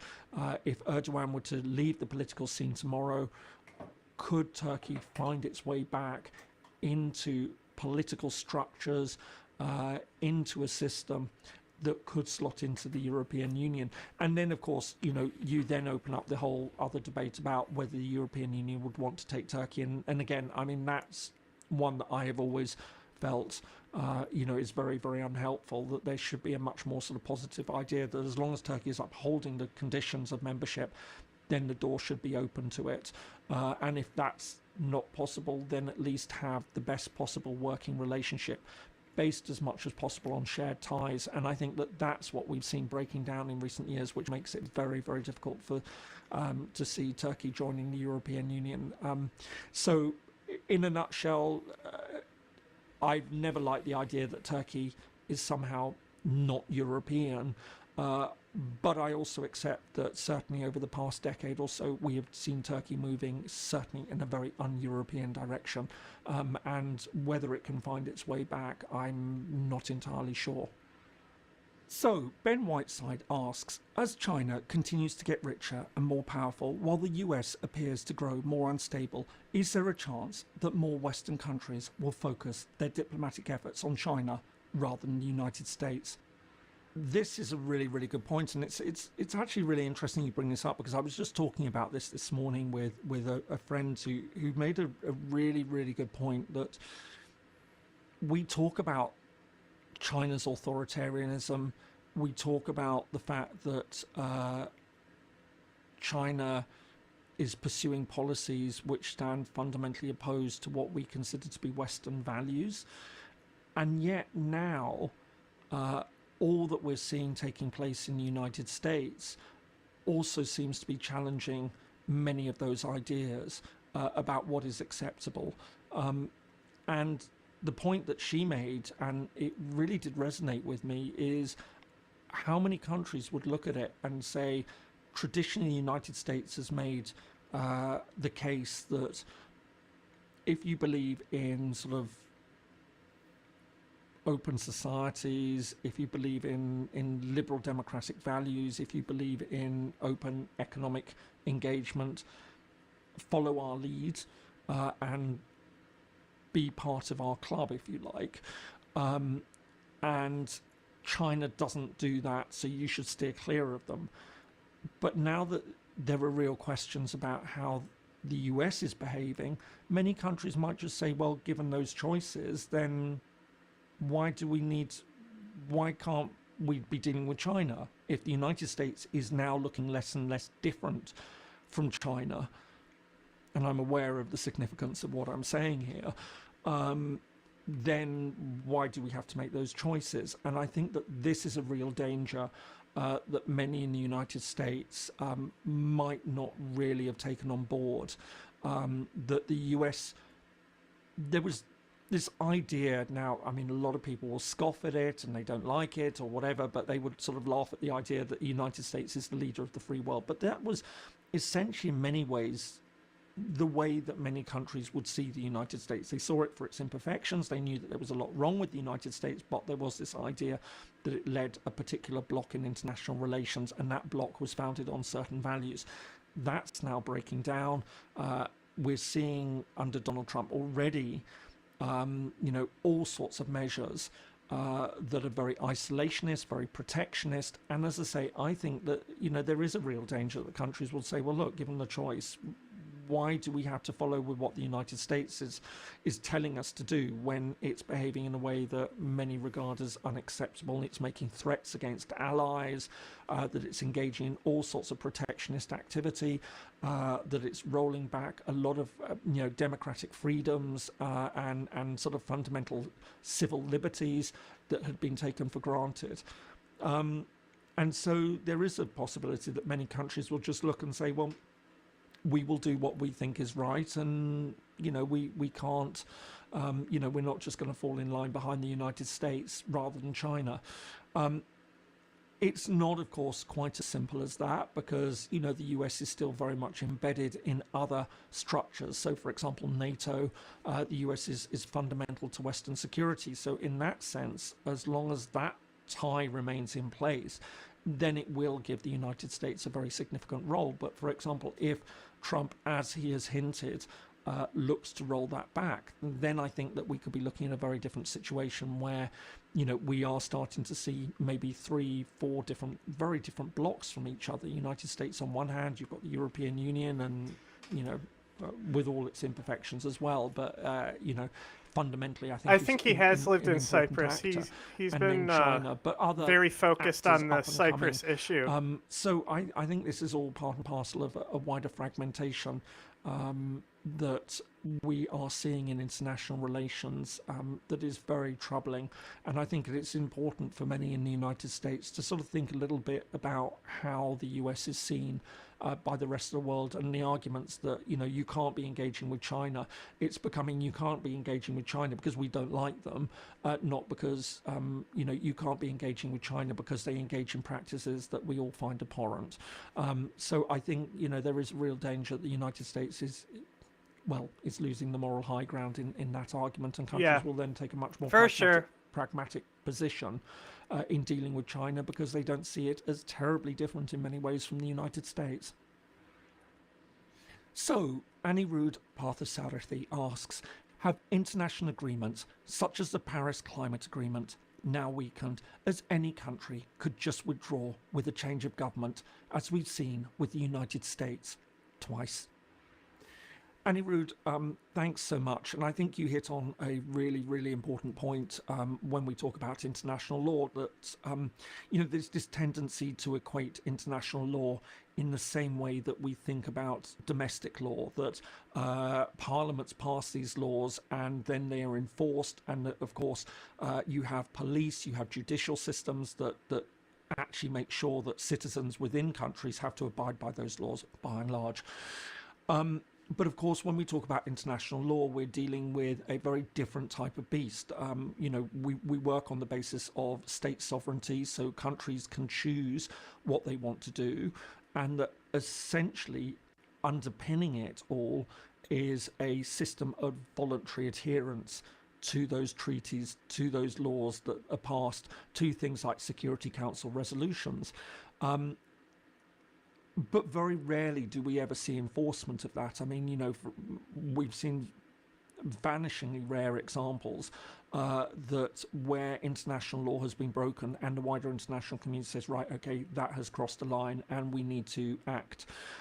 We see it sometimes, for example, with the imposition of sanctions and things, but very rarely sort of military action. Yeah, that Trump is a would taken, toxic X. or other types of enforcement action. And again, when you're talking about major world powers such as the United States, it's even rarer. And I think, you know, this is where we are really getting into territory that I'm now very worried about, and I've spoken about in other videos, is this idea that the rules, that sort of voluntary nature of the international legal order is breaking down, that countries feel more and more at liberty to say, we are going to do our own thing. We don't agree with these laws, so we will just ignore it. And you're absolutely right. Every time one country does that, then another country turns around and thinks, well, are we being fools for following this? This is what I've been that saying. Country isn't doing it. And of course, when you have the major powers, especially the permanent members of the Security Council, you know, such as the United States, such as Russia, Britain, France, China, any one of those which starts to say, well, we're not going to follow international law, then necessarily it undermines the broader system that exists. And I think that this is what is really, really worrying. In the case of the climate treaty, one can only hope that the thing that actually lets or keeps most countries on the straight and narrow that are adhering to it is that there is a realization that this is an emergency and that something needs to be done about it. But it does become very, very difficult to hold that line when countries are having to take difficult decisions on matters that will fundamentally affect the shape of their economy, that will fundamentally affect their citizens, and they're saying, and those citizens are saying, but United States isn't following on from this. And it's already been a point of tension in many ways for many countries, that they have always felt that, especially developing countries, that they're the ones now who are having to bear the greatest brunt of, you know, reining back their economies in order to prevent sort of climate change, to take the steps that would mitigate it. And they say, well, it's all very well, you know, the Western countries are living a high life, you know, their economies have developed significantly, and now they're asking us not to do that. It becomes even more difficult when those countries are not setting the example. So I think that you're absolutely right. It does weaken international law. It's a very, very dangerous development, and it's part and parcel of a wider trend that I often speak about. I think on this one, it is, as I say, the fact that many countries will look at the situation and say, listen, even if the United States isn't doing this, we need to do it. And I think it's also very telling, and it's good that so many countries treat the United States with the opprobrium that I think it deserves for walking out on these sorts of agreements. That it's sort of saying that a lot of countries aren't saying, well, are we the idiots for following on this? It's sort of saying the United States is the country that's behaving atrociously by doing this, and that Trump is behaving badly, and that this is actually going to do a lot of damage to the world, but we need to stick with it. So I think you're absolutely right in the general sense, but sometimes I think you also have that principle, and I think we all see it in our day-to-day lives. You know, it's not just about following laws because those are laws that have been created by legitimate authorities or parliaments or whatever. It's about following laws because if you do and everyone else does, then things work much more smoothly and everyone gets the benefits of it. So I think and I hope that maintains, you know, that's what we're seeing certainly with climate change, but across the board, I think we can say that this is an extremely worrying time because more and more countries now feel that they can question the standard principles, rules, laws of international relations, which have held for so long, albeit with certain exceptions, but essentially have held for so long, and more countries feel that they can now say openly, well, this isn't going to apply to us any further. John Morales asks, do you think Trump is coming to terms with the US being a hemispheric power and defocusing on East Asia, Africa, and the Middle East? Sean, this is a really interesting point that I think that there is a sense in many ways that what Trump is doing, certainly at the start of his presidency, is really very much focusing on the Western Hemisphere, on focusing on the Americas. I mean, if we're looking at where the main things that he's stirred up a lot of controversy over. I mean, we've got the claims on Greenland. We've got talk about acting against the cartels in Mexico, the Panama Canal, making Canada the 31st state, the brief trade war with Colombia. There is so much focus here that seems to be paid on to the Americas. And that's obviously not to say that there aren't those other issues. The United States will have to remain engaged on it. But when you put it that way, that it does certainly seem as though Trump's real agenda is essentially becoming, you say a hemispheric power, I think, yes, a hegemonic power in the Americas. And, people would always say, well, to one extent or another, it's always held that role. But it does seem, doesn't it, that this real focus of the new Trump administration is on the Americas. And that's, there's been a lot of talk about, is he guided by that period of growth at the end of the 19th century when the US expanded, when it took on new territories, when it acquired briefly Cuba and Puerto Rico and other territories.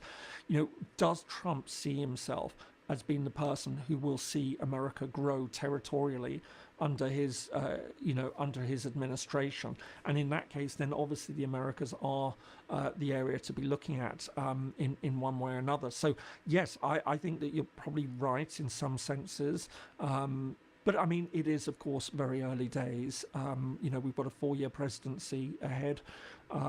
There will be other issues. We know that, for example, there's a lot of talk about Ukraine and what Trump's going to do there. We've got very big questions about China, and particularly China and Taiwan. There's the question of the Middle East and how Trump will be sort of drawn into that. So, I mean, I think that the fact that we haven't heard a lot about that so far doesn't mean that there's no focus on it or there won't be focus, and I don't think that's what you were suggesting anyway.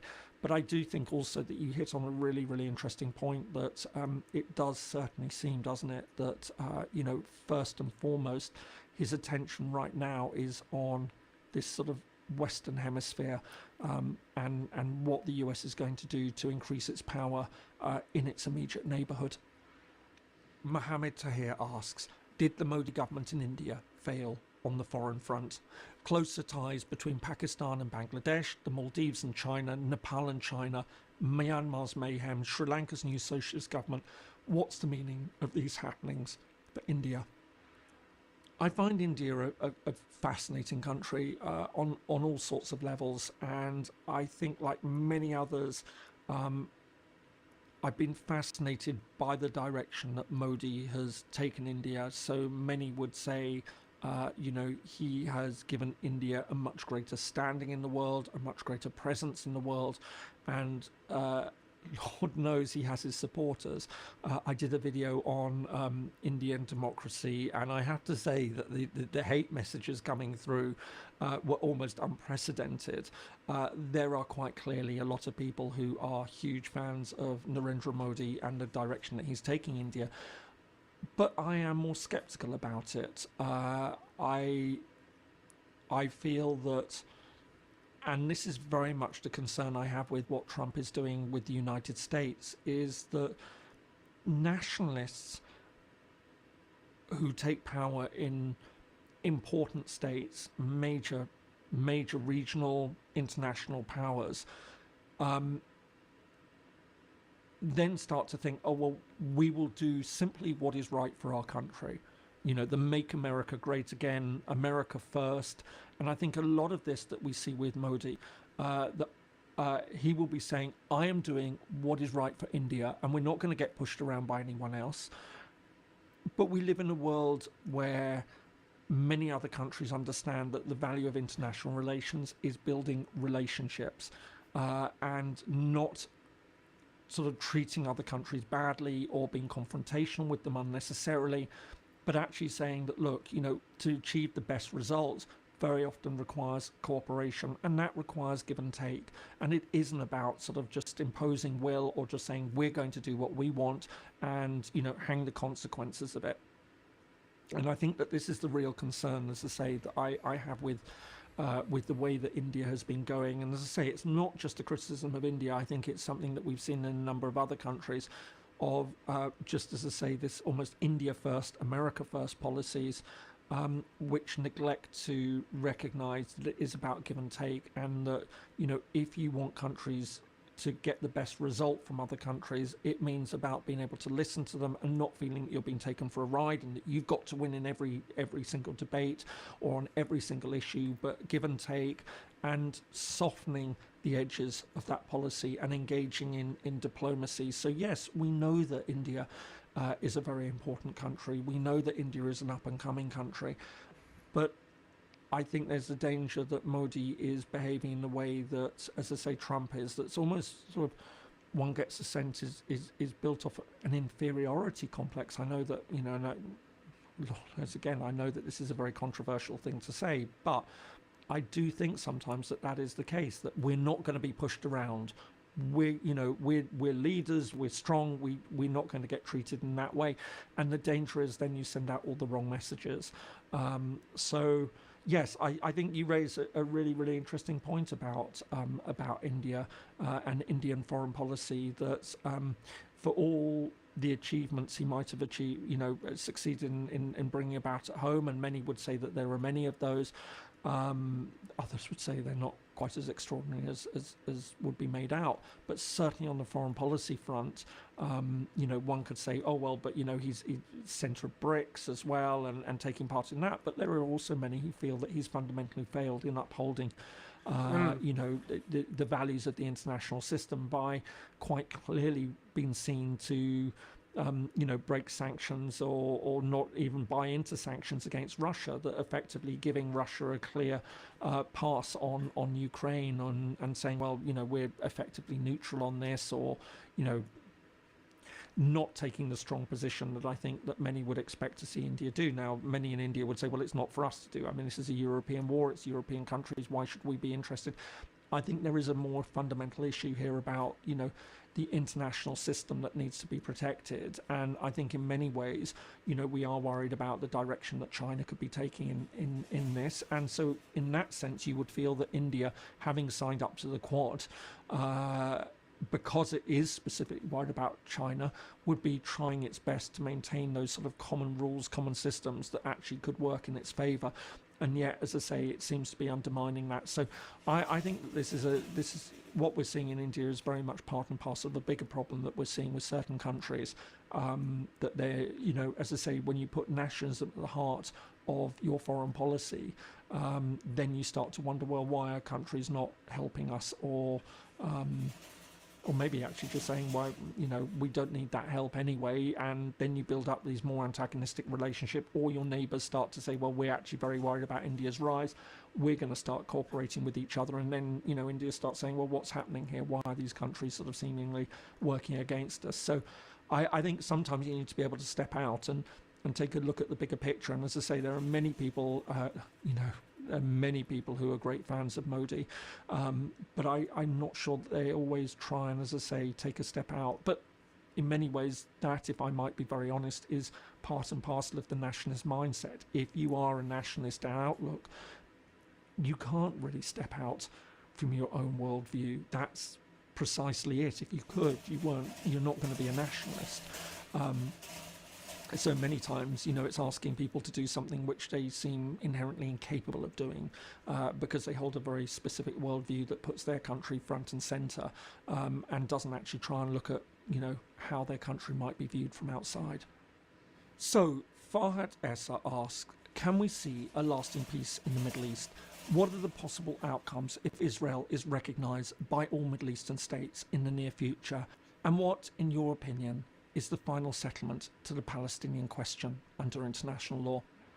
There's actually three questions there, but all fundamentally interlinked. So can we see a lasting peace in the Middle East? Yes, but not until you deal with the Palestinian issue.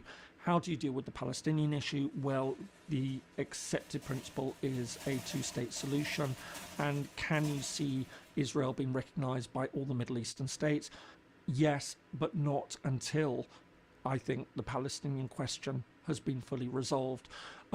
So it all ties up with each other. I don't think you can disentangle them. I think we've seen some countries try to disentangle them, that we've seen some of the Arab states essentially turn around and say, well, look, we might not like the situation with the Palestinians, but let's engage with Israel. So under the previous Trump administration, we had the Abraham Accords, which saw more countries. So prior to that, I mean, you had Egypt that had recognized Israel back in the late 1970s. You had Jordan in the 1990s. Then you saw the United Arab Emirates, you saw Bahrain, you saw Morocco, Sudan all recognize Israel. So, more and more Arab states have been willing to recognize Israel.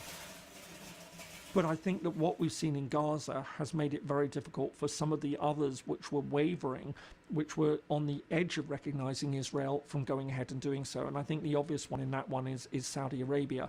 There was a lot of talk before the October attack that Saudi Arabia was on the verge of recognizing Israel. I mean, it might not have been as close as many thought it was, but there was a real sense that this was a very real possibility. And then I think that that's been taken off the agenda, and I think it's very, very difficult to see any other Arab states that hasn't recognized Israel already doing so anytime soon, and certainly not while Netanyahu's in power.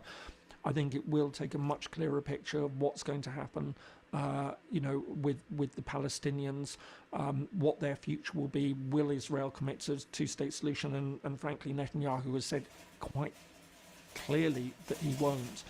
That needs to be dealt with. So I think we're in we should just get rid of position that we're a lot further off now from reaching any of those questions.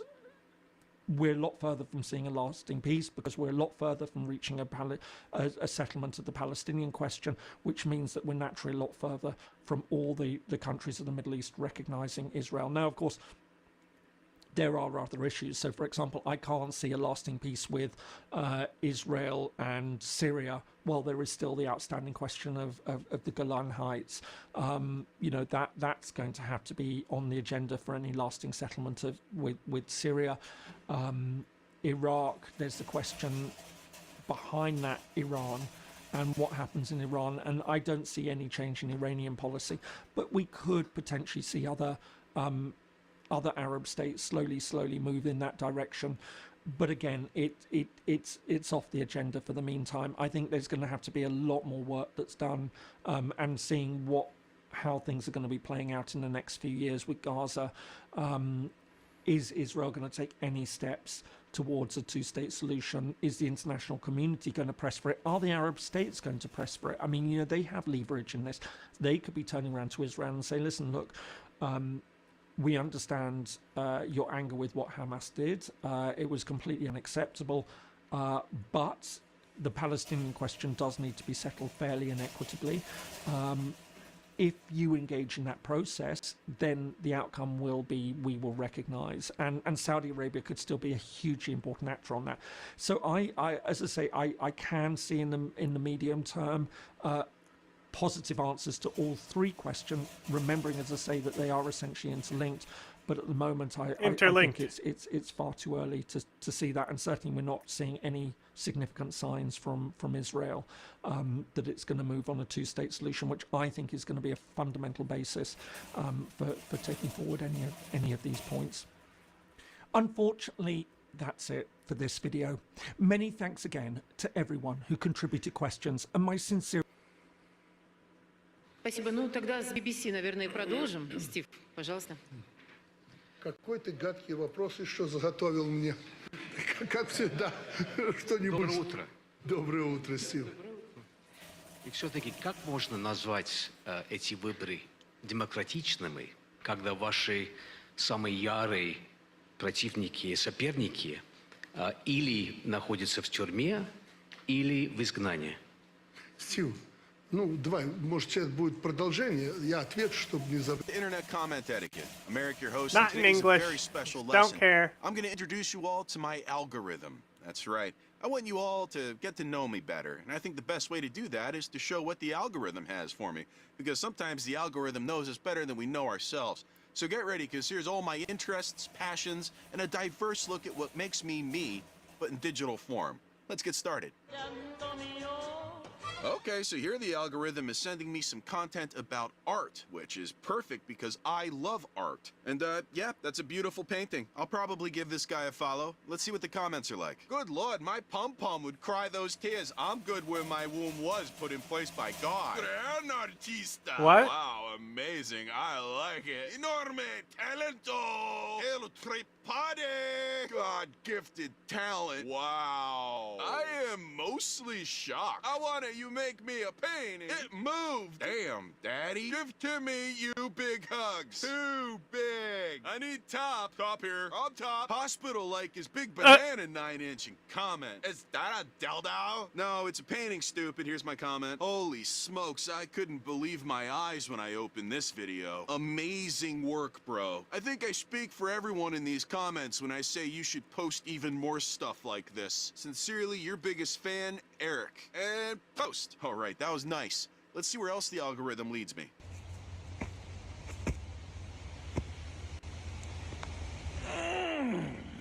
Hey, put a shirt on! And post. All right, let's start the show.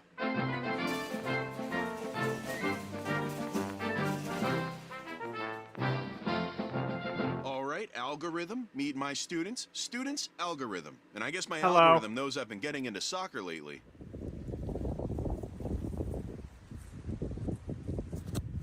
Whoa, look at the curve on that.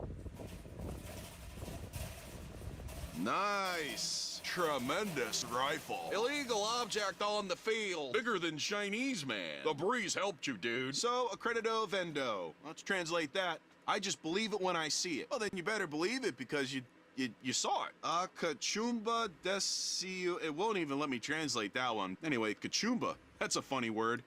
All right, here's my comment. I bet he's good at baseball, too. And post. All right, one sec. Right here it says kachumba means a type of tree. Well, I hope my algorithm picks up on that and shows me some more kachumbas. Oh, good. Look at that kachumba. Wow. Oh, my word. Can this grow in Tennessee? Will it hurt the tree? They say God isn't real. BBT. What fertilizer are they giving that tree? Asking for a friend. I am Groot. Okay, so if I leave a comment or engage with this video in any way, then the algorithm's gonna pick up on that and continue suggesting more, which is why I'm gonna leave a comment. Hey, I work on a farm that grows these trees, and they kind of moan when you water them. And boost that algo. All right, well, it's about that time of day when I get a little bit of exercise in. And I think the algorithm knows that because it's showing me fitness videos. Oh, nuts. The comments for this are turned off. Oh, well, what's next? Oh, man, I'm gonna have to look up that exercise later. When your father said don't sit on boys' laps, you'll get pregnant. This is what he meant. He shook it all the way over. Sir, that's not where it belongs. Bro, got a spare one. Rosa, back up. What the hell? That's heading like RoboCop. He can lift it a building with them legs. Do women have that muscle? All right, I want more of this, so heart and comment. That muscle looks like a kachumba. And post. All right, what's next, Mr. Algorithm? Oh, a little warm-up video.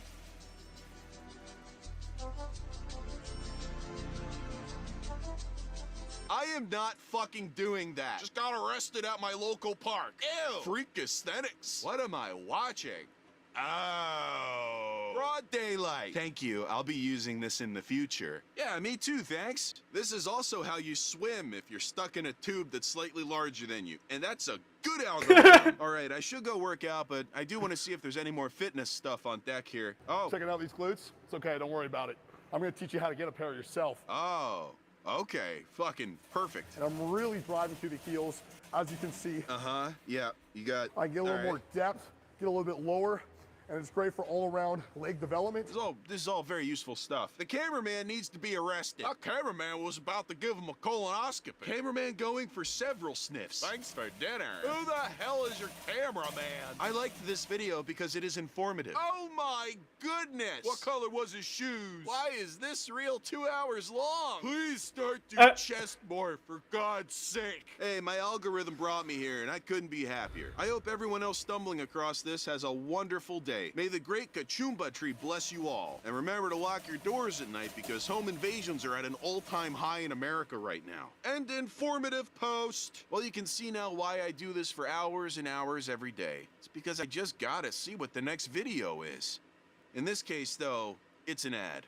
But that's all right. It's one of my ads. I've been checking my phone for days out here. There's still no service. I'm supposed to call a bus to pick me up, but I can't. No choice. I have to wait.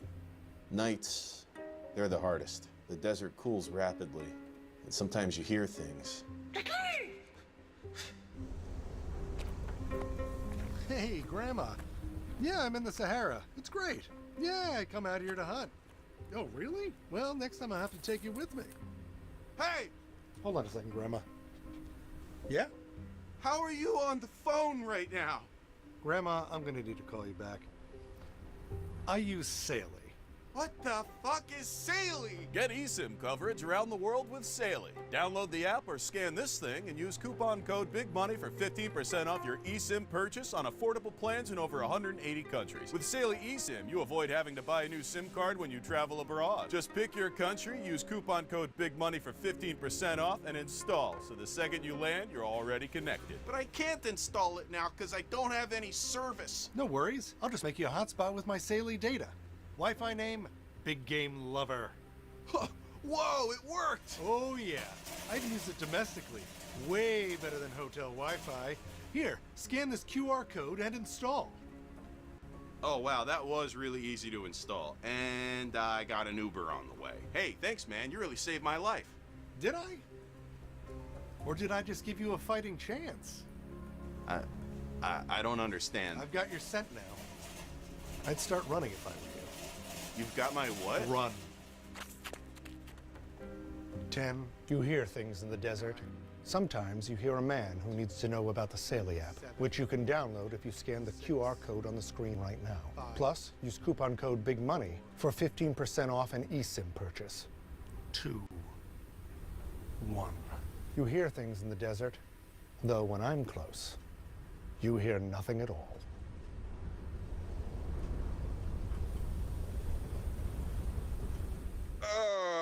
Yeah, all right. Well, let's see what else my algorithm has got for me. I bet it's good. Ah, shit, what the hell's this? No, this is all wrong. God damn it! Stop, please. I'm so sick of this app and people like you. What the fuck? Kinda weird. I mean, your walls. Go back to OF.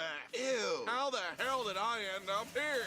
I know, exactly. How does crap like this always wind up in my algorithm? What would your mother say about this? Better yet, what would my mother say about it? It would probably be something negative about Romani's. She's been on a real kick with that lately. And get out of here. Oh, wait. I just engaged with that post. Does that mean that it's... Oh, no.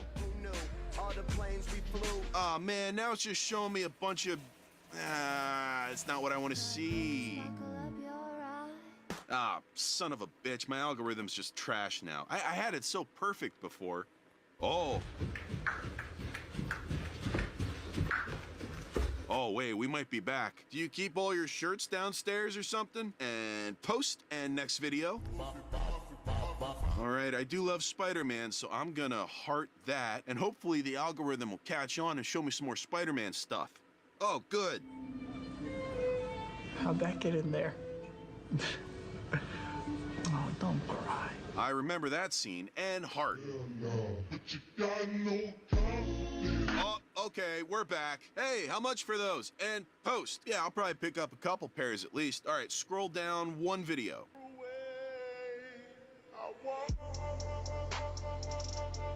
You know what? I've always wanted to learn how to do that. How'd my algorithm know? Wow. Damn. Love black shirt. My God, so much health. Seems like it's become fashionable to wear a loose battery. Wow. Jesus Christ. Nature is beautiful. Long live. Ridiculous. All right, chill out. They're just handstands. Hey, I'm your downstairs neighbor. Can you knock this shit off? You just woke my kid up from a nap. Also, I didn't realize it was just 2 of you. I could swear I've heard 3 people up there running around. And good algorithm. Thank you, thank you, thank you. Thank you, thank you, thank you. You're welcome, bro. And post. Have you ever tried to use this instead?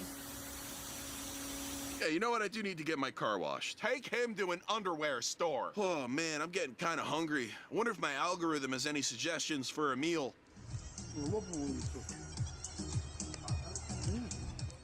That looks What the good, fuck? but they didn't include any recipe. Oh, this looks promising. Yeah, perfect. All right, I'm gonna cook some chicken later. Thanks, algorithm.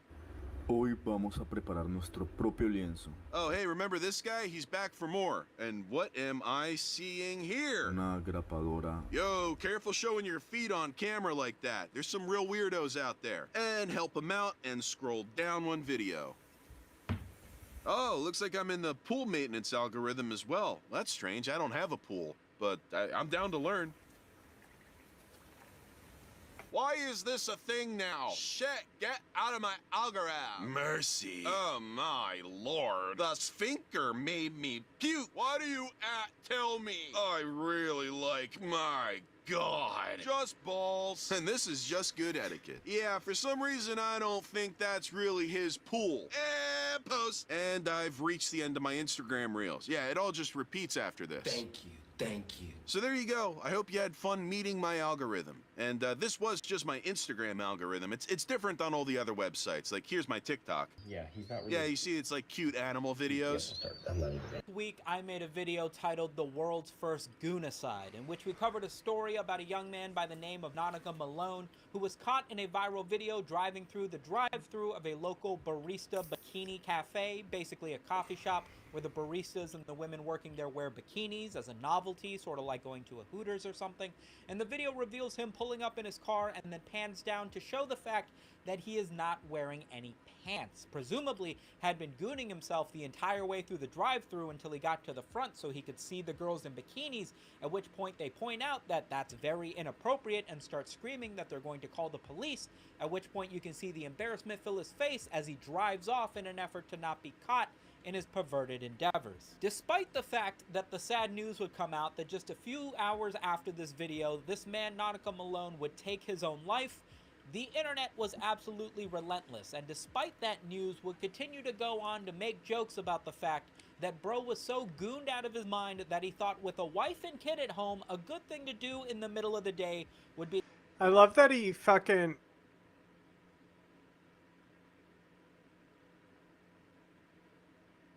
Like, this is his video here too, right? To take off his pants and jerk off in the drive-thru of a local coffee shop. The video I posted earlier this week has like 100,000 views, hundreds of comments of people on both sides of the coin. Half of the people in the comments are upset that the internet would be making such light, such memes, such jokes about somebody who did ultimately tragically end up taking his own life, while the other half of the comments are like, listen, this dude was an embarrassment, was sexually harassing women. Can we really blame him for doing so when he does something as embarrassing as drive around in a Challenger with a V6 engine? Now, I would love to sit here and tell you that I have the objectively correct opinion on what exactly is going on with the matter, that everything that I say is morally true, and you should all agree with me with no criticism levied towards me whatsoever, but unfortunately, I am not Pirate Software, so I do not have that power. Instead, all I can do is report on the story that I find interesting, and interesting for one reason and one reason only, and that is to remind you of the harrowing reality that the internet is going to make fun of you no matter what. And while you might be able to take the cowardice escape from life in order to avoid the embarrassment that may come from the video being posted to sow what you should reap, you are not going to be able to escape the infinite clowning that the internet will proceed to put on your name. A candlelight vigil was held on January 26th at the location of the Bikini Beans Coffee, where the viral video was shot. The cherished community surrounding Nautica Malone will be holding a candlelight vigil at the Bikini Beans Coffee location. Nautica Malone was a kind-hearted individual. This seems great. Everybody's finally Whatever that coming together to means. respect the fact that somebody had tragically taken their own life. A beloved fellow gooner whose memory will be celebrated and never forgotten. Nautica Malone, rest in power, Goon Lord. We are all going to hell.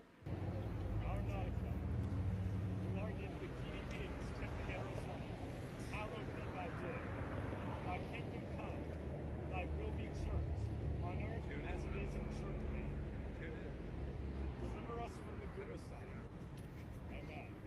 crazy doesn't begin to describe what is happening. They held a gooneral. For the Goonacide, I am starting to worry these words are losing all meaning. It was one thing to see people making these posts in order to make the pun of gooneral, as the word Goonacide has been memed into modern lexicon, but like for people to actually show up to this thing with these candles to celebrate. Bro said, "Harrowed be thy dick, by kingdom come, they will be jerked on earth as in jerkmate. Deliver us from the Goonacide, amen." We are never seeing the pearly gates. I thought, dick, by kingdom come, they will be to celebrate. Bro said, "Harrowed be thy dick, by kingdom come, they will be jerked on earth as in jerkmate. Deliver us from the Goonacide, amen." We are never seeing the pearly gates. I thought when people were making memes about 2Mad actively playing Overwatch 2 when he overdosed would be the #1 example of people making memes about the death of somebody who ultimately you couldn't even really be mad at because he was kind of a bad dude. I was wrong. This is somehow worse. When do you guys think the public perception of it being okay to make fun of somebody who did something wrong through the guise of memes on the internet started to tip over from like morally unacceptable and questionable to like, hey, it's funny enough, let's just go with it? I would argue it's somewhere between like Shinzo Abe or like maybe the healthcare CEO, somewhere in that realm of time. It went from like, if somebody died, we got to give it at least 48 hours before anybody makes jokes about it, regardless of who it was, to like the first person to make an edit of the deceased dude's face in the sky over the place where they died gets instant likes on Twitter. There is an hour-long live all the news, you know, from the Gooneral, you don't get news titled coverage Live like this elsewhere. 2025 Goon Lord Memorial, held outside of the Bikini Beans coffee shop, and it basically just shows a bunch of young guys with custom-made shirts in memorial of the Goonacide victim, all coming together to meme. Listen, I'll be the first one to say, this absolutely leaves a little bit of a bad taste in my mouth. I worry this is going to make everybody look terrible. At the same time, bro, this has to be the biggest meme convention for something as stupid as a small viral meme in the grand scheme of things since like the raid on Area 51. You guys remember that? These guys have candles. They have poster collages of pictures of Nautica Malone from when he was a kid. Everybody's coming together, not so much to like celebrate that he died, but like more so to be like, he was gooning and that makes him one of us, which I have to emphasize is stupid, but like in a weird way kind of heartwarming. I'm a bad person, I get that, but like a little bit, right? Speaking for myself, right? I would like to imagine I would never find myself so clouded in the mind that I would be sexually harassing people at work for my own perverted desires, right? But if, God forbid, there were to be a situation where I were to pass away in a manner that was arguably kind of hilarious, to know that after my passing, a group of young people would come together to share in a moment of meme history on my behalf in remembrance of me, again, I'm sure I will be burning in hell by that point, but it does put a little bit of a smile on my face, knowing that I'll be remembered at all, but especially in a moment of meme culture. Maybe that's just me. There aren't too many more updates to talk about with the Gooneral, but if they are, of course, I will keep you up to date. I will not make the...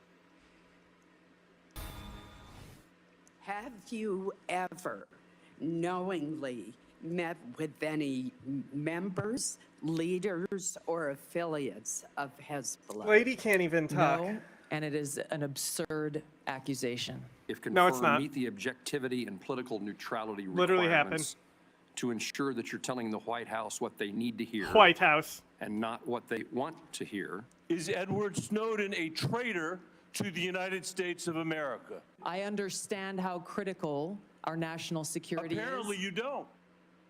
Those are senators going after Trump's pick for Director of National Intelligence, Tulsi Gabbard, facing tough questions from both parties. Let's welcome to the show former Michigan GOP gubernatorial candidate. It's great to see Tudor Dixon again. Tudor, it's lovely to have you on. What did you make of this? Tulsi Gabbard campaigned with you when you were running for governor of Michigan. How do you think Tulsi Gabbard did today? Well, I think she's amazingly, because she's out there talking for America, and you hear them, they're not talking for America at all. They're talking about nuances. Are you going to go and be political when you talk to Donald Trump? Instead of actually addressing, what are you going to do for intelligence when it comes to China? Is that our biggest threat? What about Russia? We didn't hear them talk about these other countries at all. What about Iran? What about North Korea? Goodness. What are your thoughts on this? How will you manage this intelligence? No, instead, they start hitting her on these absurd questions that have nothing to do with the actual job of national intelligence. But she did an amazing job. She will do an amazing job in that position, and she must be confirmed. Do you think she is? Because it will get confirmed. Let me just get to the math. I mean, she has to come out of Senate Intelligence. That means she needs like all of the Republican senators. Let's roll that back. Good English. Do you think she is? Because it will get confirmed. Let me just get to the math. I mean, she has to come out of Senate Intelligence. That means she needs like all of the Republican senators. What the fuck did she say? There's Democrats on that committee who are against Tulsi Gabbard. So that's tough math for her. It is tough math for her, but I think that there are people that know right now that Donald Trump has an agenda. He has made his choice. The American people are behind his choices. It's not like this is a surprise to the American people. Tulsi Gabbard was out there on the campaign trail. They have chosen her as well. So if any Republican out there has decided that they think they know better than the American people or than Donald Trump, I suspect life will become hard for them.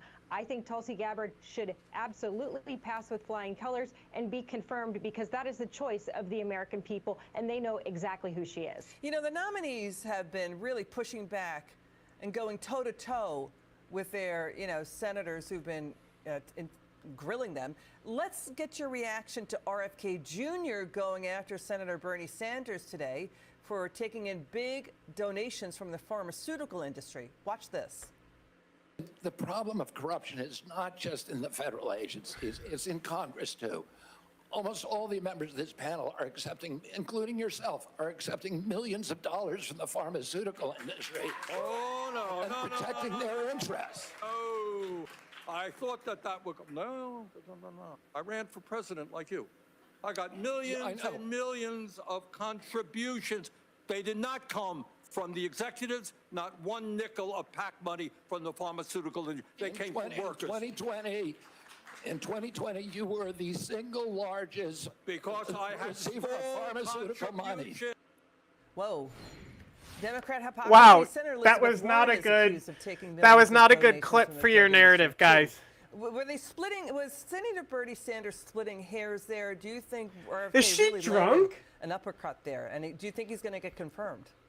I think he absolutely landed an uppercut there, because this is the exact problem we have and why people want RFK, because there is corruption and Big Pharma owns our senators. That is a problem, and the Republicans will come out for RFK because they know that he is an unusual pick that will change the way our health care is treated and change the way the food that we eat is made. It will be incredible. So we definitely need him, and he just exposed the hypocrisy, and he exposed why exactly they're defending Big Pharma.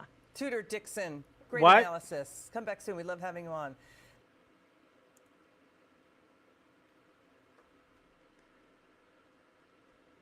And welcome back to the Shoe on Head channel. I am All your right, host, I'm putting Shoe this on on Head. only because You of may the know me link, on because I Reddit need as to generic run away for a far-right second. Fox News bigot, or perhaps you know me as Commie Mommy.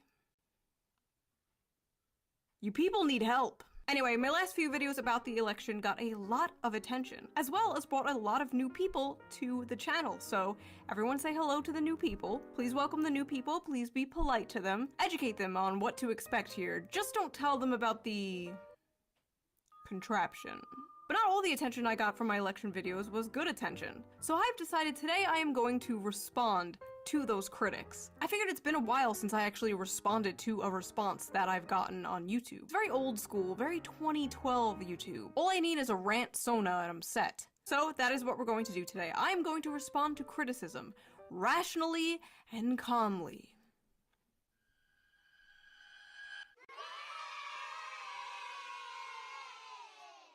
I will be reacting to people's reactions of 2 different videos of mine, America is in Shambles and Downfall of the Democrats. If you haven't seen those videos, I will put them down in the description so you have more context. I highly suggest you watch them before you watch this video.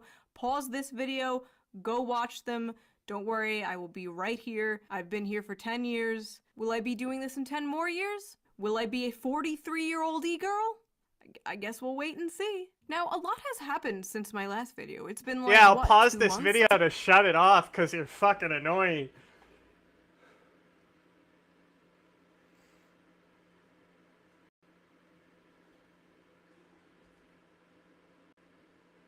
Here's another annoying It's another day in the Trump administration. And by that I mean it's another day of unforced errors and a level of unprofessionalism that would make even the most chaotic workplaces look like models of efficiency. And this one, today's episode involves Kristi Noem.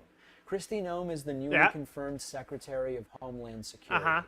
She somehow managed to turn her swearing-in ceremony into a farce by being 40 minutes late because of a late Bible.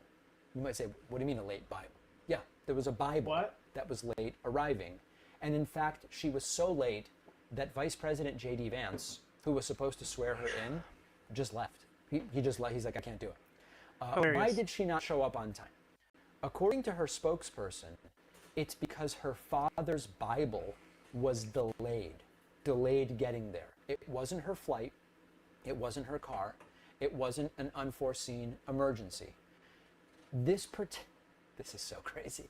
This particular Bible is so sentimental to Kristi that she's used it for every swearing in that she's ever had. And I guess that's nice if you're into that sort of thing. That's but cool. if you're being sworn in to lead one of the most important departments in the federal government, maybe you could plan ahead. So Vance had a schedule to keep. He waited 25 minutes, then he left. Can you blame the guy? 15 minutes later, the Bible showed up.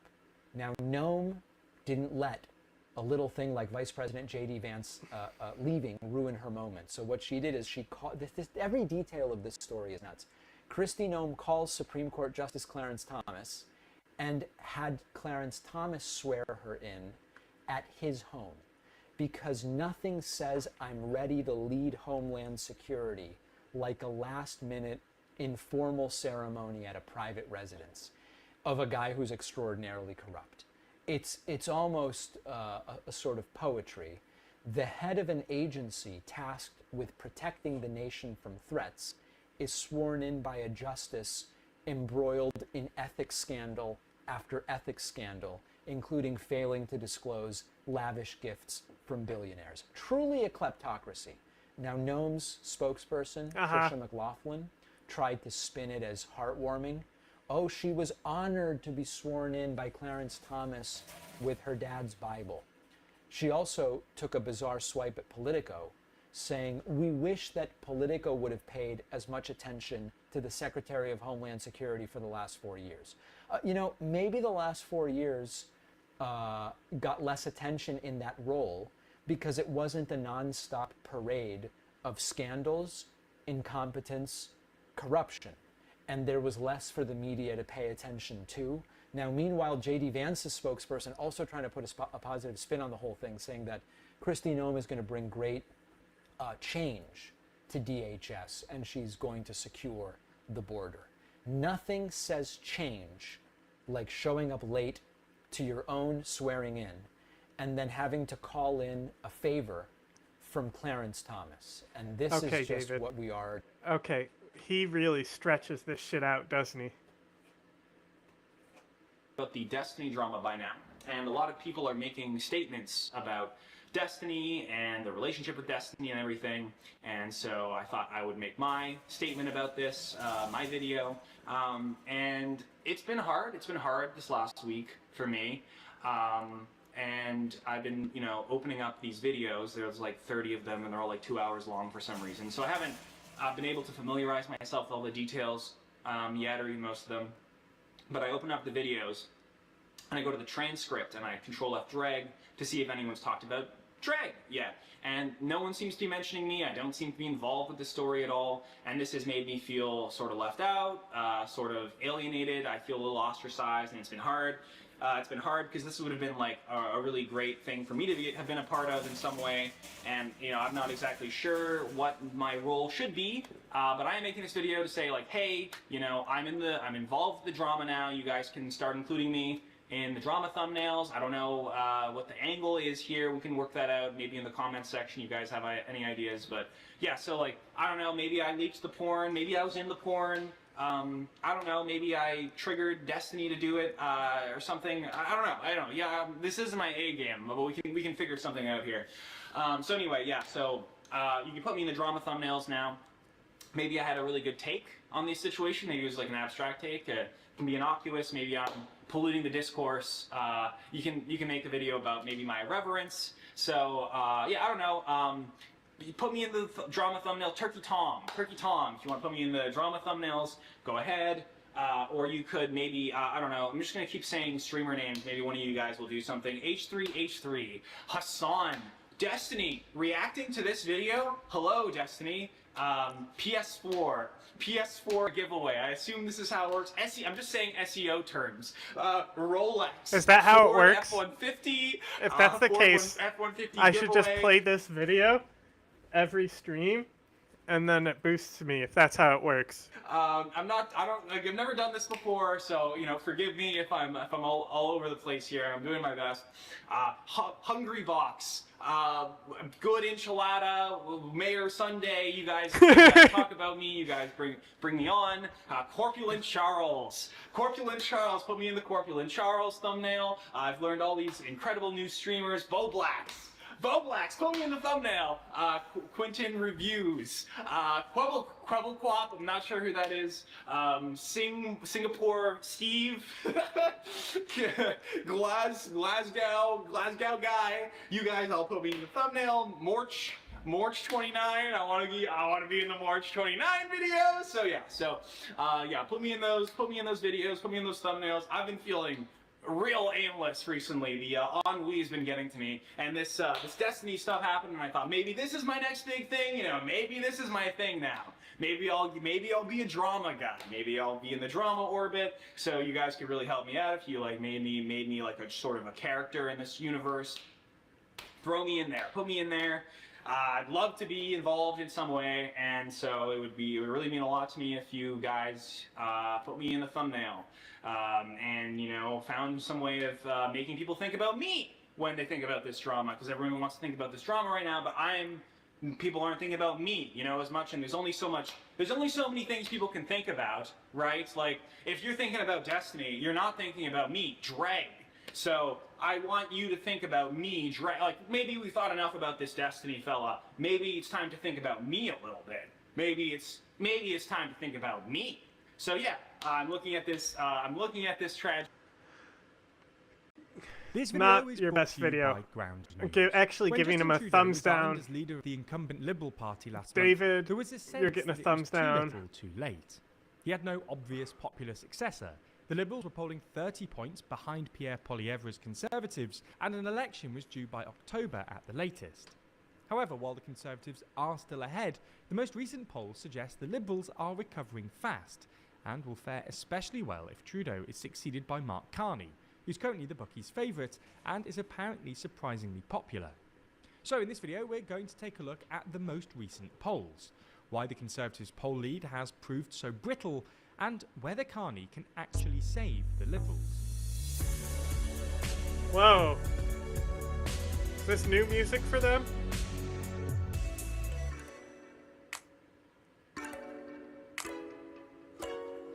Never miss an episode and always feel in the loop by subscribing and ringing the bell. So let's start with a bit of context.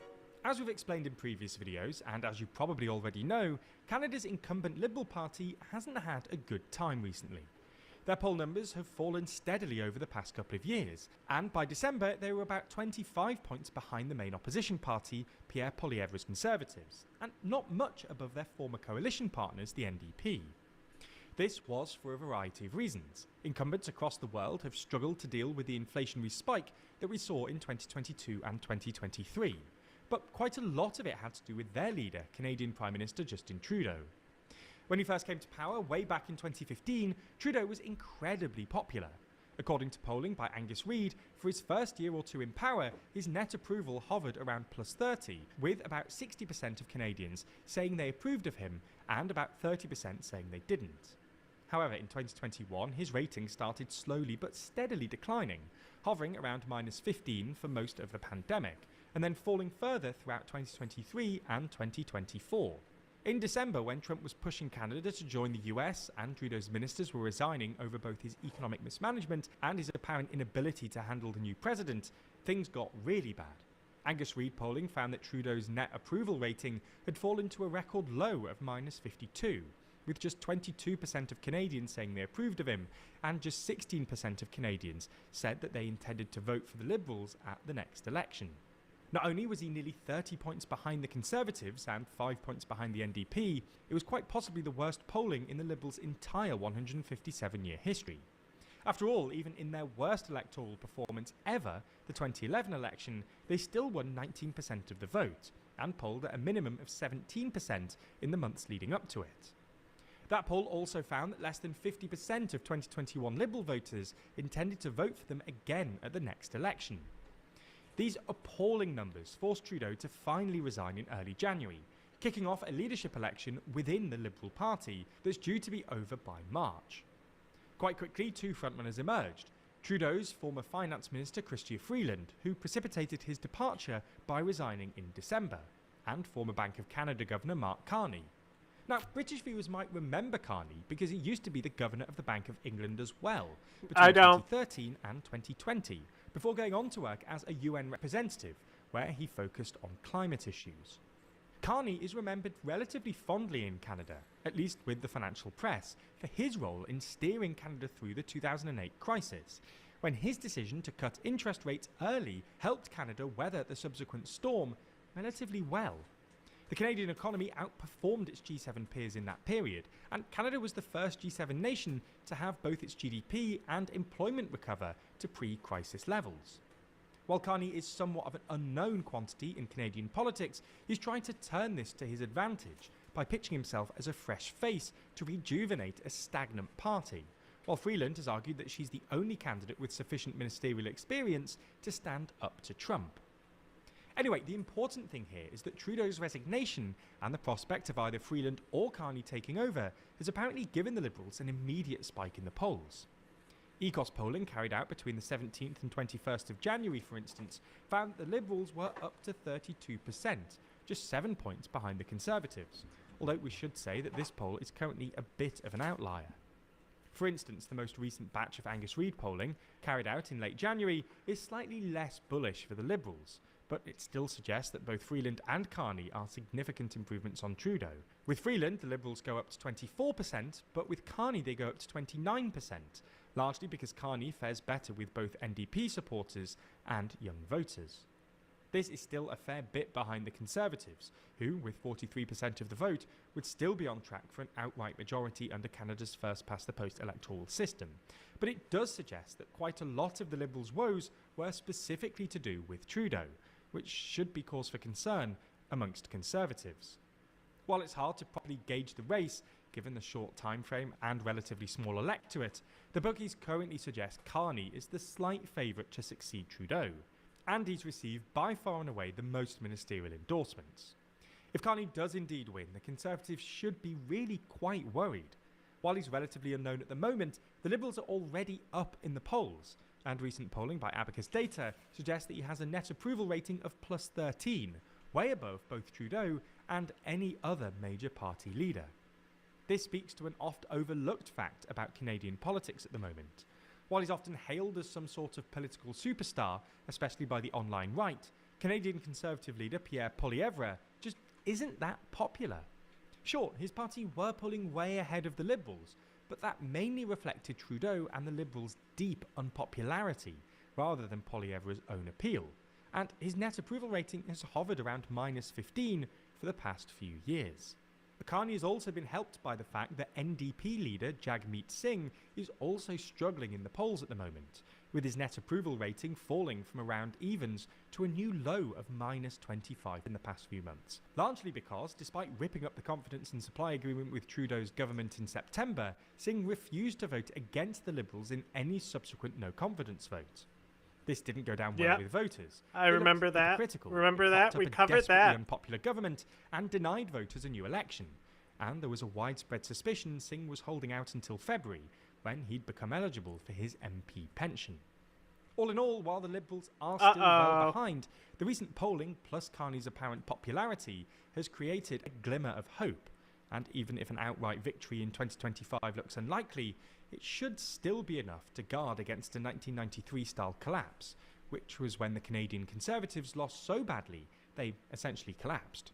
With the Canadian election really coming into focus, this story is only likely to get more interesting, so make sure you're following along with Ground News. A website and app developed by a former NASA engineer on a mission to give readers an easy, data-driven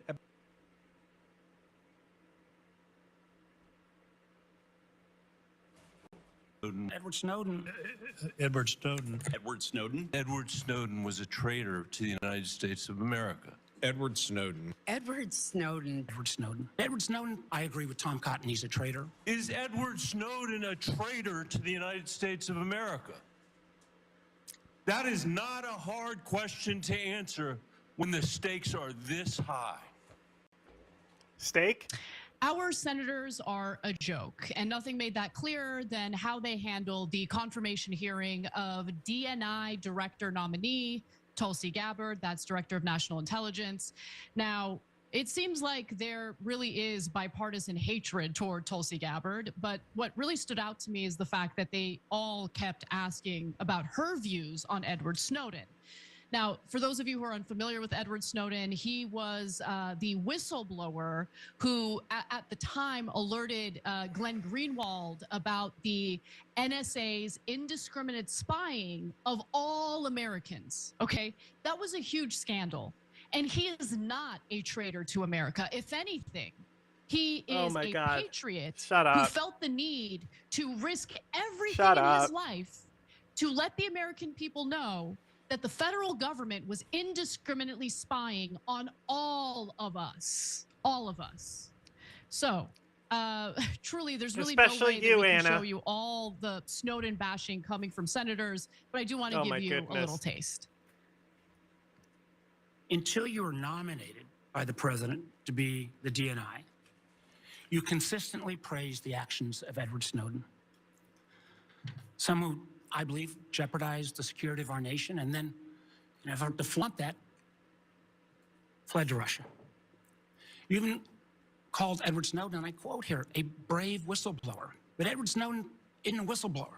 And in this case, I'm a lot closer to the chairman's words, where he said Snowden is, quote, an egotistical serial liar and traitor who, quote, deserves to rot in jail for the rest of his life. Edward Snowden got mad at his employer that he didn't get the promotion that he wanted and started harvesting information and then found some things that he didn't like on it. Why is he being treated like a folk hero by you instead of the traitor that he was?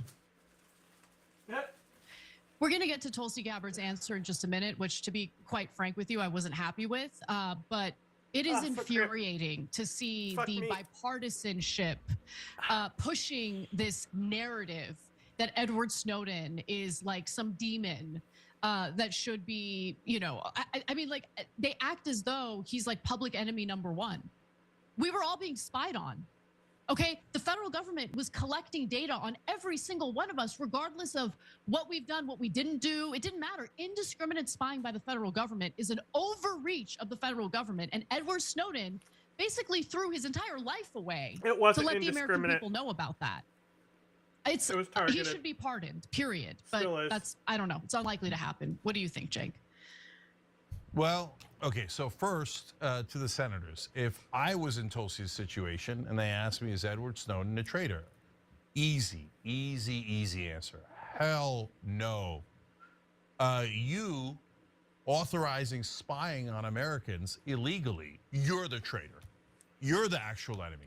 And the reason why you're so mad at Edward Snowden is because he let us know that you're the actual enemy. Because he told us what you wouldn't tell us, that you were spying in on us. That's unconstitutional, it's illegal.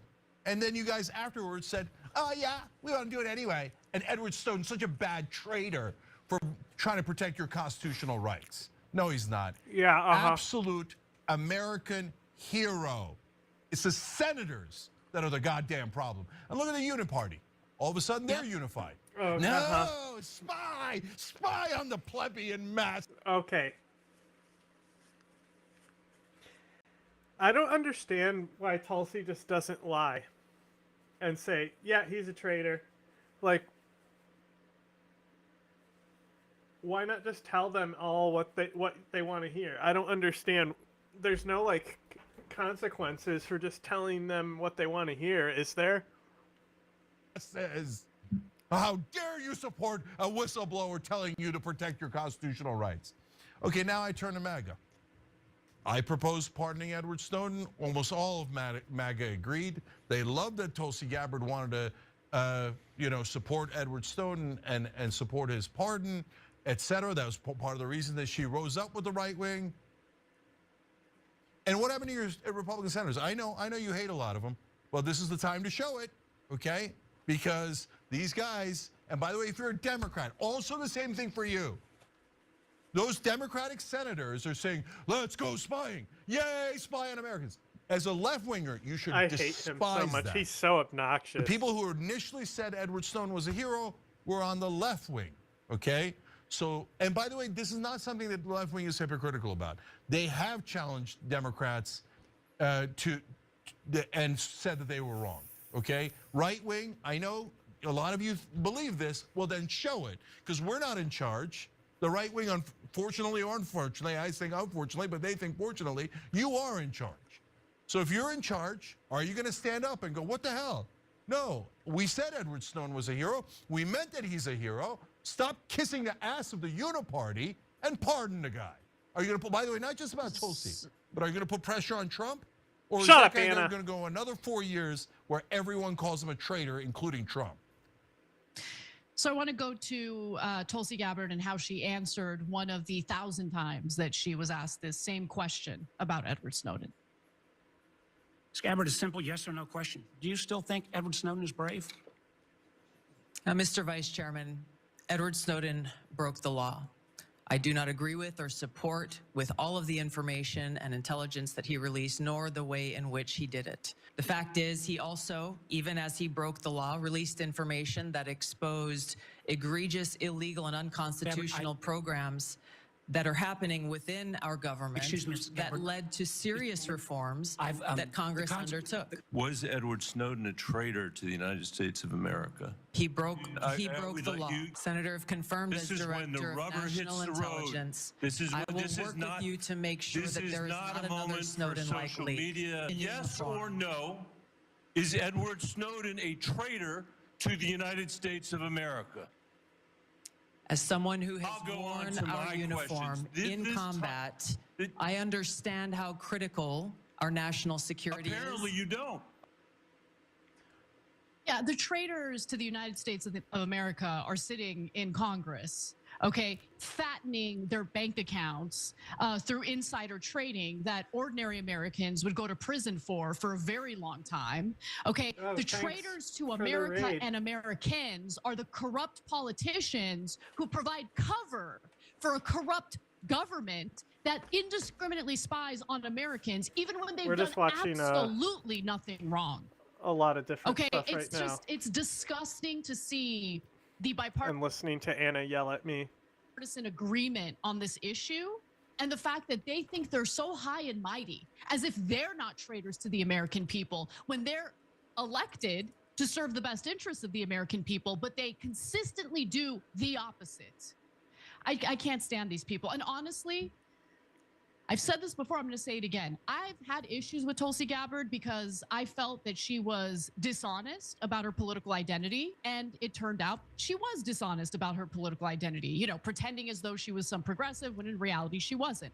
But put that aside, even when she turned her back on progressives, she still maintained her positions on Edward Snowden. Okay. That's about enough from her.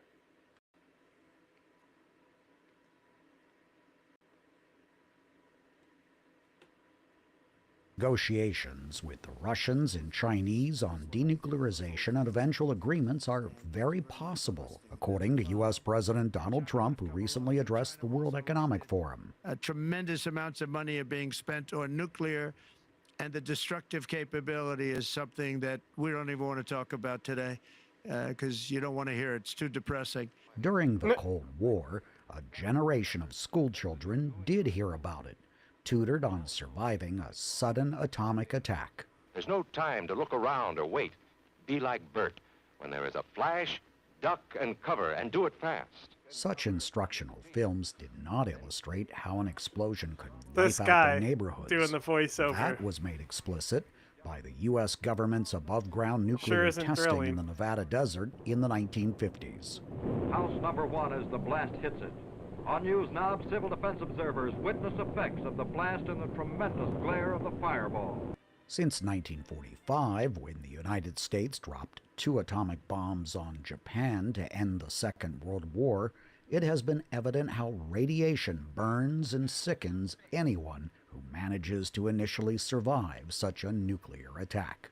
The horror of it all eventually prompted public demonstrations and diplomacy to reduce or try to eliminate nuclear weapons. 9 countries presently have nuclear arsenals, although Israel has never acknowledged possession of such weaponry. The United States and Russia each have more than 5,000 nuclear warheads, 90% of the world's total. The combined global force of all countries' nuclear weapons, according to arms control advocates, could destroy the world 10 to 50 times over. The current treaty between Washington and Moscow, limiting the number of deployed strategic nuclear warheads and delivery systems, expires about 1 year from now. That adds urgency to President Trump's call for talks with Russia and China, notes Shadon Leon at the Arms Control Association. And because of that, this issue has to be at the top of the agenda. And having a signal that the president is concerned about this issue and thinking about it is very positive. On Tuesday at the U.S. Institute of Peace, the Bulletin of the Atomic Scientists moved the hands. DemocracyNow.org. I'm Amy Goodman. She's with actually Juan covering Gonzalez. UAE. Nobody fucking talks about Earlier this today, shit. UN Secretary General Antonio Guterres Like, let's go, renewed his Amy. call for an immediate halt to the fighting between the Sudanese military and paramilitary rapid support forces. Guterres also condemned last week's drone attack on the last functioning hospital in the besieged city of El Fasher in North Darfur. The attack killed an estimated 70 people. Sudan's government blamed the RSF for the massacre. Over 14 million people have been displaced by the war in Sudan, which started in April of 2023. 3 million of those have become refugees, most of them crossing the border to South Sudan and Chad. We go now to Declan Walsh, Chief Africa Correspondent for the New York Times, based in Nairobi, Kenya. Last month, he wrote a piece headlined, "The Gold Rush at the Heart of a Civil War." Declan, thanks so much for being with us. Explain why gold is so essential to what the U.S. is now in Sudan calling a genocide, even. Thanks, Amy. It's great to be with you. Look, it's really the most astonishing thing in this huge war. It's all the war's about gold. been going on for 2 years. It has destroyed the country, pushed it Fucking Sudan has a shitload of gold and oil. into famine. It has just absolutely crushed the economy. And yet the one thing that is still functioning, in fact, the one business that's still thriving, is gold. Sudan has some of the richest gold deposits in Africa. And since the war has started, our reporting showed that both sides have stepped up their efforts to exploit that gold, most of which ends up being traded in the United Arab Emirates and the Gulf. And Yeah, I gotta fucking make sure I'm following this guy on social media, because I'd like to talk to him as well, because Nobody really is fucking focusing on this shit and getting to the core issue.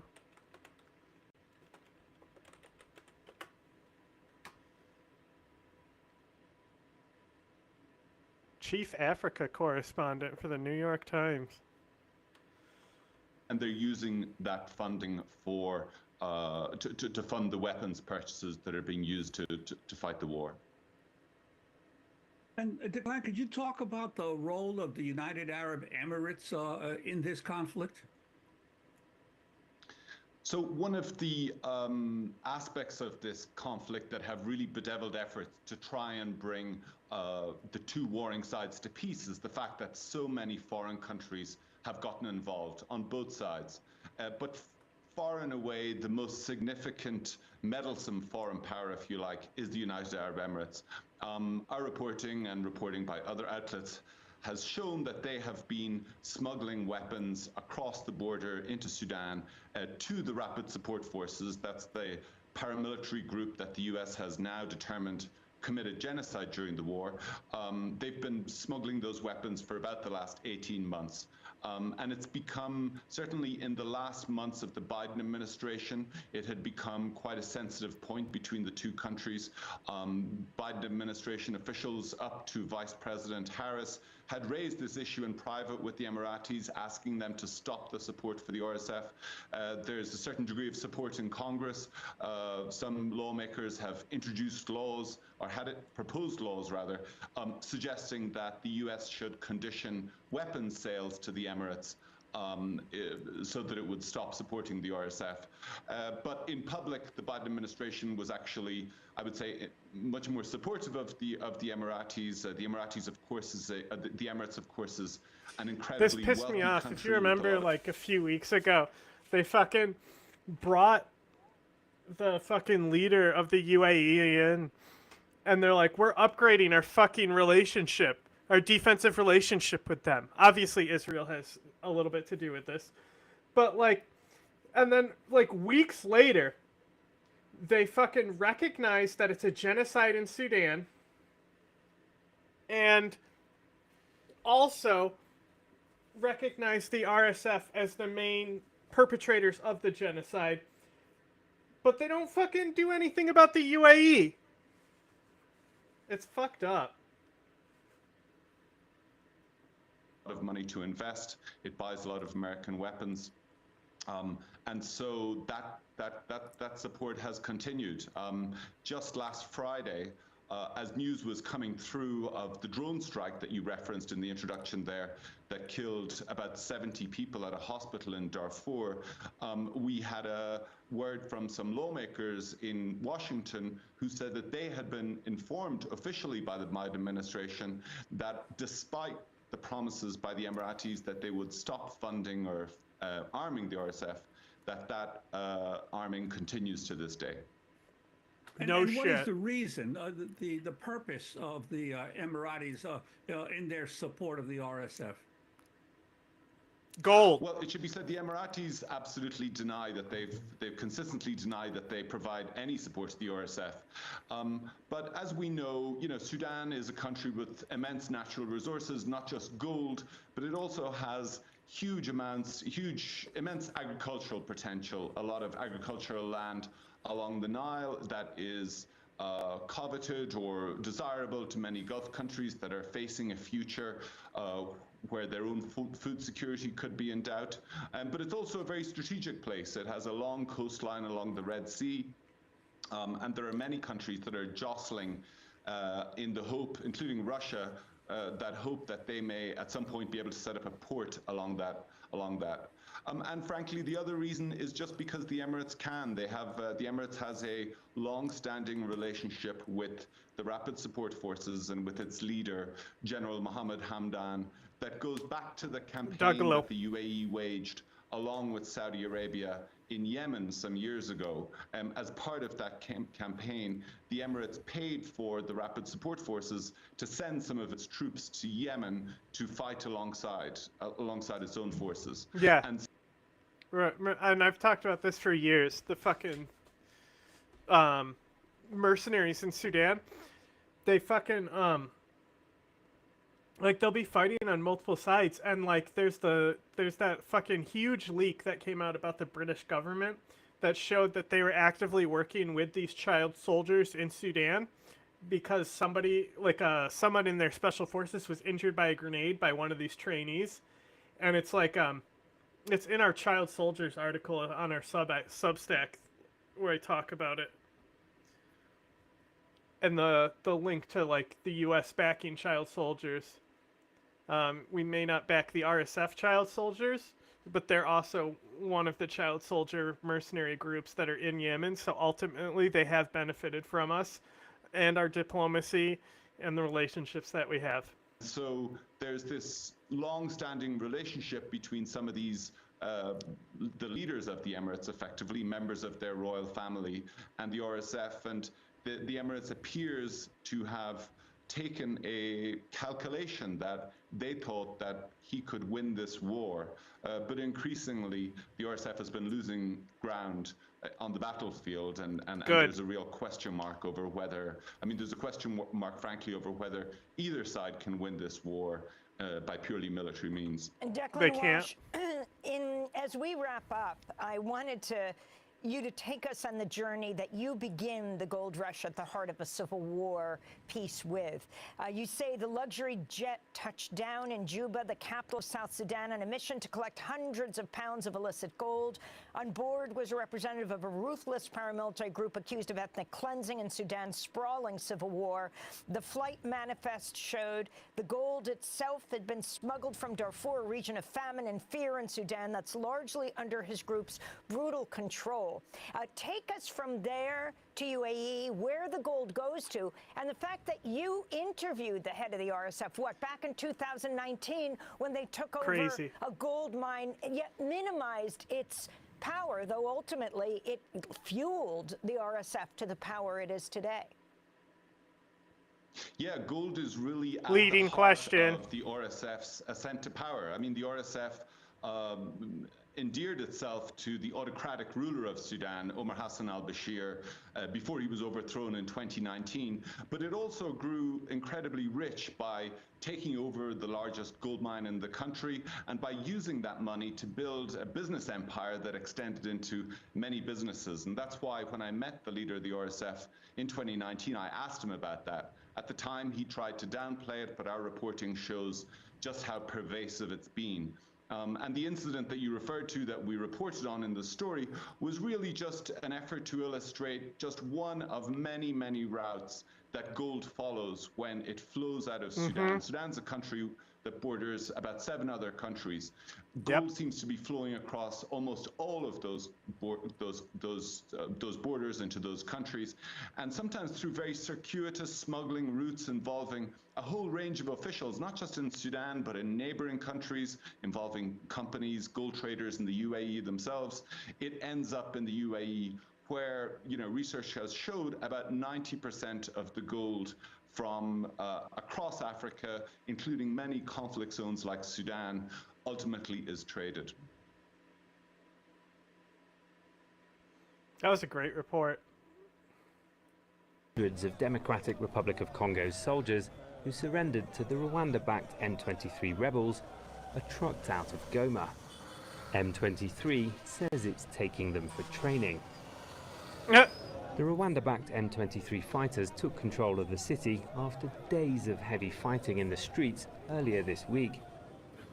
Dead bodies have been removed, but the debris hasn't. Congo accuses Rwanda of sending thousands of troops into its territory, and it's seeking sanctions. The UN, US and France have called for Rwandan troops to leave Congo and for M23 to withdraw from the city, but the group's refusing to comply. No way. We are here in Goma to stay and protect the population against the uncivilized. We will continue the liberation march all the way to Kinshasa. The march on Goma killed dozens and injured hundreds of civilians. And for people who don't know, this is actually directly linked to the Rwandan genocide, where when he's saying like this type of rhetoric, he's talking about the other ethnic group. mostly with explosions and gunshots. So obviously, it's kind of similar to Israel in this regard, because obviously, the ethnic group that the M23 is behind, like they were the ones who were genocided in that genocide. So they have been able to build themselves up by using this as a defense. Wounds. In the hospitals, the floors are full and supplies are short. La situation actuellement est chaotique. The situation is chaotic. In 3 days, we've received more than 400 injured people. Since January, we've had more than 1,000. That hospital has a capacity of 146 beds, but we currently have more than 200 injured. Rwanda and M23 say they're defending themselves from hostile armed groups. Congo says they're looting its minerals. Rwanda's mineral exports have doubled in the last 2 years.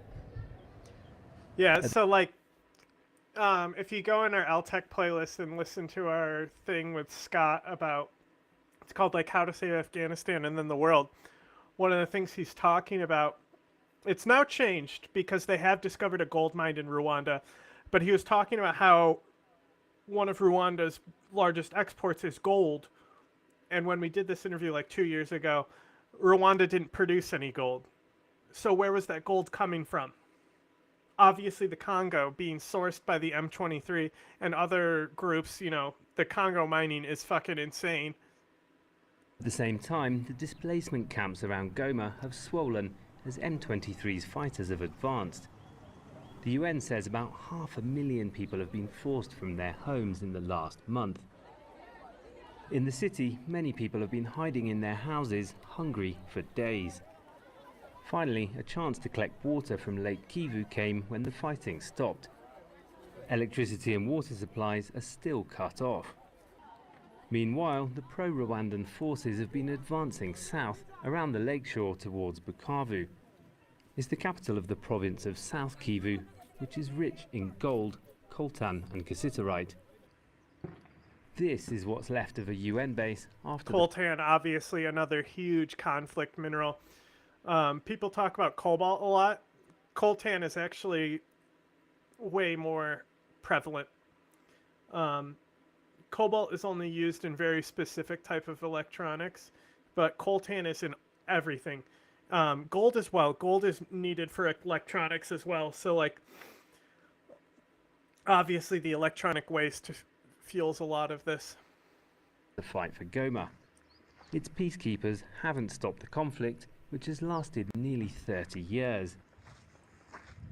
People here are still waiting to see if or when anyone will stop it. Nobody will Webb, stop it. Al Jazeera. Make sure. All right. Brought to you by Ground News.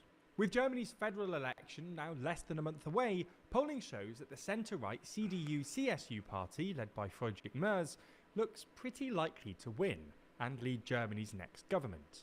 But what can we expect from Germany's probable next chancellor?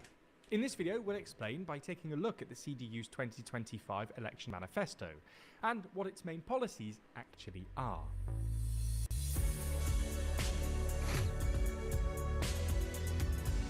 I care more about how many seats AFD is going to get than who's going to win. Explore which world leaders are winning and which are losing every week with our new podcast, The World Leader Leaderboard. Find it over on the TLDR Podcast YouTube channel or in your favourite podcast app. First up is the economy. The CDU wants to ease the tax burden on low and middle income earners in particular, by adjusting the income tax rate, scrapping tax on overtime pay, and increasing Germany's commuter allowance, which lets people claim back money on their daily commute. They also want to modernise working hours by changing the maximum working time from daily to weekly, and set up a new work and stay agency to handle foreign workers' recruitment, visa, work placement, and residency issues. On business, they want to cut bureaucracy by bringing down the rate of corporation tax to 25%, from 29.9% currently, abolishing the Supply Chain Act, which requires companies with over 1,000 employees in Germany to identify... No! Oh my god, that's so bad. That's so fucking bad. This party fucking sucks. Are we fucking for real?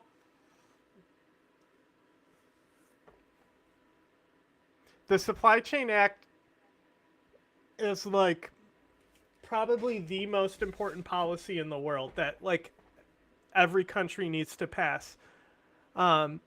Basically what it instills is the equivalent of OSHA, and when you export labor to other countries, the safety standards in those factories and warehouses and all those things need to meet those OSHA standards. Obviously, it's different for Germany, but it's the equivalent. And this came into play because in Bangladesh, a textile factory collapsed over a decade ago, but it killed like hundreds of people. And the reason it collapsed is because the textile machines that they had inside the building literally were too heavy for the floors of the building, so it collapsed on itself, killing all these workers who are basically slaves because it's Bangladesh. That's how the textile industry works there. So it doesn't necessarily make it like the law, but it allows them to sue people if their safety standards aren't made. So all those families who lost people, hundreds of people who died in that textile factory, could then sue the company that caused that accident. And mitigate risks to human rights and the environment in their supply chains, and to, quote, reverse Germany's over-compliance with European law. However, like Germany's other parties, the CDU hasn't stated their official position on Germany's debt brake. If you've been following German politics, you'll know that financing the country's annual budget has been a huge source of disunity among the current centre-left coalition, due to a measure known as the debt brake. This was a rule added to the constitution by CDU Chancellor Angela Merkel in 2009 after the financial crash, which limits the federal government's annual deficit to 0.35% of GDP. It prevents the 16 states or Bundesländer from borrowing at all. Yeah, whatever so that means. Maintain balanced budgets. However, as the German economy has stagnated, there have been growing calls to reform the debt brake to allow for more investment. On Monday, a new poll conducted this month by the journal Internationale Politik Quarterly was published, showing that a majority, or 55%, of Germans now support reforming or abolishing the debt brake. This figure has gradually increased over recent months too, with a Forsa poll in November suggesting that 44% of Germans were in favour of reforming it, and another poll from July 2024 suggesting 32% were in favour. Whether this happens will depend on Merz, whose CDU party is split on the issue, but who's recently suggested he might be open to some reform, despite previously being opposed to it. In November, for instance, Merz implied that he could be open to reforms to boost investment, although he was still pretty vague, saying the question is why, for what purpose, what is the result of such a reform? Regardless though, constitutional reforms can only be passed with a 2/3 majority in Parliament, which means that if the AFD and you pay all of Greece's debt opposed to reforming the debt brake managed to secure around 25% of the vote between them, as looks possible providing the FDP pass the 5% threshold for parliamentary representation, then that could go some way to blocking these reforms in future. Anyway, moving on to energy now. The CDU under Merz has pledged to ditch the previous government's climate protection policies, with their manifesto calling them ideologically driven. They pledged to end what they called a bureaucratic meddling with people's heating bills by abolishing the Scholz government's heating law, officially the Building Energy Act, which was the subject of intense debate in 2023. For context, the law aimed to phase out oil and gas heating systems in buildings, including eventually in people's homes, which would require them to buy new appliances that met strict environmental standards, for example heat pumps. This caused a rift within the centre-left coalition and sparked backlash while benefiting parties like the CDU, which was critical of it. The CDU also wants to lower electricity tax and grid fees and increase Germany's energy supply. While the manifesto doesn't explicitly say how they'll do this, it does hint at bringing back nuclear power and prioritising research into 4th and 5th generation nuclear technology, small modular reactors and fusion power plants. However, they're not opposed to sustainable energy either, having pledged to develop all renewables and committed to emissions trading, where governments incentivise firms to reduce their carbon emissions by buying and trading permits for each unit of emissions released. Another interesting policy area is digitalisation. The CDU wants to drive the reindustrialisation of Germany through tech, digitalisation and AI, And to this end, they've pledged to create a new federal digital ministry and spend 3.5% of GDP on research and development by 2030. They also want to invest in aerospace innovation and pursue a, quote, ambitious space strategy, as well as exempting new companies from regulations. Sustainable nuclear energy should be promoting. They are the best. I don't really get the idea of promoting oil. There's no reason. It's, yeah, I agree. Especially with these like next generation reactors, they like have more expensive cost up front, but they'll be more easy to integrate with future technologies when we discover more into like hydrogen and stuff like that. There's just no reason not to go with it. And like the whole reason why their reactors shut down was because of Russia. Like the Russian government totally went in there and had policy in favor of them get passed. Like, fuck that.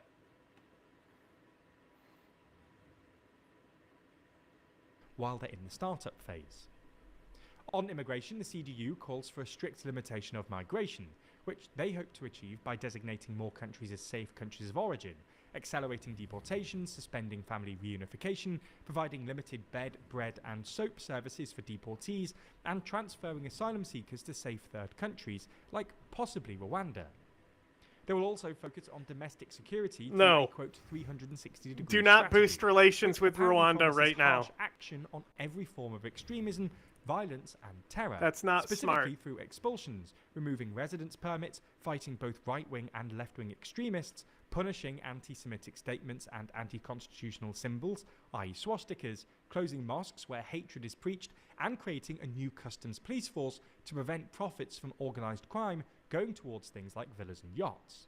On Europe and foreign policy, the CDU is pro-EU, but says Germany's national interests should be advocated more strategically, instead of through, quote, patronising our international partners. They want a stronger EU that's more competitive, and for Germany to have better relations with both France and Poland. The CDU is also opposed to European debt sharing, stating we firmly reject all forms of German liability for the debts of other EU states. On Ukraine, the CDU says it will support Ukraine through diplomatic, financial and humanitarian means and with arms deliveries, and that it will continue to stand by Israel in its legitimate fight against terror. On military issues, the CDU wants to strengthen Germany's defence industry, collaborate more with other European states on sourcing material and equipment, commit to NATO's 2% defence spending target, and, quote, take the lead in building a European missile defence shield. That's fine, Perhaps I guess. more controversial, though, is the CDU's stated aim of reintroducing conscription, which has already happened in the Baltic and Nordic states, but hasn't yet reached Western Europe. Finally, on cultural issues, I don't the really CDU care. says it will introduce mandatory integration agreements and create better opportunities for learning German. The party also wants to prevent what it calls Only a 2%. remotely controlled Yeah, Islam. I i.e. agree. foreign- You know, like it's like Poland has made great points about this, about how it needs to be at least like 2.5. I think like 2% is way too low, and there's no reason Germany should not be like one of the top percentages as well. But that's the thing. Is like Germany's government is so like back and forth and cold and hot and everything. Governments influencing mosque associations for German Muslims. In terms of young people, the party wants to introduce a mandatory gap year, which they say will open opportunities and create a sense of unity. However, they also want to repeal the previous government's Self-Determination Act, which allows anyone over the age of 14 to legally change their gender and name on official documents. And lastly, on family issues, the Wait, they're CDU want to against that? improve parental leave and benefits, increase child benefits. The That's CDU a want to very improve stupid parental thing to leave be and against. benefits, Like, who cares? increase child benefits, and improve the affordability of childcare by making more of Good. it That's all tax fine. deductible. With the election only ramping up, we can Did only I not expect go back tensions far in enough? German politics, leave and benefits, increase child benefits, opportunities, and create a sense of unity. However, they also want to repeal the previous government's Self-Determination Act, which allows anyone over the age of 14 to legally change their gender and name on official documents. Why would you repeal And that? lastly, Who on cares? family issues, the CDU wants Like, to improve why parental leave. why is that a policy? Do they support a European army? Do you support a European army? I think with Trump's rhetoric, it's only inevitable that the European army is pushed. And I think Germany will just be as fickle as they are with that. I don't think you can depend on them for defense stuff. I mean, look at Ukraine. The Leopard tanks, like, they were back and forth on those forever. It was fucking annoying. And benefits, increase child benefits, and improve the affordability of childcare by making more of it tax deductible. With the election only ramping up, we can only expect tensions in German politics to rise. So if you want to keep following along, the best way to do so is with Ground News. Hey, our Ground News is actually better. Use our link instead.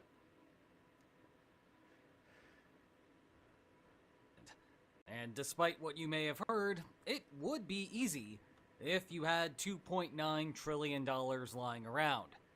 But be careful what you wish for, because the whole affair can teach us something about how the Western world is currently constructed. Or at least was constructed? Anyway, number 47 wants to plant his flag way up north. Personally, I can't blame him. It is beautiful out there. And Trump is always looking to make big splashes with foreign policy. No wonder he went back to what was originally a 2019-era proposal, before even reciting the oath of office for a second time. However, the broad reaction has been that a sale is not possible, and that we should all just move on from this.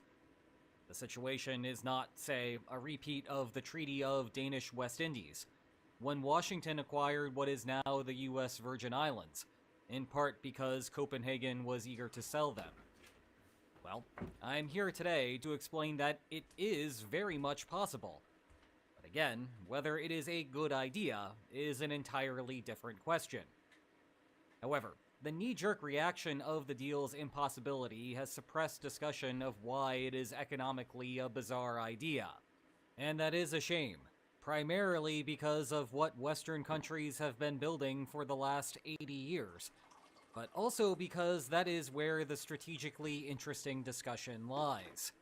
So, today, we should explore why a deal is possible doing some heavy lifting there, and then we will turn to why plausibility is the problem, the implicit political costs of such a deal in the United States, the lack of strategic value added for the geopolitical military map, and problems with the resource acquisition theory. You know, what's funny about the EU army is these same people who support the multipolar world never want the EU army. Isn't that weird? Even though it would be like a challenge to American hegemony. Yeah, the deal. Oh, and then we will have some fun with a coerced forced sale. But let's start with why a deal is, in theory, possible. This all got started when Trump wrote a note on Truth Social. For purposes of national security and freedom throughout the world, the United States of America feels that the ownership and control of Greenland is an absolute necessity. It was the Christmas season, but Copenhagen was not in the giving spirit. The bluntest response came from Denmark's Prime Minister, probably already frustrated because her intelligence community was telling her that this all stemmed from a forged letter by Russia. Anyway, she said it is not for sale, partially describing Denmark's own position on the matter, and partially alluding to how Greenland has home rule. Basically, an autonomy agreement with Copenhagen that dictates that Greenlanders decide domestic affairs, while Denmark handles its foreign policy. More on that in a minute. That should be the end of the media discussion about the feasibility of the issue, right? The PM says no, and that's all there is to it. Right?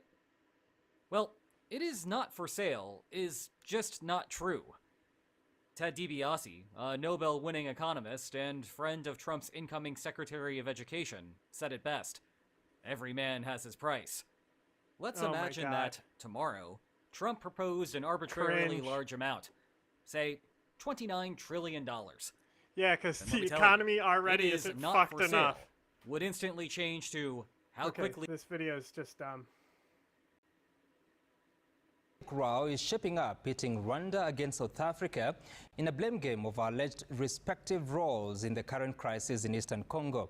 South Africa, whose 13 soldiers were killed in Goma, is accusing Rwandan Defense Forces of fighting alongside M23 rebels. They are. While Rwanda is counter-accusing South Africa of supporting elements opposed to Rwanda.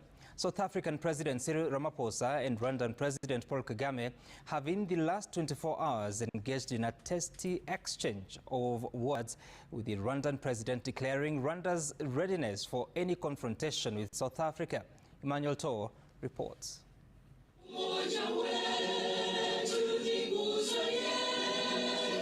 Wednesday night's EAC Crisis Virtual Summit, chaired by President William Ruto, provided a platform he got rid of them and he decided to bring in SADC for the apparent angry venting by Rwandan President Paul Kagame, who broke away from diplomatic traditions to launch a scathing attack on his South African counterpart, Cyril Ramaphosa. He's also there pretending to be playing a peacemaker role, and he has a force that has been fighting alongside FDLR and has been fighting the M23 on the instructions of Tshisekedi, because these are people who are not supposed to be in Congo. The South African leader had earlier in a statement accused Rwanda of supporting the M23 rebels in their takeover of the city of Goma, where 13 South African soldiers were killed. But Kagame denies helping the M23 militia. M23 are not Rwandans, please. These are Congolese, and one time he accepts it, then another time he says no, part of it is yes, and then the other part is from Rwanda, and these are he keeps on going. And how do we, leaders of our own countries, accept this to go on forever and just accept that we shall be manipulated by Tshisekedi or whoever is supporting him?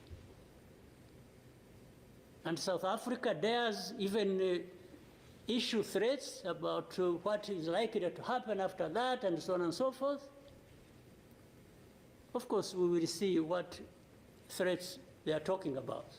The visibly agitated Rwandan president later warned on his X platform that, quote, if South Africa prefers confrontation, Rwanda will deal with the matter in that context any day.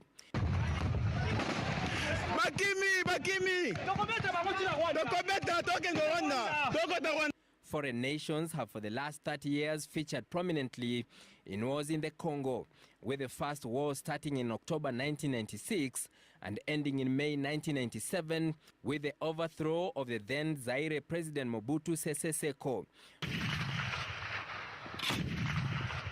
Following the 1994 genocide, Rwandan forces pursued ex-army and Hutu militia into eastern Congo. Rwanda would later become instrumental in the war that swept Laurent Kabila to Kinshasa and to power. The second war in Congo broke out in 19... documentary called Soundtrack to... Okay, hang on.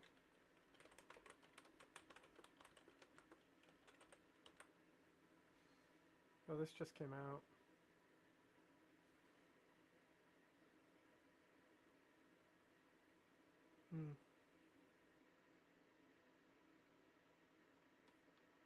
Definitely can't watch it on stream. 1998, drawing in Rwanda and Uganda on the rebel side, while Angola, Zimbabwe and Namibia sided with the Kinshasa government. The war sparked by the reversal of alliances between Kinshasa and Kigali saw Kabila order all foreign troops out of Congo, which saw some senior-ranking government officials of Rwandese origin kicked out of Kinshasa. Rwanda responded with a fresh invasion, propping up the divided Rally for Congolese Democracy (RCD) rebels. The Rwandan-backed rebel advance was stopped by the concerted forces of Angola, Namibia and Zimbabwe. Just over 20 years later, regional and foreign currents are at play yet again, suggesting the ugly prospect of another multi-fronted war in the Congo. And going by the rhetoric of the last 24 hours, Rwanda and South Africa have seemingly already picked their numbers. Emmanuel Tor, Citizen TV, Nairobi. Cut him off at the end there, huh? 11, the growing questions in the nation's capital about the deadly mid-air crash between a Black Hawk helicopter and a commercial jet. Tonight, 2 black boxes have been recovered as investigators work to figure out what went wrong. All 67 people on board the 2 aircraft were killed when they went down in the Potomac River last night. So far, 40 of those victims have been recovered, and the search teams will be back out there tomorrow. NBC4's Darsha Phillips is in our newsroom tonight with the investigation and a look at some of those lives lost. Darsha? Yeah, Kathy, this will be remembered as the deadliest aviation disaster in the U.S. in more than 2 decades, leaving a trail of loss and heartbreak and mounting questions about how this tragedy unfolded.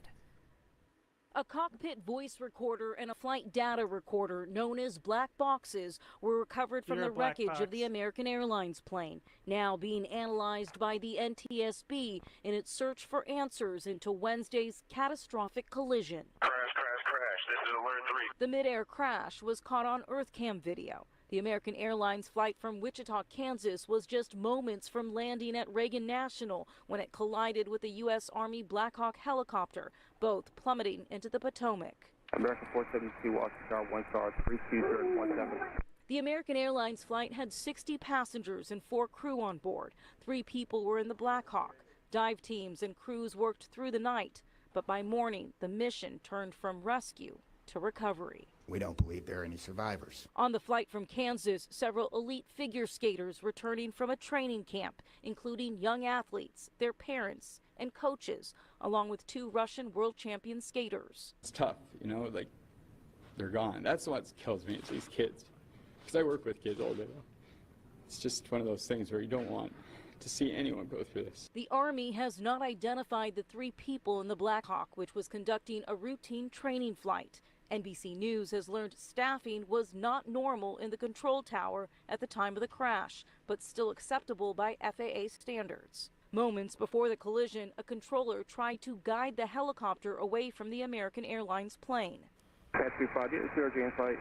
Pass 25, pass 100 CRJ. The chair of the NTSB says low staffing in control towers is not a new issue and says a mid-air collision like this one is one of the worst fears of the NTSB. It's actually something that I warned about before Congress when I last testified on aviation safety, that this is exactly our worst fear. And here we are investigating a tragedy that we haven't seen in years.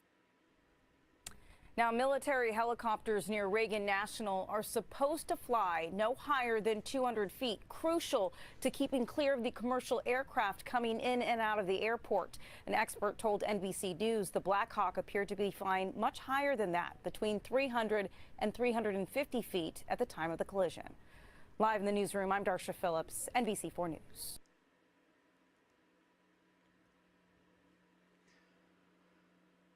Now, democracynow.org, the War and Peace Report. I'm Amy Goodman with Juan Gonzalez. We turn now to the Democratic Republic of the Congo. Fighting is continuing in the eastern city of Goma between Congolese forces and Rwandan-backed M23 fighters who've seized at least parts of Goma. The fighting has killed at least 17 people with over 370 injured. The UN Secretary General Antonio Guterres has called on Rwandan forces to immediately withdraw from the DRC and end its support for M23 as fears grow of a wider regional war. On Sunday, Congolese Foreign Minister called the unfolding situation in Congo one of its darkest periods in recent history. Since January 6, 2025, these illegal forces have intensified their attacks, taking over strategic localities such as Katale, Masisi, displacing millions of civilians and destroying vital infrastructure and committing massive human rights violations. These acts are not only attacks against the people of the Congo, but also against the fundamental principles that govern peaceful coexistence between the nations. Earlier, UN officials in Geneva said the humanitarian conditions in Goma are worsening.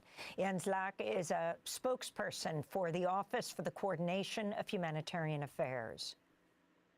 The humanitarian situation in and around Goma remains extremely worrying. And again this morning, our colleagues in the Democratic Republic of the Congo report heavy small arms fire and mortar fire across the city and the presence of many dead bodies in the streets.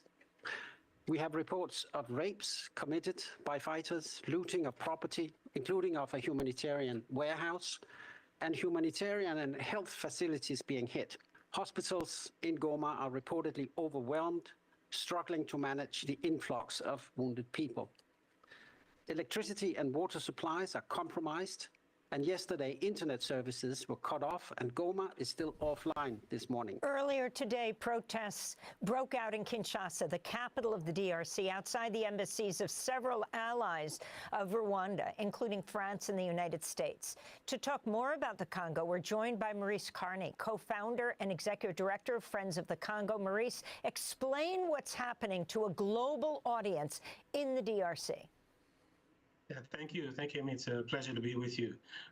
First and foremost, global audience ought to understand that this is a part of a 30-year war of aggression and plunder by U.S. allies, Rwanda, led by Paul Kagame, and Uganda, led by Yoweri Museveni.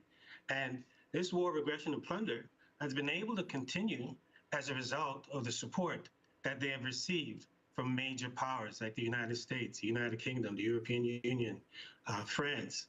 That's in part why you see in Kinshasa today, young people are rising up and protesting at those embassies, at the US Embassy, the Ugandan Embassy, at the French Embassy. And so this has been ongoing for some time. And it's been ongoing as a result of really three factors, Amy. One is rampant impunity. The Rwandan leader, Paul Kagame, and Yoweri Museveni been able to work in Eastern Congo, intervene with impunity. Second, there's been a lack of accountability. And third, there's been a lack of justice. Now, what we've seen over the last few days are flurries of activities on the part of the diplomatic representatives at the UN, emergency session being called. You have France and UK, United States, all making statements. And if you follow their statements, they all say Rwanda must leave. Rwandan soldiers are in the Congo. Rwanda has been an aggressor force against the Congolese people. And they've been saying this for years. That's on one side of the ledger in the words that they've articulated as diplomats. But there hasn't been any actions. There hasn't been any sanctions. There hasn't been any military aid being withheld from the Rwandan government. In fact, Rwanda has been rewarded in the midst of this past 3 years aggression, where they've surrounded the city of Goma. The European Union has doled out $20 million euros in 2023, again in 2024, to the Rwandan government. In addition to that, the European Union has entered into a critical minerals deal with the Rwandan government to get access to critical minerals. And as the Rwandan forces, the UN said there are about 4,000 forces in the Congo, and the M23 capture territory, they captured the largest coltan mine in the Congo, in Rubayo. Rwanda is listed as the #1 producer of coltan in the world.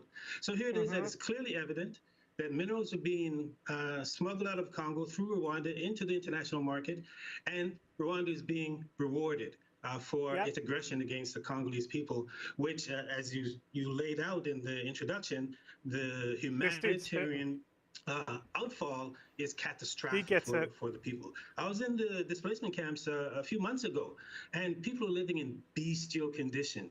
What we see unfolding in the Congo is really a scar on the conscience of humanity, and it's unnecessary, right?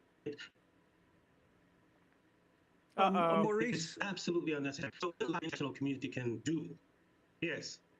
Maurice Carney, I wanted to ask you, first of all, the significance of the apparent seizure of at least parts or all of Goma, a city of more than 3 million people, bigger than the city of Chicago, suddenly falling under the military forces of Rwanda?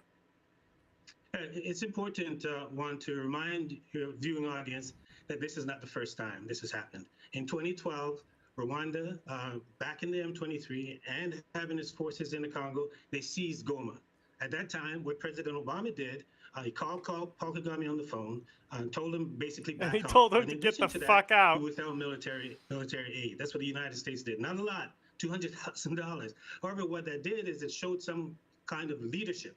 And then the European nations Yeah. followed suit and withheld tens of You're not millions going to get that from of Trump. dollars. In addition to that, Leadership? the UN He doesn't know what strengthened that its means. mandate, where it called for a force intervention brigade, where South Africa and Malawi and Tanzania all went in to confront the Rwandan forces and their M23.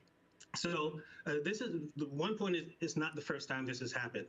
So we see Paul Kagame being a repeat offender, and with his capturing the city of Goma, or attempting to capture the city of Goma, we had a message from one of our partners on the ground this morning, and he basically said that, you know, I hear gunfires, there are bullets coming through my door. I can't go outside. I have to take cover. Right? I have to, even before that, the women that we work with in one of the largest displacement camps called Bulengo, they had been displaced from the occupation of their villages by the M23 and Rwandan forces, and then displaced right around Goma, and then they're being bombed again. So they had to go in the city. So we really have a catastrophic humanitarian situation unfolding, especially in a tightly knit area as Goma. One high-level official shared with us, you know, that the only place we have left to go is in the lake, right? So the people are trapped in a war that is unnecessary, a war that has been able to continue and be perpetuated because of the lack of action on the part of Western nations, and also because of the rewarding of Paul Kagame in spite of the war crimes, crimes against humanity, mass atrocities that he's committed. Even a 2010 UN report says that if the Rwandan soldiers, the UN mapping exercise report that came out in 2010, said if Rwandan soldiers are brought to book, you know, to justice, a competent court could try them for crimes of genocide in the Congo.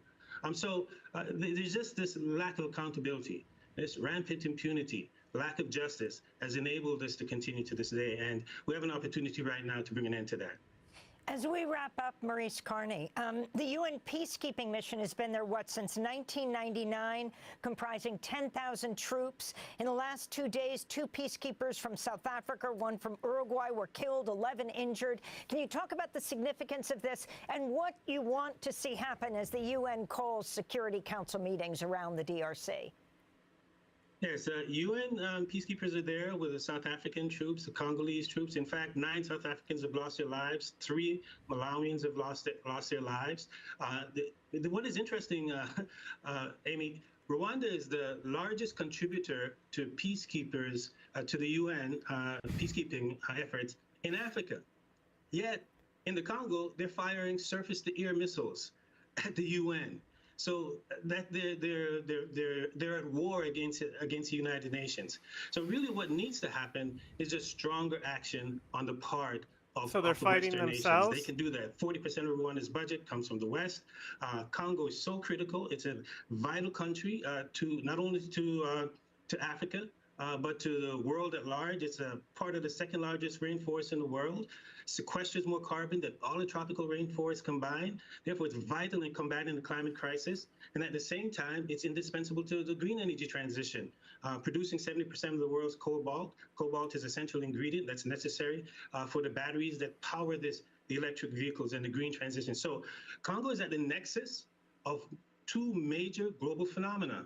Combating the climate crisis, making the green energy transition. So it's of interest to all of us to be engaged, to raise awareness, to hold our leaders accountable. So we should be calling on the UN to do more, calling on the European Union to cancel its contracts with Rwanda, calling on France. We hear France, Emmanuel Macron has been blocking action, calling on Macron to stop blocking actions. So Congolese are demonstrating in Kinshasa. They're demonstrating today at the UN. We'll be demonstrating at the Rwandan embassy this coming weekend on Saturday. So people have to raise their voices, demonstrate, hold their leaders accountable, write letters, do everything that they can to assure that there's an immediate ceasefire, that Rwanda withdraws its troops from the Congo, the M23 demobilizes, and Congo restores the integrity of its state. It's almost right now, Rwanda and the M23 occupy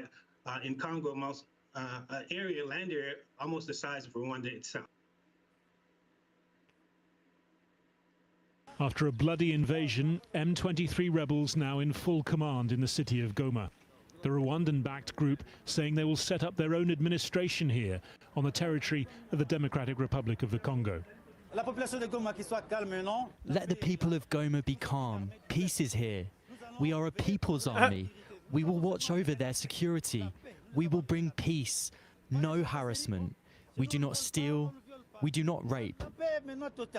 You the do, UN though. has cited reports of rape and looting by M23 fighters, you. along with hundreds killed. We have no electricity, no internet. There is nothing. We have been at home for 3 days since Monday. Today we came out a little, but it's not possible. We need peace, and we saw William Goma.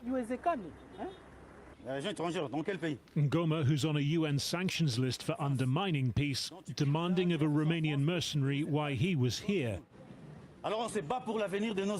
We're fighting for the future of our children, he says. Sit down.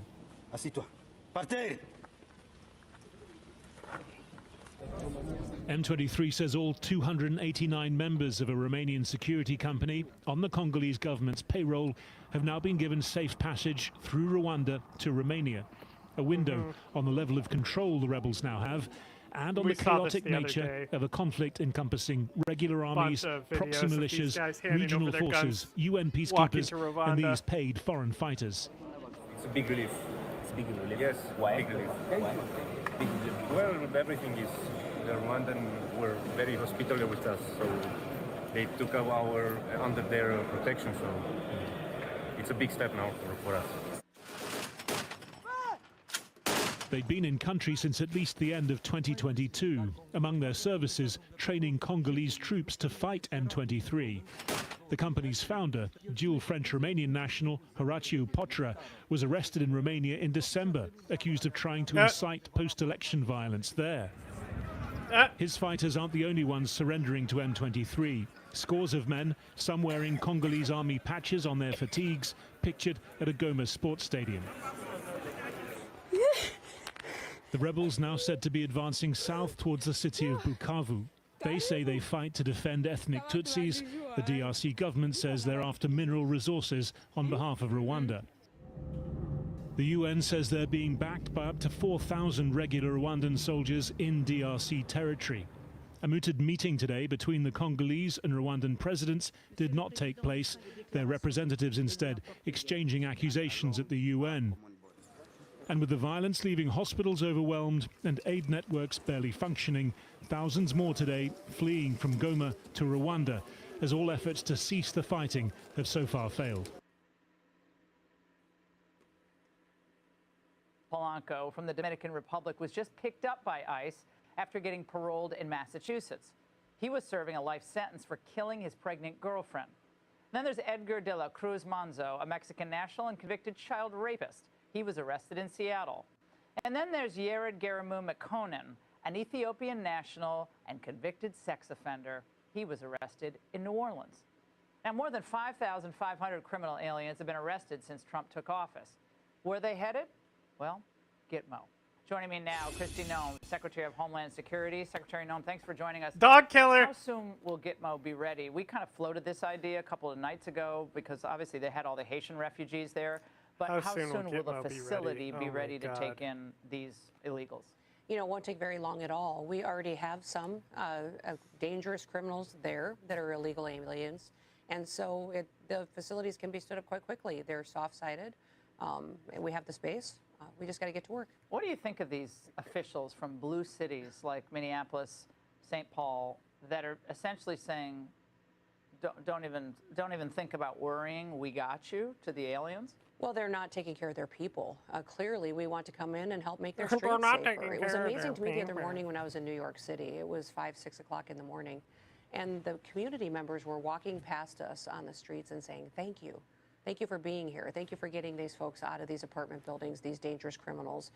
They're walking their kids to school at 7 o'clock in the morning. I can't imagine doing that when these drug dealers and weapons dealers and rapists and murderers were on the streets. Well, you got 15 million, at least, people to remove from the country. Right. 5,500, there are a lot of really bad people in that group, but that pace is going to have to be picked up by about 15-fold in order to remove that many people. Can you do that? We can.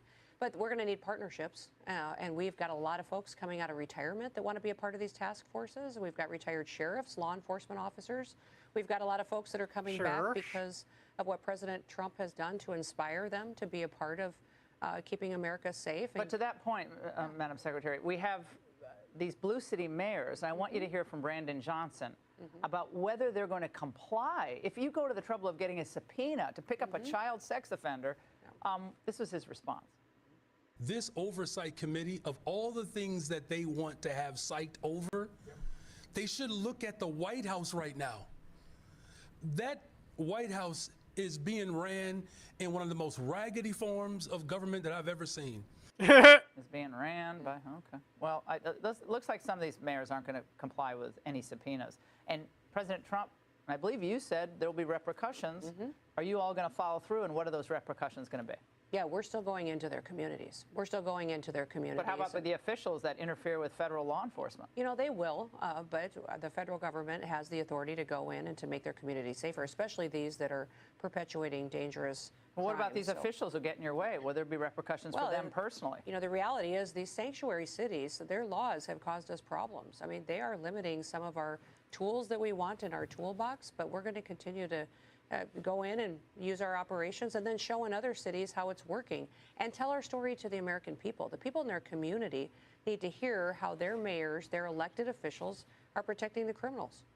But will you go after them personally? I'm going to ask for the third time. Will you go after, I'm asking a question because I expect an answer.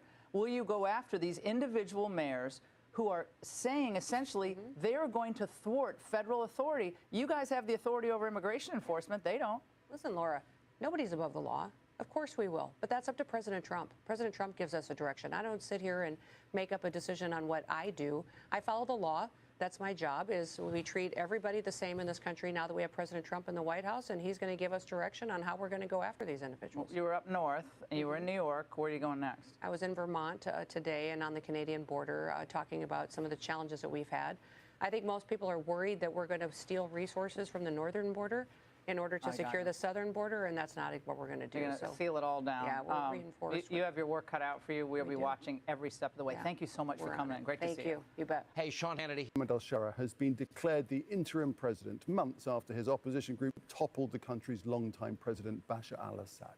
All armed factions have been dissolved, and so has the constitution.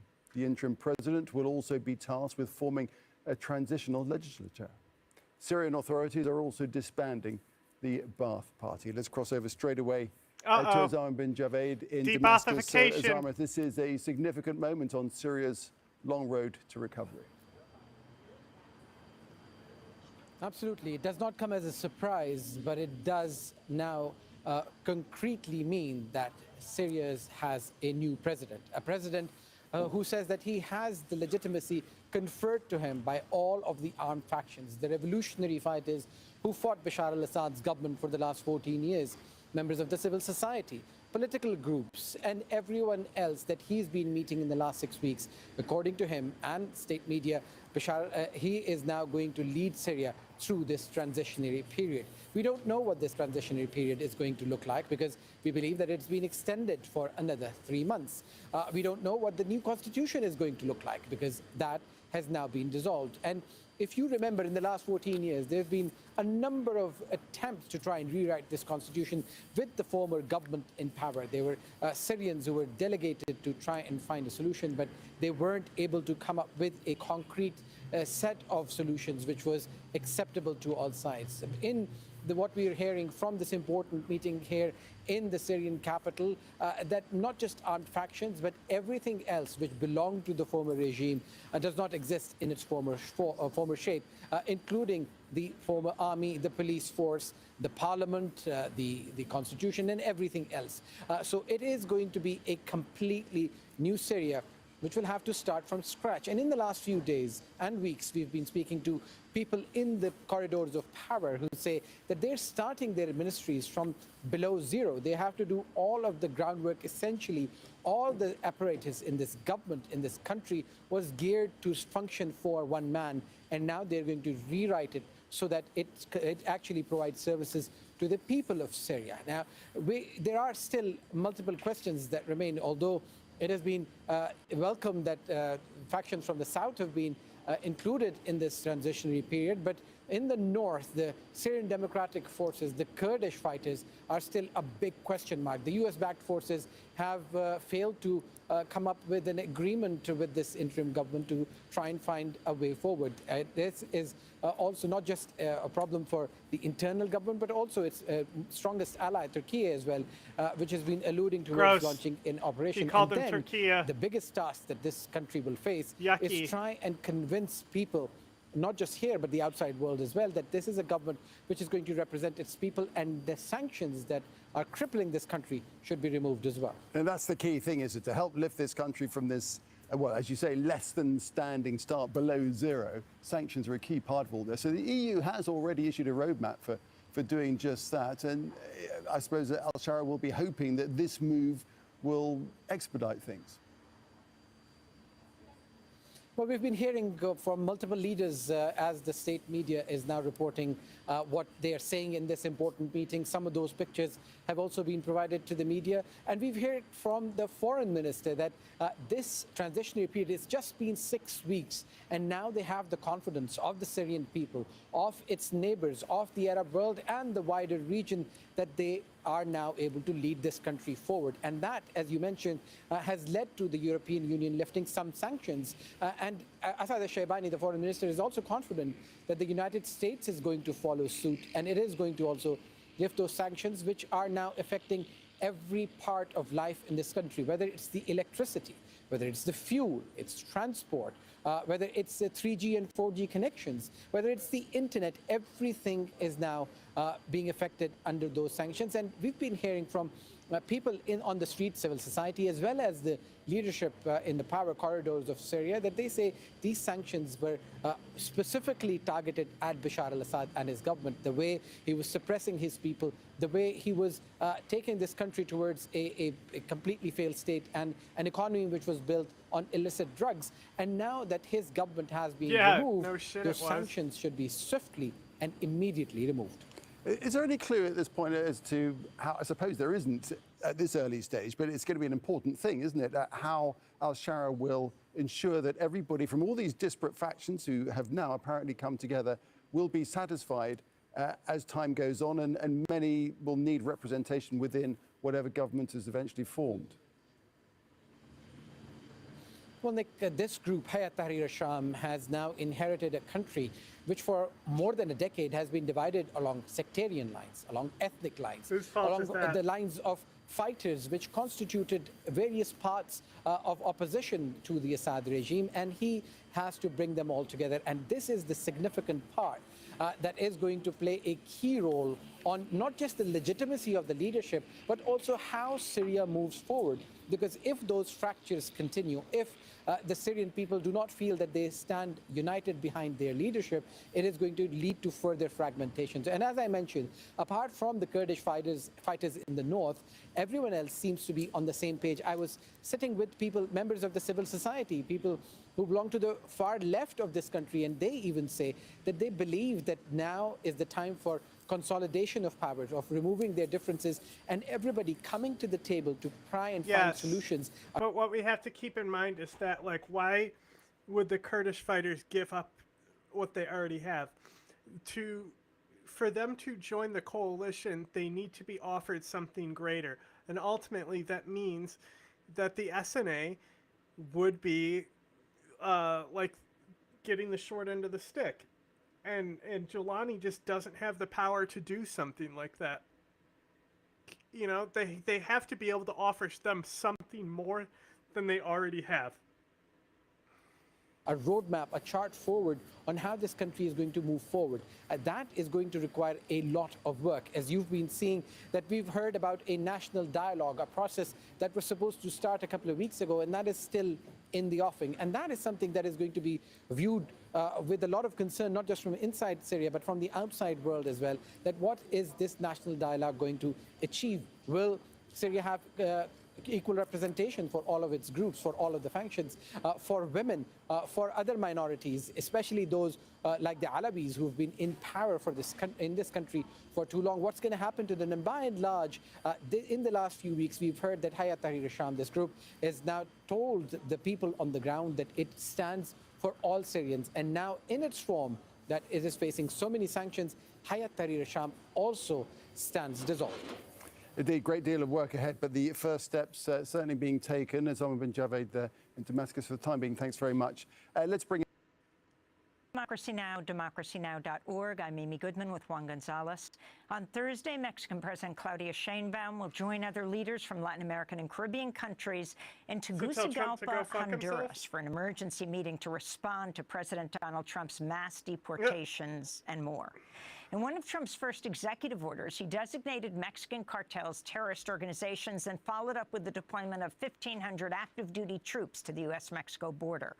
This was Mexican President Sheinbaum's response to a question from a reporter. With cartels being considered terrorist organizations, what measures will the Mexican government take regarding future cases like these, President? If cartels are triggered terrorist We are fighting these criminal groups, and what we want is this collaboration year, and we get coordination. to include all of them. Unilateral decisions don't help. Collaboration does. So we're conducting a legal analysis of the implications for various organizations not linked to crime, which could face economic problems due to this decision. In any case, we aim to make a proposal to the United States, which is what we're working on, to collaborate together. Meanwhile, President Sheinbaum mocked President Trump's renaming the Gulf of Mexico the Gulf of America during one of her recent daily news conferences as she stood in front of a large map from 1607 that labeled much of North America America Mexicana, or Mexican America. Epic. She learned this trolling from recognizes the name AMLO. Gulf of Mexico. But next, why don't we call it Mexican America? Hey! It sounds nice, doesn't What's it? up? Since 1607, the Constitution of Apatzingan was Mexican America. So let's call it Mexican America. It sounds nice, doesn't it? I agree. Gulf of Mexico since 1607, and it is also internationally recognized. This week, Google said it will rename the Gulf of Mexico Gulf of America in Google Maps for users in the U.S. For more on the first 100 days of Mexican President Claudia Sheinbaum, we're joined by Edwin Ackerman, sociology professor at Syracuse University, the author of Origins of the Mass Parties, Dispossession, and the Party Form in Mexico and Bolivia. Professor Ackerman, welcome back to Democracy Now! Why don't you respond to what we just laid out and lay out your response to the first 100 days of the first female president of Mexico? Yeah, thanks so much for having me. Yeah, this past 100 days, I think, have been defined. Let me make sure I have this guy on social media as well.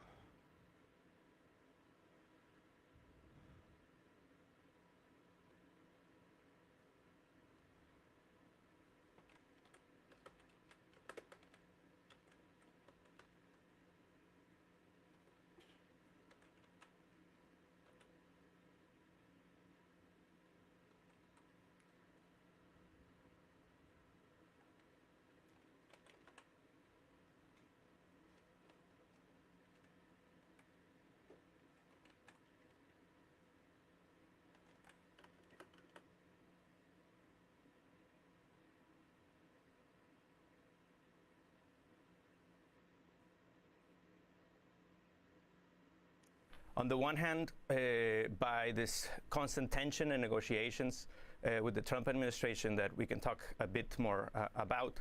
But I would also want to emphasize that, on the domestic front, within Mexico, it has also been a very sort of newsworthy 100 days in which there's been a series of constitutional reforms that have been passed, about a dozen of them in this past 3 months.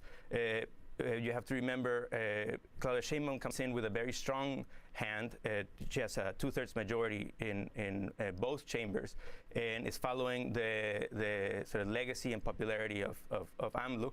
She herself has maintained very high levels of popularity, and they have been able to push through several, again, important constitutional reforms that range from indigenous rights to housing rights to perhaps more polemically national security matters. So that's a very important part of this 100 days. Right? There's also been an unveiling of a very important 6-year economic plan that would return to several elements of what used to be called import substitution industrialization, which was a sort of policy that reigned in many Latin American countries from the 50s to the 70s, roughly speaking, that saw significant levels of economic growth by pushing for national production to replace, in strategic ways, imports. Right? That said, there's also been the continuation of violence related to the drug cartels. Right? This is obviously a long-standing issue. It certainly hasn't gone away by any measure. There is some signs that there's some waning of homicide rates.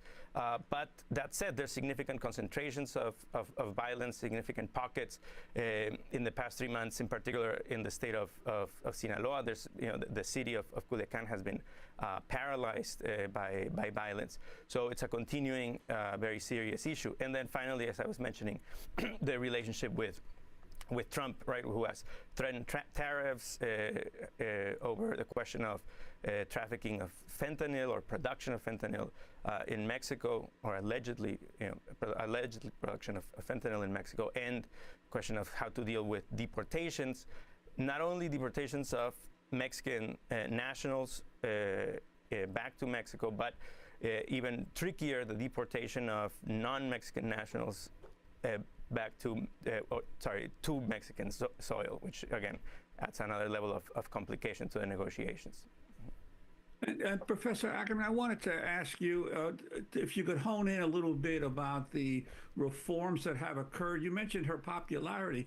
She has an 80% positive rating among the Mexican public. Many of the people who didn't vote for her now support her. And some of the specific reforms, for instance, reducing the age for which women can qualify for a pension to 60 years of age versus 65 for men. What was her rationale for that? Right. Yeah. So there's been a series of reforms, right, that I think partly explain the continuation of her popularity, as you were mentioning. The particular one that you mentioned that it targets women, the rationale for that, as she says it explicitly in the morning conferences, is that women, for historical reasons, as she always points out, not that it has to be that way, but that in practice it has been that way, for historical reasons, have taken a significant amount of work in the household that goes unpaid for. Right? So that for her is a reason to lower the age to access that pension versus men. And there have also been major changes in terms of the natural resources of Mexico and the social benefit, for instance, that the petroleum industry and other critical industries must pursue. Could you talk about that as well? Right. I mean, so there's significant changes to the energy sector that basically try and give the state a bigger share or stakeholder of the market to recenter the role of the state. And if you go down the list of reforms, this is basically the theme that you see. For example, on a slightly different topic, the question of housing. There's an important reform now in place that will turn an existing national credit fund that has existed for several decades, that gives out credit to buy houses at affordable rates, to turn that fund into an actual agency that builds that constructs houses, right, with the aim of building 1 million houses during this 6-year period, right? So this is the state taking up the direct question of housing. So, and of course, President Sheinbaum herself is a climate scientist, a former mayor of Mexico City. Oh my God, blow her harder. Of Trump coming into office, how Sheinbaum has responded. You know, we saw when Trudeau came and had dinner with Mar-a-Lago, and now Trudeau is out. Right. Claudia Sheinbaum did not do anything like that, even when he threatened tariffs against her, but is accepting Mexican migrants back, being deported by plane. Right, that's right. Right, so I think the strategy that the Mexican government has opted for is partly based on the previous experience of Trump's first term, right? You have to remember AMLO was in power when they overlap for a bit. So there's some record, some history there of how to deal with Trump. And it seems that they've calculated, the Mexican government has calculated that, let's say, diplomacy or sort of diplomatic strategic thinking over public confrontations get the results. Right? There are several examples of this happening again during Trump's first term and its interaction with AMLO. There was tariffs also threatened back then. Several of these issues were placed on the table and eventually neutralized.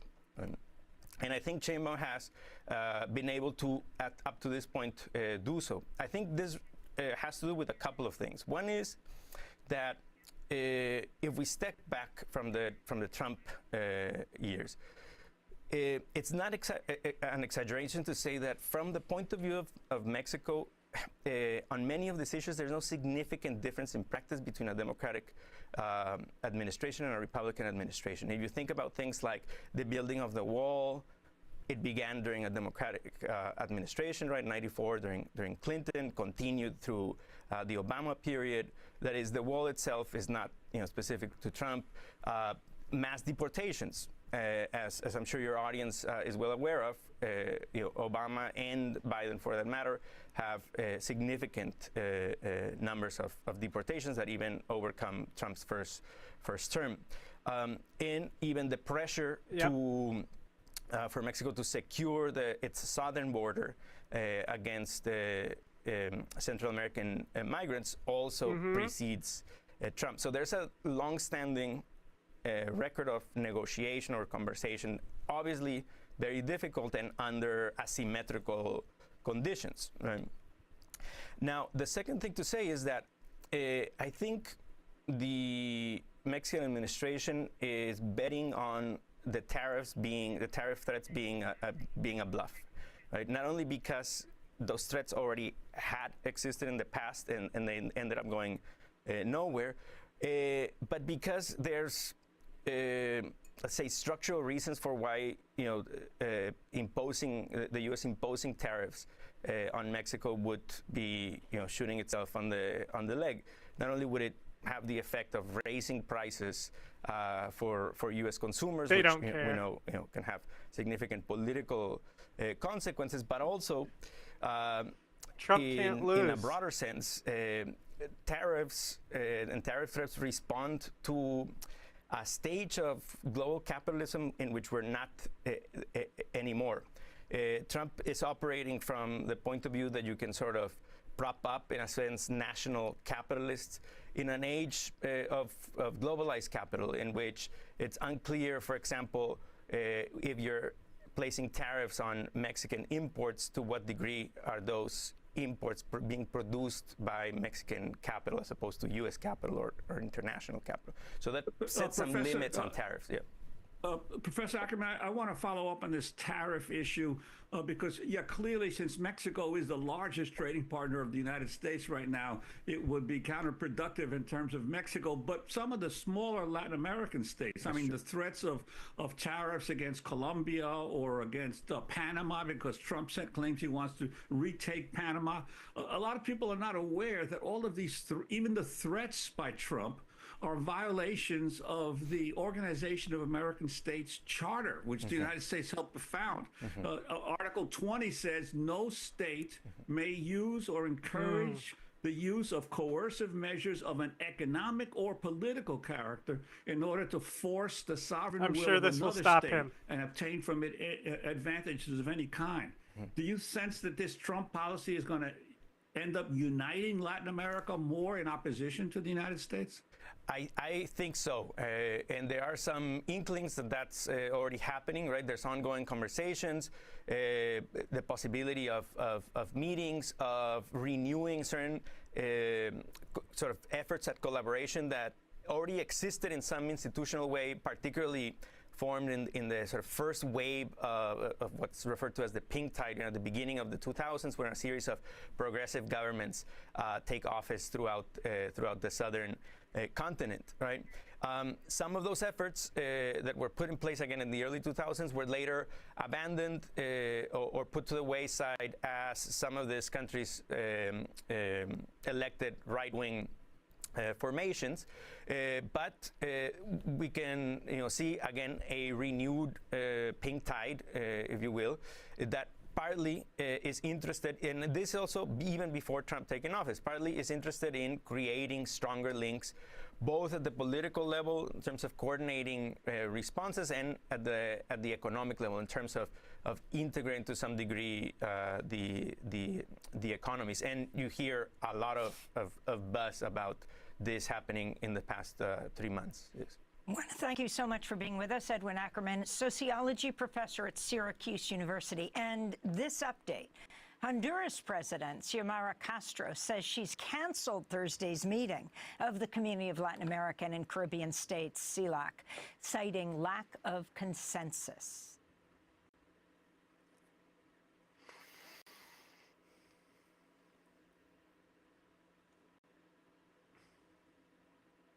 Is this muted? What is happening? It is muted. I'm so Act silly. named after a nursing student. President Donald Trump has signed the term. It's an immigration action that will change how ICE can arrest migrants. The Laken Riley Act, named after a nursing student murdered by an undocumented immigrant in 2023, allows for the detention of undocumented immigrants charged with crimes related to theft. It also allows state attorneys general to sue the federal government if they think their states have suffered due to failures to enforce immigration laws. The president today also announced an executive order to open a 30,000-bed detention facility at Guantanamo Bay for deported migrants. The actions the president has taken during his first days in office extend far beyond illegal immigration, closing the door to major legal pathways of immigration as well. Our Laura Barón-Lopez is back now for a closer look at how migrants and aid groups have been navigating the changes. She's the best, bro. The Trump administration has shut down or indefinitely halted most legal avenues for migrants to come to the U.S. The revoked pathways include an end or pause to the... What is her? Omne Devaz, I think her name is. She's good too, but I think Lopez is the up-and-comer here. CBP-1 mobile app, humanitarian parole for migrants from 4 countries, all refugee admissions, and a protected status extension for more than 600,000 Venezuelans. Joining me now to discuss the impact of all this is Jennifer Babai. She's Director of Advocacy and Legal Services of Las Americas Immigrant Advocacy Center in El Paso, Texas, and Krish O'Mara Vignarajah, President and CEO of Global Refuge. Jennifer and Krish, thank you so much for joining. Jennifer, I want to start with you on CBP-1. That's the Biden-era phone app that allowed migrants to schedule an appointment at that a was legal, great. That was dumb to get rid of. Entry point to be processed by American immigration officials. And Trump's border czar Tom Homan recently was asked about this. All appointments through the CBP app have been canceled. That is a legal way to claim asylum and get in the country. So what should people do who are seeking asylum? How do you do it? Go to the embassy, go to port of entry. Do it the legal way. You shouldn't come to this country and ask to get asylum, bro. and the first thing you do is break our law by entering illegally.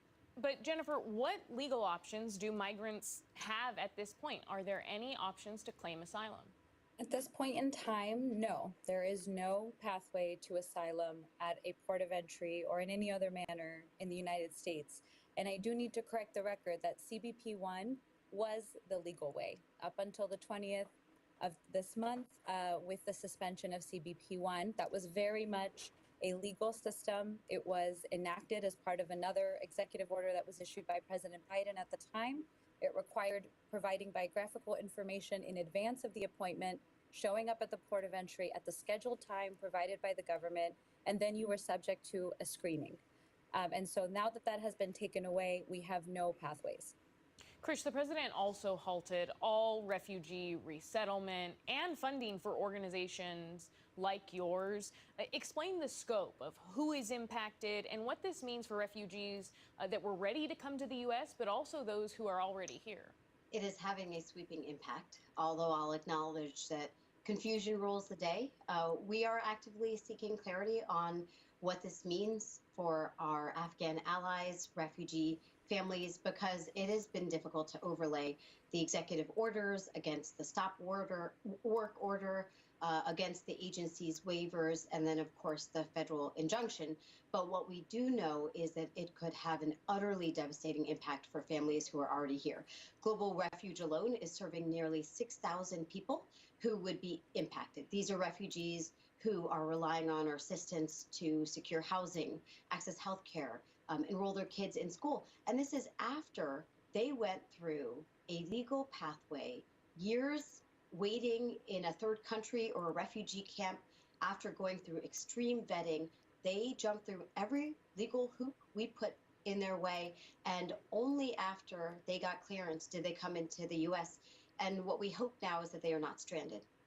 Right, all those refugees have been through extensive vetting. Jennifer, what are you hearing from immigrants in El Paso, in Ciudad Juarez, about how they're feeling with this shutdown?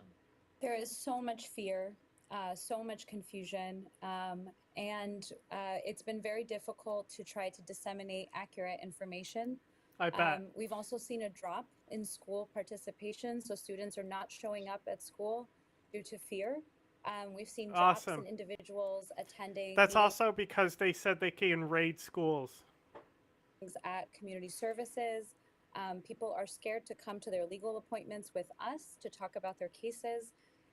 It's devastating, and our role in the meantime is to try to provide some sense of security and a promise that we're not going anywhere while we try to figure out what's going to happen next. Tried to mute Jennifer, that, but I guess I missed my mute button. what are you advising immigrants do, the ones who are stuck in limbo, who don't have that pathway through CBP-1, who had their appointments to claim asylum and to go through the process canceled? These conversations have been really difficult. There's a team of us that have been going into Ciudad Juarez and trying to explain what the current situation is. The answer for now is we don't know what's going to happen next, but at this point in time, it doesn't look like your appointment's going to be rescheduled. And because of that, we're advising families to make safety plans, to decide where they can go next, with who, to keep their children safe, to secure housing. There's a lot of life planning that needs to go on for individuals who never intended to remain in northern Mexico, but were instead hoping that they were going to find safety with that appointment to come to the U.S. Krish, the president has also shut down humanitarian parole for migrants from Cuba, Haiti, Nicaragua, Venezuela, and he's also now revoked that extension that we mentioned for hundreds of thousands of Venezuelans who had temporary protected status. What signal does it send that the U.S. is not open to people fleeing danger? Look, these types of decisions have a devastating impact for people who have built their lives here. Many have fled unimaginable hardship, political violence, food shortages, collapsed economy. And it's not just the 600,000 Venezuelans, for example, who are impacted. These are families, workers, parents of U.S. children who now face the terrifying prospect of being forced to return. And I think that's where, it's such an important emphasis. PBS fucking killing it with these immigration stories, as always. The response to undocumented immigrants, unauthorized migration. The brunt of these executive orders really seeks to dismantle existing legal immigration systems. And what that means when you throw wrenches into gears that had started working in creating functional and orderly legal pathways to the U.S., it means that a deterrence-only approach is going to lead people who in some cases are so incredibly desperate because they are fleeing for their lives, for the lives of their children. What happens is they, out of fear, will do whatever it takes to reach safety. And what that means is that many will pay their life savings to cartel smugglers. That's how U.S. immigration policy can end up pushing That's people what they towards want. exploitation and ultimately line the pockets of the very transnational crime Yep. organizations I mean, we're trying this to is the fight. issue, is that the Jennifer Republicans' Babai and Krish Omara policy Vigneradja, always thank you helps the so much for cartel. your time. Thank you. Thank you.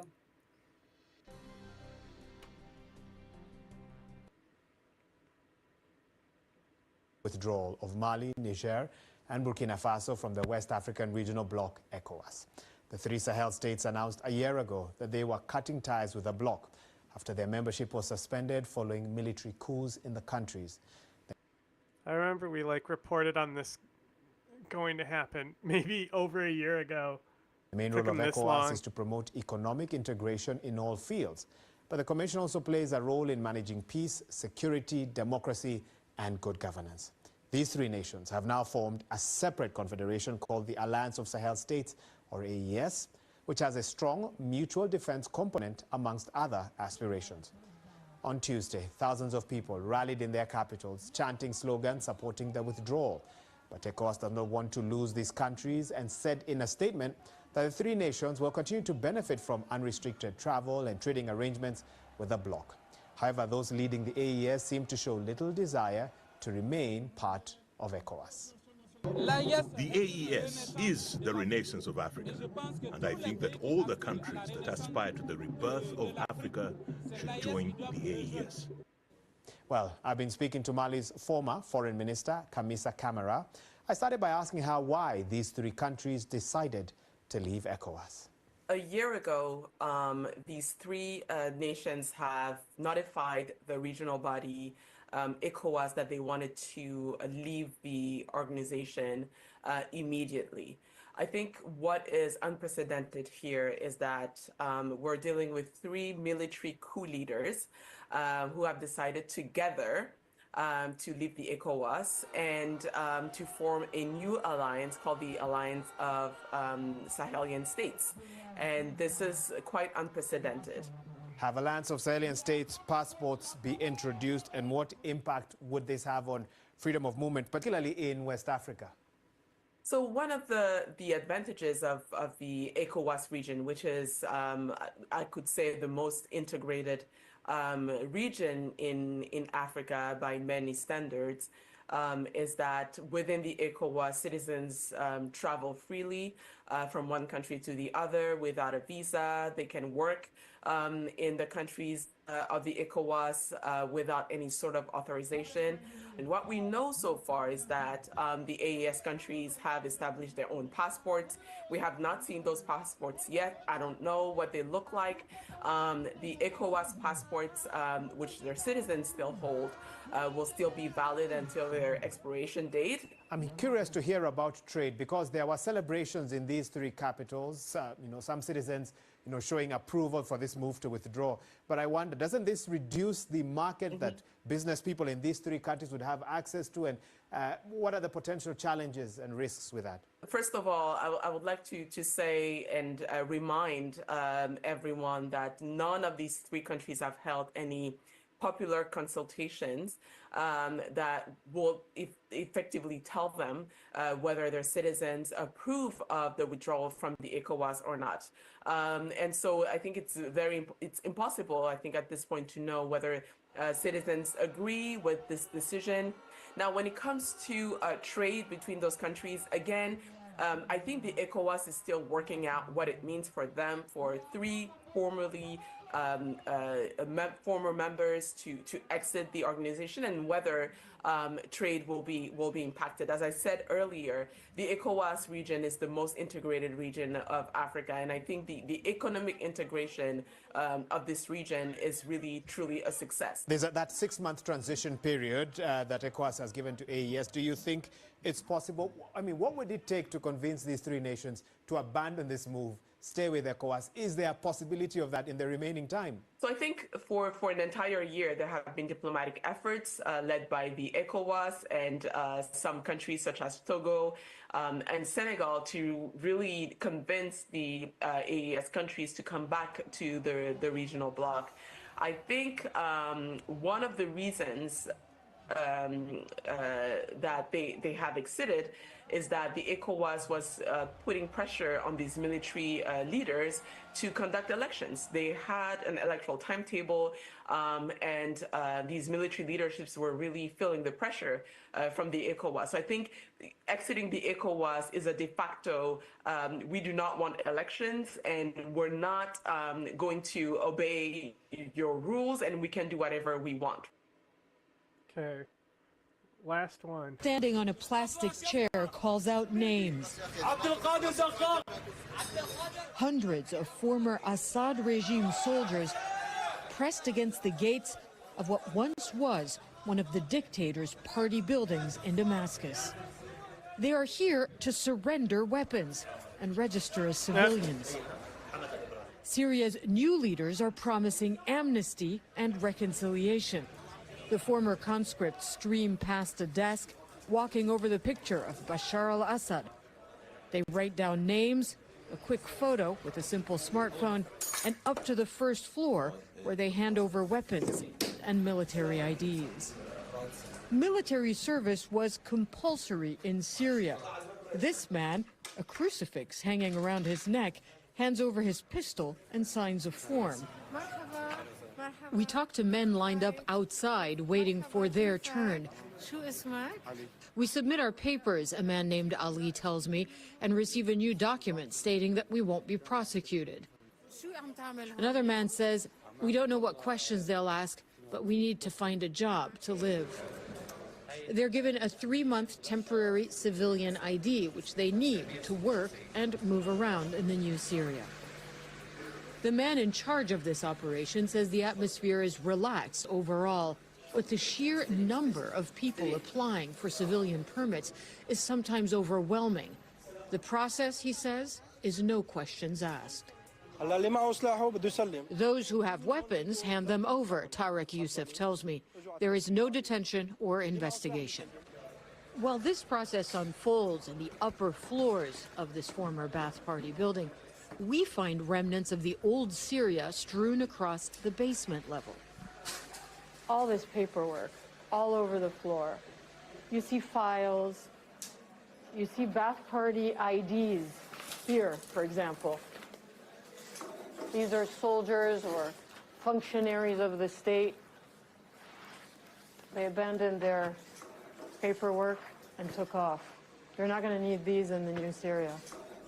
Room after room ransacked by civilians in the days after Assad fell. This is the old regime patches. It already feels like a relic, and it hasn't really been that long. Back outside, the crowd swells, while one after the other, the young men answer a few basic questions before being sent on their way. On their faces, the future of Syria, hopeful but still uncertain. Hala Gorani, NBC News, Damascus.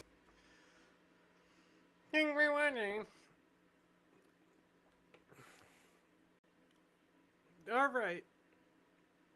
That's about it for me. 6 hours is enough. Maybe we'll look at some stuff tomorrow.